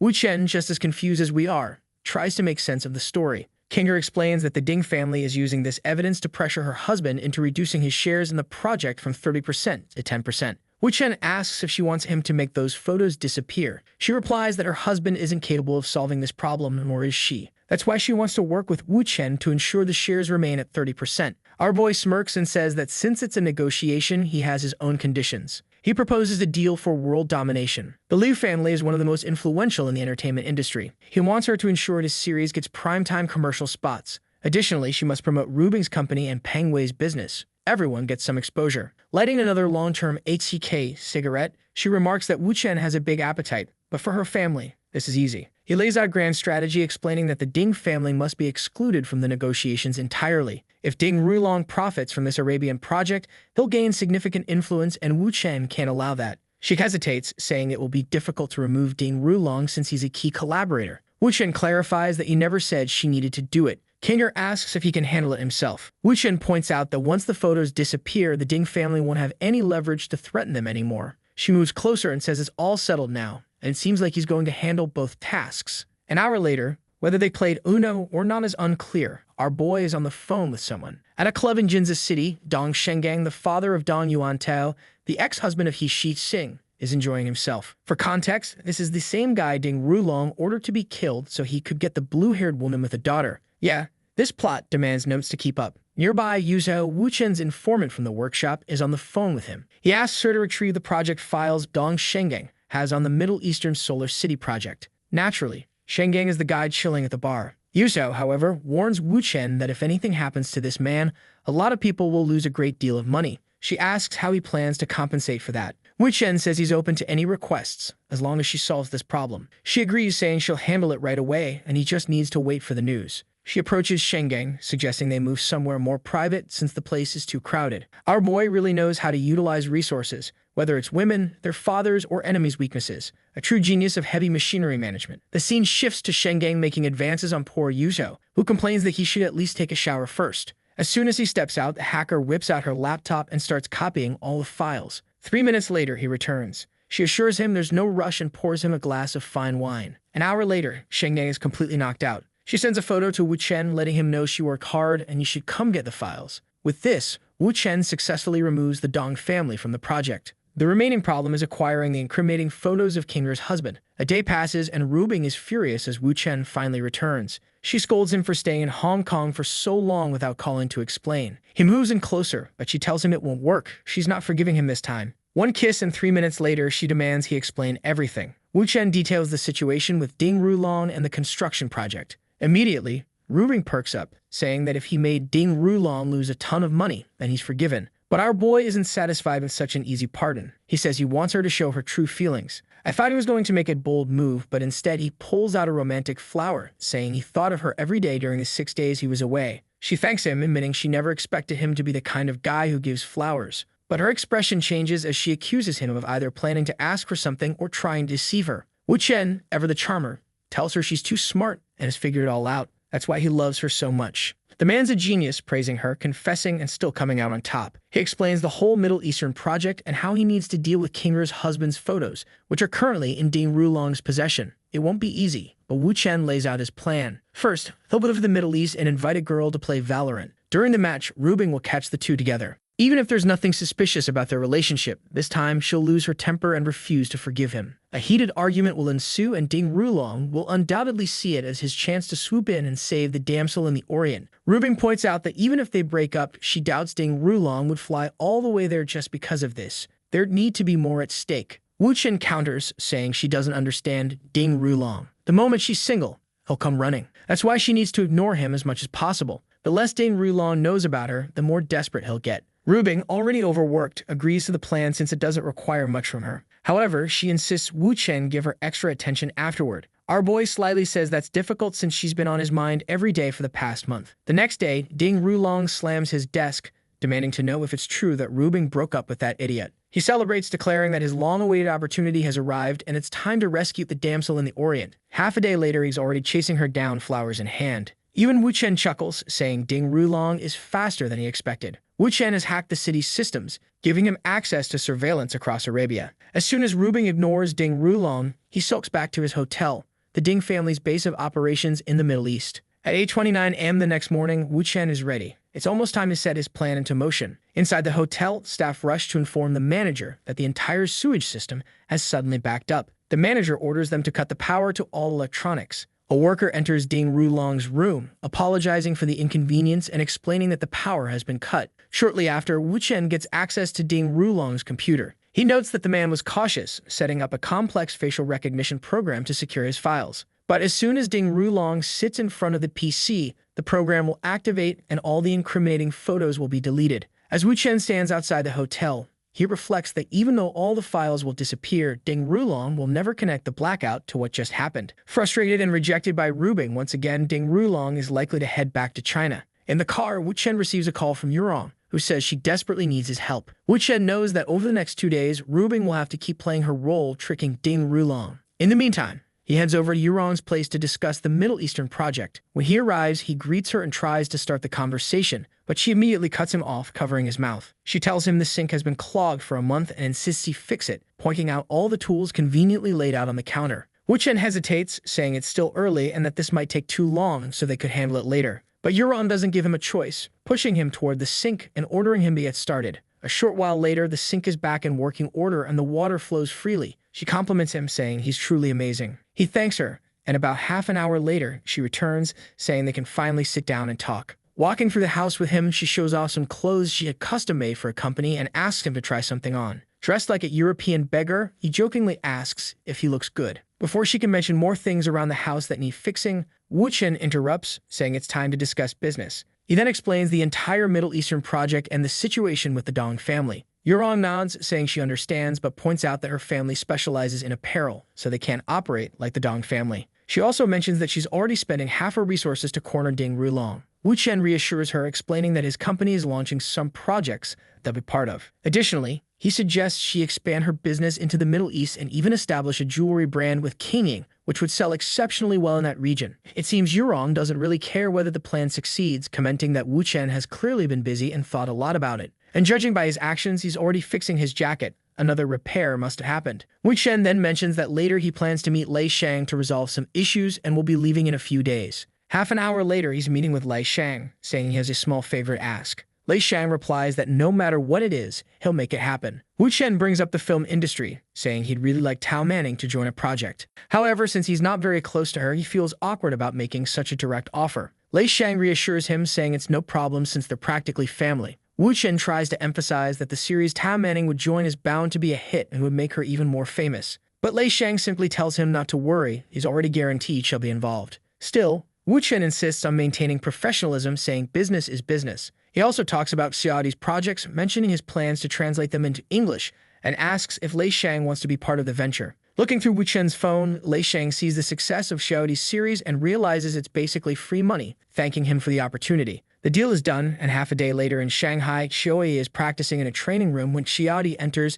telling her to take a break. Xiaodi gets a call, asking her to come to the office because an important client wants to meet. She agrees and takes Xiaodi along. Later, they're introduced to a man named Lin Zhang. Lin Zhang says he's seen the series Xiaodi stars in and is impressed by her beauty and talent. He offers 2 billion yuan to transfer her to his company. Xiaodi, confused, asks Xiaodi if she's excited or scared. Judging by the older man's demeanor, it's clear he's up to no good. He argues that while the series is successful, it likely doesn't earn more than 1 million yuan per episode. Paying 2 billion for her transfer would be equivalent to giving her 5 years' worth of work upfront, making it an obvious choice. Xiaodi steps outside with Mr. Gu to discuss the matter, questioning if they should consult Wu Chen about this. Mr. Gu dismisses her concerns, saying they've only invested in Xiaodi for a month and will make a 1.9 billion profit by selling her. With that money, they can hire more experienced talent who will quickly reach Xiaodi's level. Poor Xiaodi thinks this will make Wu Chen happy, but I doubt that's the case. Meanwhile, Lin Zhang impatiently asks for their decision. Just as Xiaodi is about to agree, Xiaodi speaks up, accusing Lin Zhang of not caring about her development and only being interested in her body. She declares that since she was hired by Wu Chen, she's his woman and will only lead if he approves. Everyone is stunned, wondering when this crazy girl became Wu Chen's woman. Even Xiaodi is taken aback, having had no idea about this. Lin Zhang quickly runs off, saying he'll call Mr. Wu to confirm. Wu Chen answers the call and someone asks if Xiaodi is his woman. He pauses, knowing that she's critical to his long-term plans, and asks them to keep the negotiation open for now, as he'll be in Shanghai tomorrow. After hanging up, Wu Chen reflects on how challenging it will be to deal with a wealthy man trying to buy Xiaodi. The next day at Xiaodi's company dormitories, Wu Chen asks if she's finished packing and if she wants to join him at the meeting with Lin Zhang. Xiaodi apologizes for what happened the previous day, explaining that she had no choice. All she wanted was to make a little money from the company and live a relatively simple life, but it seemed impossible. She pulls her usual dramatic move, essentially daring Wu Chen by saying he can do whatever he wants. Wu Chen laughs and asks if she thinks she has to be his woman to continue acting, or if she believes that, like with her previous family, she'll be prevented from acting again. She replies that she doesn't want to stay with them because Wu Chen is 10 times better. She confesses she's admired him since the day they met and is willing to follow this path because of him. However, Wu Chen points out that her admiration is platonic. He notes that when she looks at him, there's no romantic or physical attraction. Xiaowei insists that despite this, she still wants to stay at the company. She's terrified of losing her chance to act and swears that if Wu Chen lets her stay, she'll work 5 or 10 times harder than everyone else. When he asks why she's so determined, she says her ultimate goal is to surpass Tao Manning. This catches Wu Chen off guard. He starts reflecting on how he struggles to deal with women who are both strong and beautiful. It's clear she's asking for a new identity, but Wu Chen knows it's risky, especially if she ends up ruining the new film. Handing her back the towel, he says that if she truly wants to pursue her dreams, they'll talk again after the film results come in. It's a subtle way of saying she can stay in the company for now, at least until the project is completed. But Choi, ever relentless, quips that if she's going to pretend to be his woman, she'll need to be more convincing. Wu Chen resigns himself, realizing it's pointless to resist, and heads to the meeting with her. At the meeting, Lin Zhang skeptically asks if Xiaowei is really Wu Chen's woman. Meanwhile, Mr. Gu is panicking in the background, thinking about how he almost sold the boss's woman the day before. Wu Chen sits down, calls Xiaodi over, and with both women by his side, declares that his company exists solely to make them happy, so selling them would make no sense. It seems the Xiang family didn't do their homework. Confused, Lin Zhong asks why Wu Chen is suddenly bringing out the Xiang family. Wu Chen brushes it off, saying he doesn't need to explain, it's already clear enough. He suggests that Lin Zhong leave quietly to avoid unnecessary trouble. Without saying a word, Lin Zhong exits. The group then bombards Wu Chen with questions about why the Xiang family is involved. Wu Chen explains that Lin Zhong is controlled by the Xiang family. He adds that other people under the Xiang family's influence include the Qi brothers, whom he had previously crossed, possibly sparking their current meddling. Kyobi realizes he's referring to the Qi brothers and asks if they're seeking revenge again. Wu Chen clarifies that the Lin family is one arm of the Xiang family. While the Lin family is deeply entrenched in politics,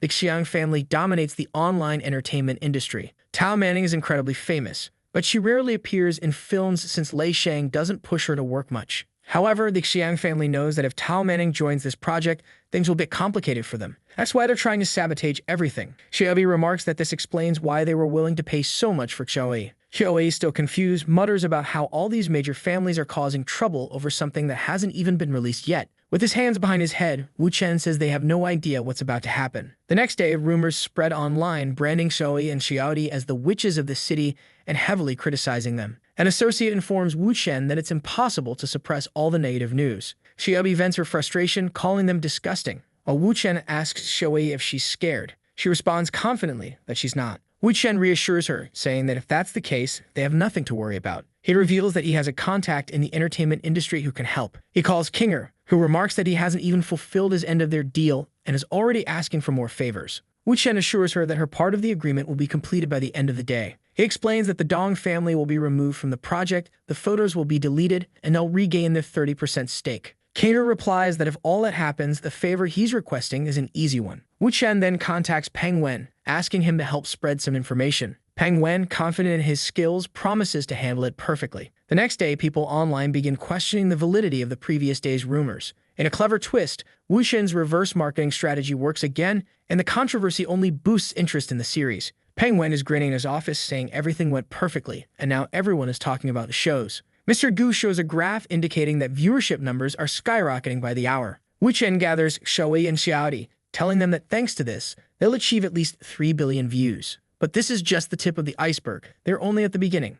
Xiaoyi thanks Wu Chen, promising to work even harder to ensure everything goes well. Meanwhile, Xiaodi jokes that no matter which family tries to meddle, they always manage to protect her. Wu Chen tells them to stay focused because Tao Manning will arrive in 2 days, and they'll start shooting the new films. Later in the car, Wu Chen calls Yuzo, the owner of the tool shop, and invites her to spend a night in Shanghai. He knows Dong Chenggang, the man they tricked with the wine to steal files, has arrived in the city, and it's time to execute the final part of the plan. At the meeting with Dong Chenggang, the man asks why Wu Chen came alone and didn't bring Yushao. Wu Chen calmly reassures him, saying she's on her way, but advises Dong Chenggang to stop pursuing her. Dong Chenggang scoffs, demanding to know who Wu Chen thinks he is to make such demands. Wu Chen replies that he should care because Yuzo likes him, and that he can't ignore that fact. Dong Chenggang mocks Wu Chen, calling him delusional, right when Yuzo arrives. Surprise, Yuzo didn't know Dong Chenggang would be there. Wu Chen stands, stating that he's not here to cause trouble. Yuzo tells him to calm down, while Wu Chen insists they both get to the point. She sits, and Wu Chen explains that while Yuzo likes him, it's more of a friendly or sibling-like affection, not romantic. Yuzo admits she's in a difficult spot because both Dong Chenggang and Wu Chen have invested so much money into her, making it hard to refuse them. But Dong Chenggang reveals a message he received implying Wu Chen isn't just a businessman. He has other exotic interests, and the money he's pouring into Yuzo is part of some hidden agenda. The overweight man is furious, feeling threatened once again because of a woman. Wu Chen, unfazed, tells Dong not to be embarrassed, saying, "We're all adults here." Wu Chen shifts gears, saying that if Dong Chenggang wants to stop harassing Yuzo, he's fine with that. However, Wu Chen says there's still a more important matter to address. Dong asks what it is, and Wu Chen brings up the film his company is producing with Tao Manning. He offers Dong a chance to collaborate and make significant money. But Dong Chenggang dismisses it, saying he's not interested in these games. Wu Chen insists, saying he's only trying to be friendly. Dong Chenggang scoffs, accusing Wu Chen of trying to buy his friendship after stealing Yao Xiai. Wu Chen responds with a smirk, saying, "What kind of friend would I be if I didn't help you?" He reveals that sensitive information about Dong's family's involvement in the Middle Eastern project has been hacked.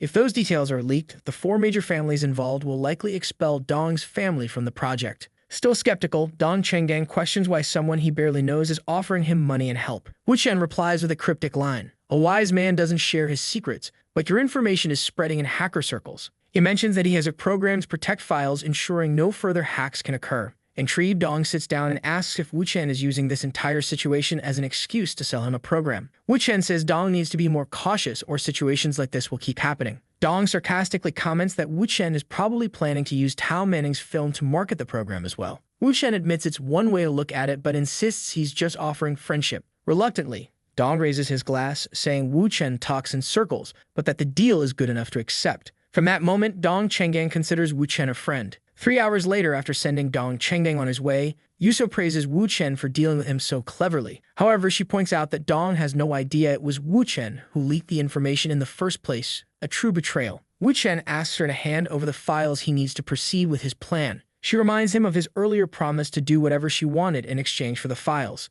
Getting close, she whispers that she can't trust someone who doesn't keep their word. Wu Chen hugs her, saying he thought staying friends would be better. She then teases him, asking if he's afraid she gave him the wrong files. Wu Chen smirks, holding up the USB drive, and replies that he's not worried. He knows exactly where she hides things and can retrieve them easily. Impressed, she comments on how hard it is to resist him. Whatever happened next is unclear, but Wu Chen leaves shortly after, telling her to rest since the hotel room is under her name. As he exits the hotel, he receives a message from Sinbao saying his uncle is furious. Wu Chen replies that it's fine and that he's heading over to speak with him personally. Half an hour later, Wu Chen arrives with a bag and some drinks, apologizing for not having time to prepare something better. Jubin, however, greets him in panic, asking if he's planning to start a war with the Li family. Wu Chen explains that a month ago, tensions began with the Li family, and he's been working with the third lady. The problem, he adds, is that the rivalry between the two women has grown more intense than he anticipated. He admits that the more the third lady helps him, the fiercer the conflict between the women becomes. Jimin warns Wu Chen that going against the Li family is madness, reminding him that everyone who opposed them over the last 20 years has been destroyed. Wu Chen calmly begins explaining the situation surrounding the Middle Eastern project. Wu Chen continues explaining the situation with the photos of Kinra's husband, emphasizing that the Ding Rulong family won't sit back and allow anyone to hold 30% of the shares. That's why, Wu Chen explains, they need to exploit the rivalry between the two ladies and Ding Rulong's involvement. The elder agrees, saying that since the Tang family won't get directly involved, Wu Chen should feel free to ask for their help whenever needed. Wu Chen smiles and says he'll take them up on that offer, making a slightly larger request. He needs assistance from a construction company capable of building bridges, ports, and tunnels. Surprisingly, the elder agrees without hesitation, raising his glass in a toast. Meanwhile, at Rubing's house, Yi Xing wakes up looking refreshed. She heads to the kitchen and finds Wu Chen there. He asks if she's been doing well, considering that Ding Rulong has been hunting her again. She sighs, saying no, not when she and her daughter haven't even left the house. Wu Chen reassures her, handing her a prepared breakfast and telling her to take care of herself. Flustered, she blushes, thinking it's the first time a man has ever made her breakfast. She plants a small kiss on his cheek, thanking Mr. Wu.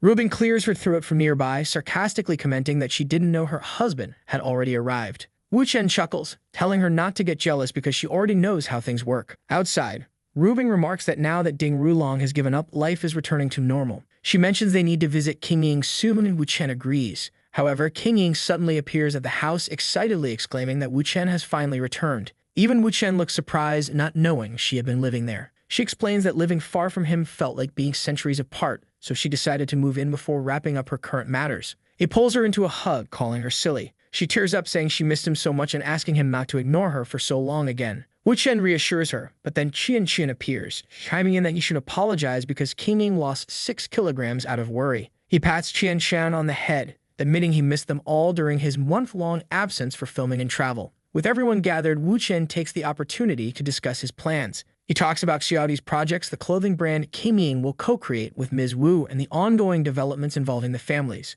Rubing doesn't seem thrilled, pointing out that she's already helping Yurong make money, and now Wu Chen wants King Ying to support that woman as well. Wu Chen explains that everything is for King Ying to help her break into the international market, but King Ying only cares if it means they'll see each other more often. He assures her it does, and she agrees immediately. Rubing, frustrated, tells her to stop being so gullible. At that moment, Wu Chen wraps his arms around both of them, saying he's been working tirelessly to prepare this gift for them. The highlight, he adds, is that all of this will lead to the collapse of Ding Rulong's family, something Rubing has always wanted. Rubing hesitates, torn about accepting the plan, but Qian reassures her, saying that as long as they can continue living as a family, it's all fine. It's then that Rubing starts to realize something. This family is a bit peculiar. Wu Chen leans in and whispers, "Doesn't our family deserve a like on this video that helps Mamoru make more juicy content for his viewers? Activate the cheeky little bell." And I'm out.